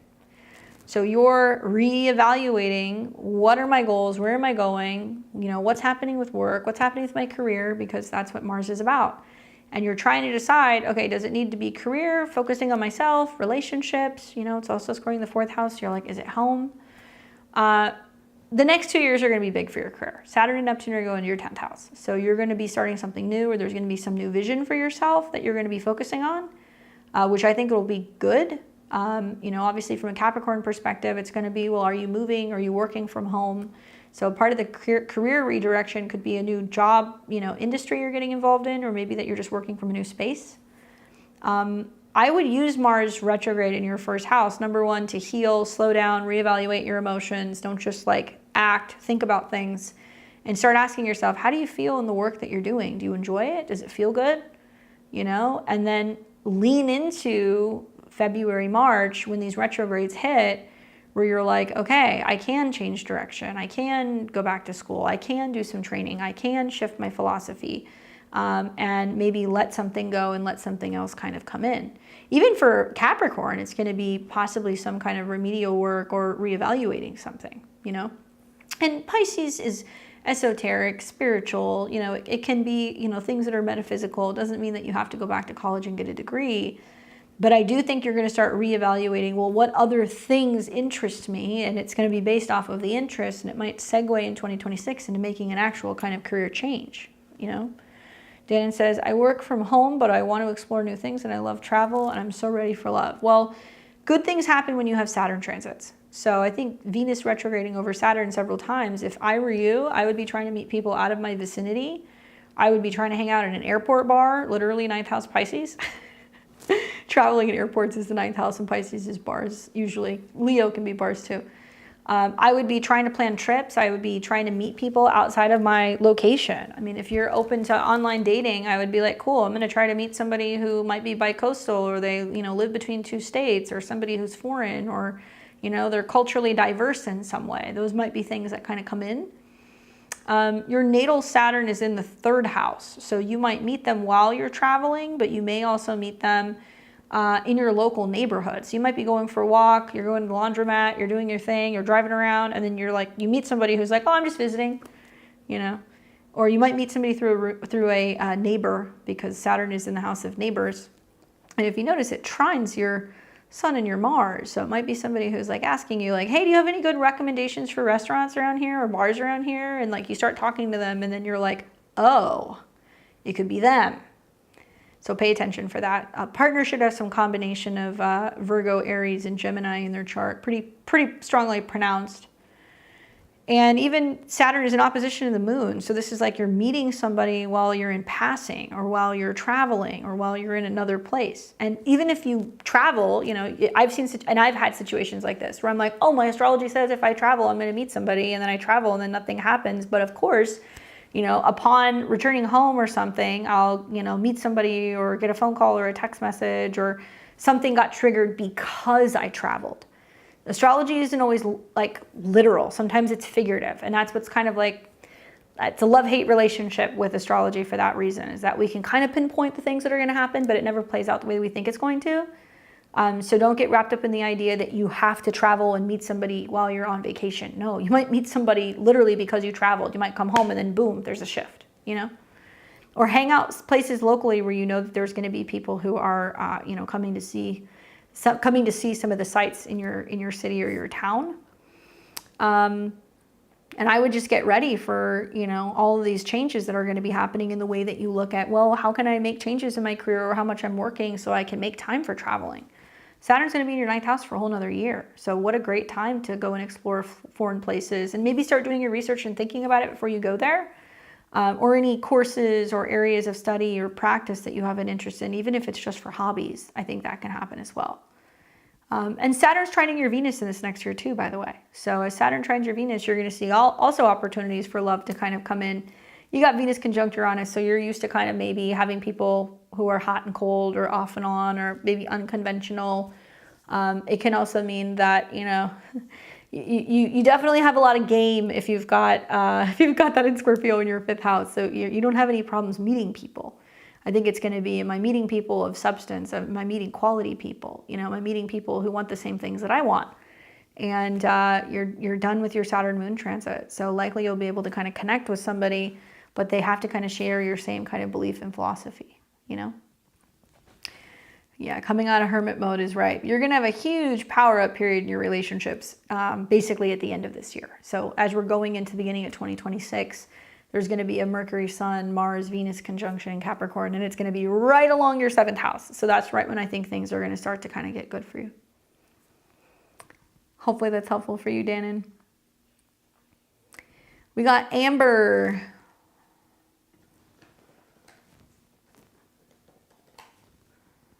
All right, so let's see. I want to make sure this is the right amber. So, oh yeah, duh, let your light shine. Hello. So we've got the other person.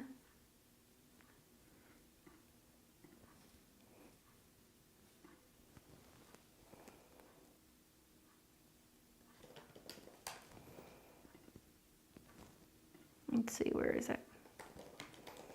So Amber's got questions about this synastry. And she says, mine plus him, so 11/11/86, 1:34 p.m. in Lake Charles. She says, feels like we are a new start, but not sure. Is there anything I should be concerned about with this full moon? What does it bring with our 5th house? So the full moon is going to be obviously happening in your 5th house, right? Which is going to be about love affairs. I mean, a full moon in the 5th house conjunct Mars can be pretty sexy, pretty passionate, especially if it's going to be coming into trines with Jupiter or Saturn. So I'm not worried about it in that sense. The conjunction for Mars is going to be about going after what you want and being kind of passionate about your pleasure and getting your needs met. And obviously there are Pisces rising too. So it's good for both of you guys. And it's going to be making trines to their moons. You might see a much more sensitive, emotional, dramatic kind of vibe that's coming through. I mean, I think a full moon in the 5th house is like, you need to have a romantic date night set up. And like, what is it going to be on, like Monday or something? So you could do it Sunday, going into Monday if you want. But it's not really so bad in your guys' charts. Let's look at your composite here. So this is going to be the full moon in your guys' composite chart. Okay, so it'll be in your 5th house, conjunct Mars, but it's trining Neptune. So this is much more sensitive, creative, you know, anything revolving around self-expression. You know, I would be like, okay, good wine, good movie. You know, you guys light some candles, Mars, you do something where you can spend some time together and you can just unwind, right? But the challenge is that with this full moon, we do see Venus approaching Saturn, and it is coming into an opposition with your composite Sun and Mercury. So it can mean that, you know, some person's like feeling it and they're feeling kind of like romantic and like touchy-feely, and the other person's like, yeah, I don't know, or, you know, they're distracted, or I don't have time for this. You know, sure, that can be happening. And Venus is also with Saturn forming a square to your guys' Mars-Uranus. It almost feels like it's a turning point where it's like, can we actually connect? Can we be vulnerable? Can we make time for each other? Can we commit to each other in a more serious way? You know, is that magic still there? Is there still some sense of like, kind of like lust and chemistry? I mean, I think that's what you're going to be trying to kind of figure out. If you can work with this energy in a productive way, I feel like it can actually relight a fire, right? And I feel like it can be good, and it can be setting the stage for when Mars retrogrades. That's like, hey, that was fun. You know, we should make a habit the first Sunday of every month, or the second Wednesday of every month, or every other Friday. Like, we do this. We unplug, Pisces. We kind of find ways to be able to kind of create our own little space where we can create and be together and watch a movie or do something that can be a little bit more like intimate and private. And then you do it throughout the Mars cycle, and you can keep bringing up the same energy that you had from that full moon. You're going to see that conjunction again at the end of the month. You're going to see it again. That's going to happen, I think, in April.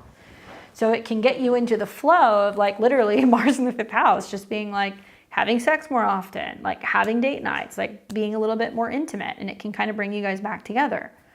I think that's really smart, knowing that there's going to be Venus retrograde in your 1st house. Both of you guys are probably going to put more emphasis, I think, if you're doing this, on like getting dressed up, going out and doing something, because both of you are Pisces rising. So with Mercury and Venus, you're going to be like, oh, they like this perfume. I'm going to, you know, wear that perfume for them. Or she likes it when I wear a collared shirt, or we get dressed out and we go out to dinner, or whatever. There's going to be more of an emphasis in like presenting yourself in a way that your partner wants. And there's going to be a lot more attention and appreciation as well. So I think that maybe if you guys are a little bit more generous, a little bit more touchy-feely with each other, this could be a turning point, and it can help you navigate some of the eclipses that you're going to start having in the 7th house, which can clear things out. But if you notice, this eclipse in Virgo has the ruler retrograde in the first. You guys are both going to start feeling more appreciated. You're going to start feeling more attractive. You're going to put more of an emphasis into how you're showing up in the relationship. You're going to focus on being the best versions of yourself. And you can really kind of support and amplify one another in doing that. And it can be really, really good. So make a habit of it. Whatever you guys end up doing around the full moon, be like, this is fun. We should be doing this at least once a month. And then make a habit of going back and doing those same things. I find my composite chart matches up with his progressed. That's what seems to be happening. He's different this time. Well, it's helpful that you're both Pisces risings, because most Pisces risings are going to be so consumed with their own shit that they're going to be like, it's not about relationships right now. I can't do them. But maybe the Mars retrograde in your guys' fifth house and over some of the natal placements is really kind of saying, no, we need a little bit more time to kind of like fantasize and be creative and unwind and connect in a way that it can be really positive for you guys. And then Uranus is going to come in conjunction with your Venus. I mean, girl, get ready for that transit, the Uranus opposition. I mean, you might go from being a little resistant to commitment to suddenly you're like, yeah, I want to do it. Let's do it. You know, oh, yeah, we'll move in together if you guys don't already live together, or you'll start talking about traveling together, or, you know, spending a little bit more time at one person's house or the other and doing domestic things, you know, or saying you want to get out of the house. Although it's going to be changing something about the way that you do domestic living and relationships. That's going to be a very interesting kind of transit you're going to go through over like the next year. So that will also kind of further open things up, and then Jupiter will be in your fifth. So I think this is only the beginning of like focusing on being able to have more romance in your life, to be honest with you. And it's cool that you have a partner that's going through the same transits at the same time. That's going to help that immensely. Anyway, I hope that that's helpful. All right, so we got Amanda and then Christine.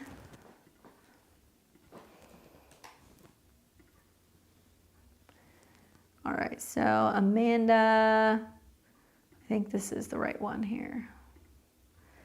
Yeah, 1285, yeah. All right, what do you see happening in my chart in the next few months? I just turned 40 and I feel I'm at a crossroads in a romantic relationship, not sure what's best. Also, I do not feel fulfilled in my career. Is it time to make a change? Well, if you're 40, you're in an annual perfection year 5. You're in an annual perfection year 5, which is going to put an emphasis on Saturn, both your natal Saturn, as well as fifth house planets and fifth house themes. So the fifth house is romance, creativity, children, self-expression. So if you have Saturn in the second house conjunct the south node, you're going, is it time for me to let someone go? Do I turn them loose? Do I release them? Saturn, south node. And you have Saturn natally square your Venus. So you definitely know that there's good times and bad times in relationships, that, you know, if something is true love, or if it is really good for you, it makes you happy, you know, you're willing to hold on to it. But sometimes the Saturn square means it comes with age, it comes with time that you learn this lesson. You also have Saturn in opposition to your moon. So the second house is possessive house. It's I possess, I have, I own. And the eighth house is other people. So there's this theme of being like, okay, if I know that something's not working, how do I get over my fear of like letting that person go? Like, do I really want to let them go? Like, and there can be some fears and issues and jealousy that can come up revolving around truly turning them loose. And what if they find somebody else, and if they are happy, you know, or what if I don't find anybody? And that seems to be kind of what's coming up here. Not only do you have Uranus on your moon and your north node, which can make you emotionally all over the place. And in the eighth house, it can create lots of psychological issues. And sometimes there can be, you know, back and forth that's kind of going on with finances and relationships in terms of, you know, stability and how that makes you feel. But it's squaring your Venus. So that also brings lots of turbulence in a relationship and needing to break free out of old relationship patterns. And it's opposing Saturn in your second house. So it's saying, if you love something, let it go. Especially if you feel like you love them, but you know that something might not be working, or that there's a turning point in the relationship, that sometimes taking a break doesn't mean it needs to be forever. It's just relieving some of the pressure, you know? I would say with work, I mean, look, you have 29 degrees on all angles. I don't think we've ever had it a live where I've had so many people with the exact same ascendant degree. I mean, there's been, what, 4 people now with 29-degree Virgo rising, maybe more. There's been at least 4. So critical turning points in your life revolving around Mercury. So career, business, relationships, communication. Neptune is on your descendant, and it's now squaring your 10th house, and Saturn's going to come up here. So not only does this create a lot of confusion with relationships, which quite frankly, you're not even going to remotely start to see yourself out of those changes until March and April. So I wouldn't make any big decisions, but those 2 planets squaring your 10th house means that you're either supposed to be more creative, idealistic, hopeful, inspired, or you're going to feel lost, confused, and you don't know what's happening. And you don't want to make big changes in relationships when you have that transit, and you don't want to make big changes in your career. However, when you get through, I think, some of the confusion that's going on with your relationships and your emotions, which will get easier when you get into about June, then Jupiter's going to go into your 10th house, and there's going to be some kind of career growth. And it means that your relationships can expand in a new way, your career can expand in a new way, and it comes from being with relationships and partners, or working with business partners, or working for companies or clients that have a clear vision. Saturn, Neptune, it's got to have its dreams founded in reality. It's got to get real, and it's got to grow up with Saturn and Neptune, conjunct in Neptune. Saturn and Neptune conjunct in Aries.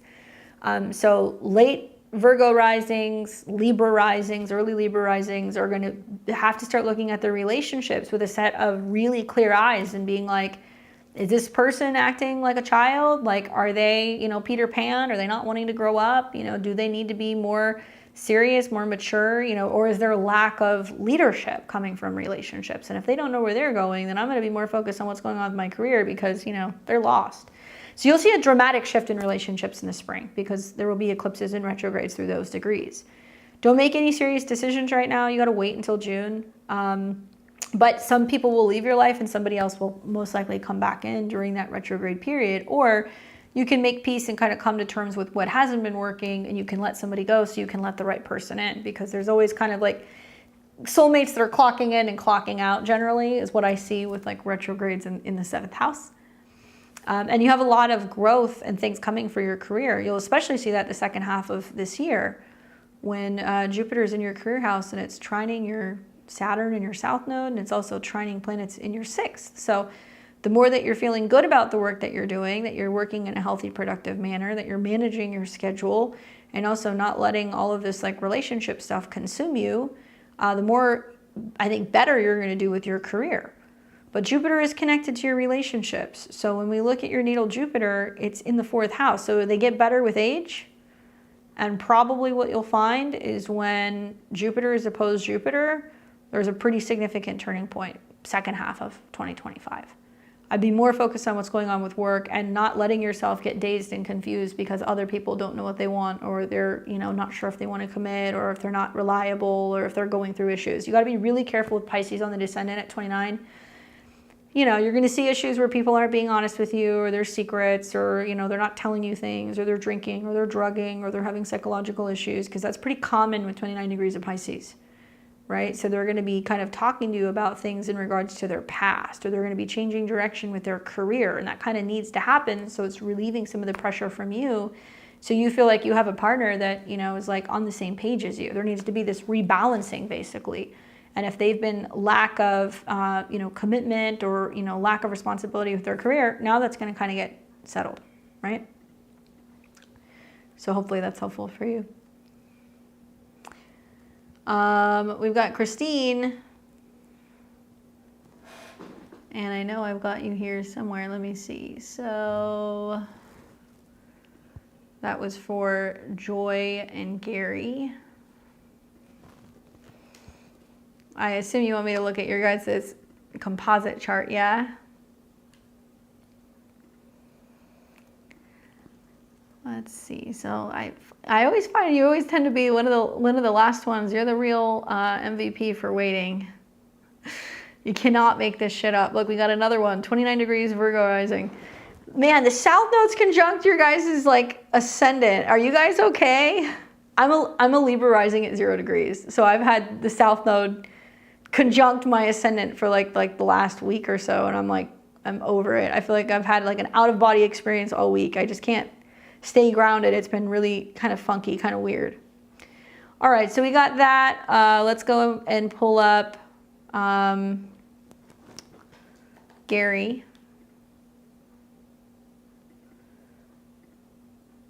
All right, there we go. I'm going to look at your guys' composite.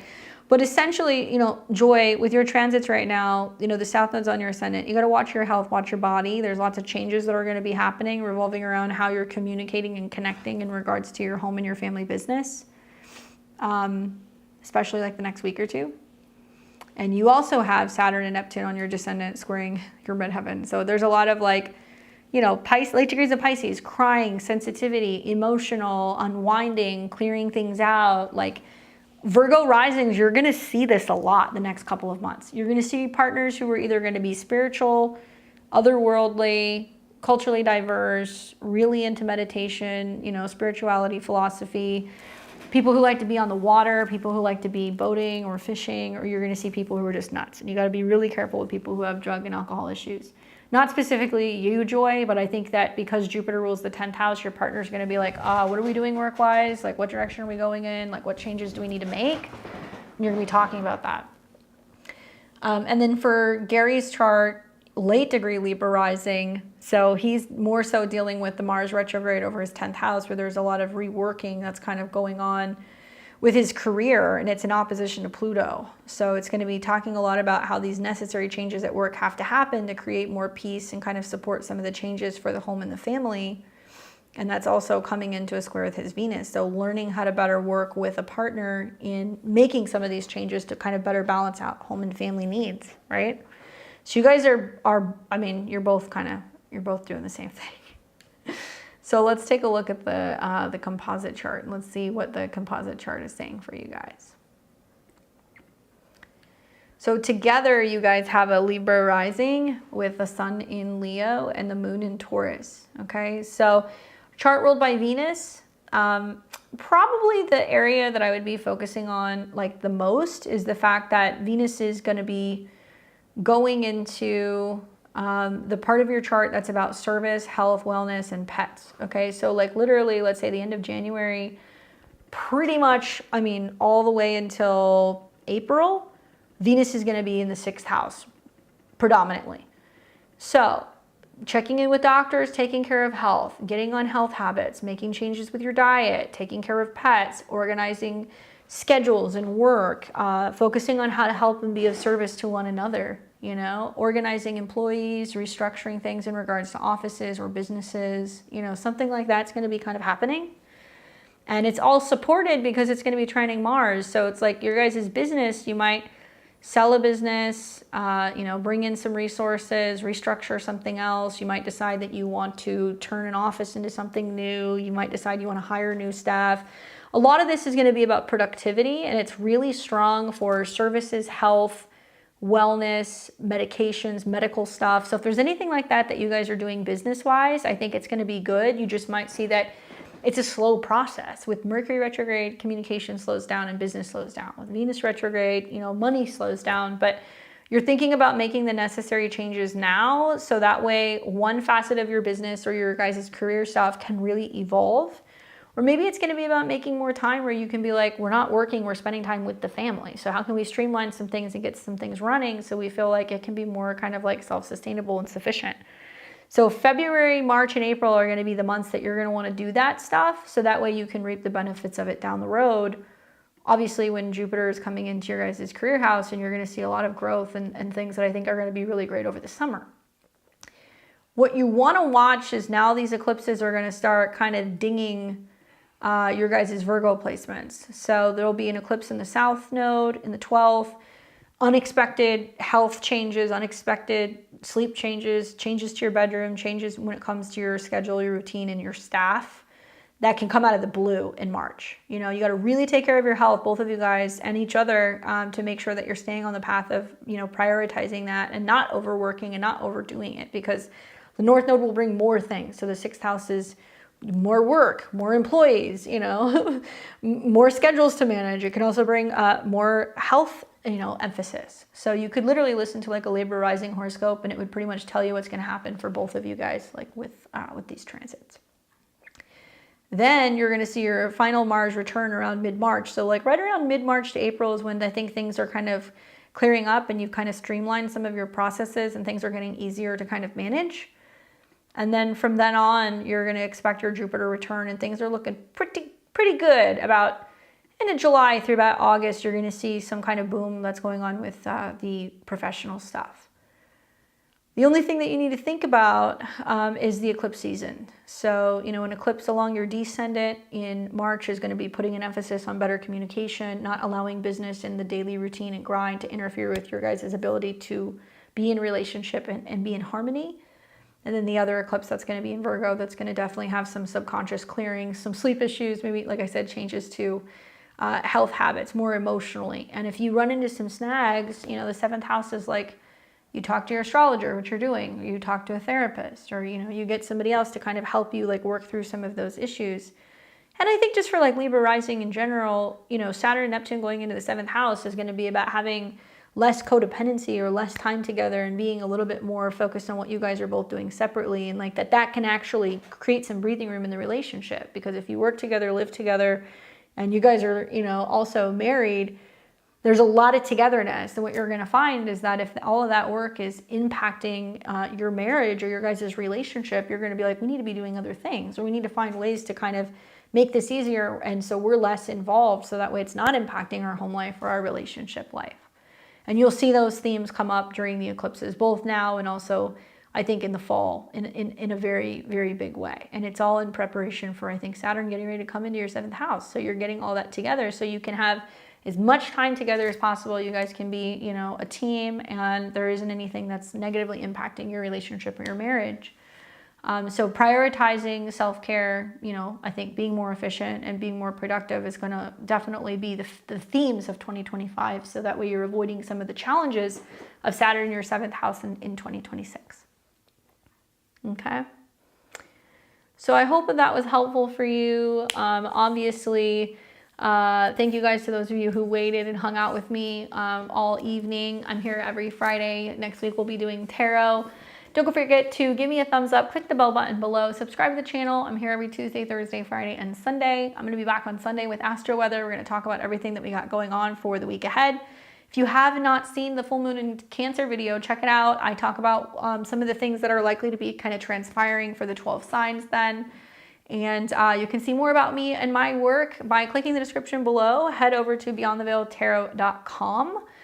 You can learn astrology with me. I teach astrology for beginners. You can also, see my private one-on-one sessions. I've got astrology calendars and much more.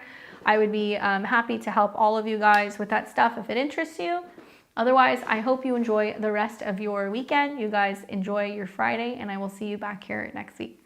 Take care.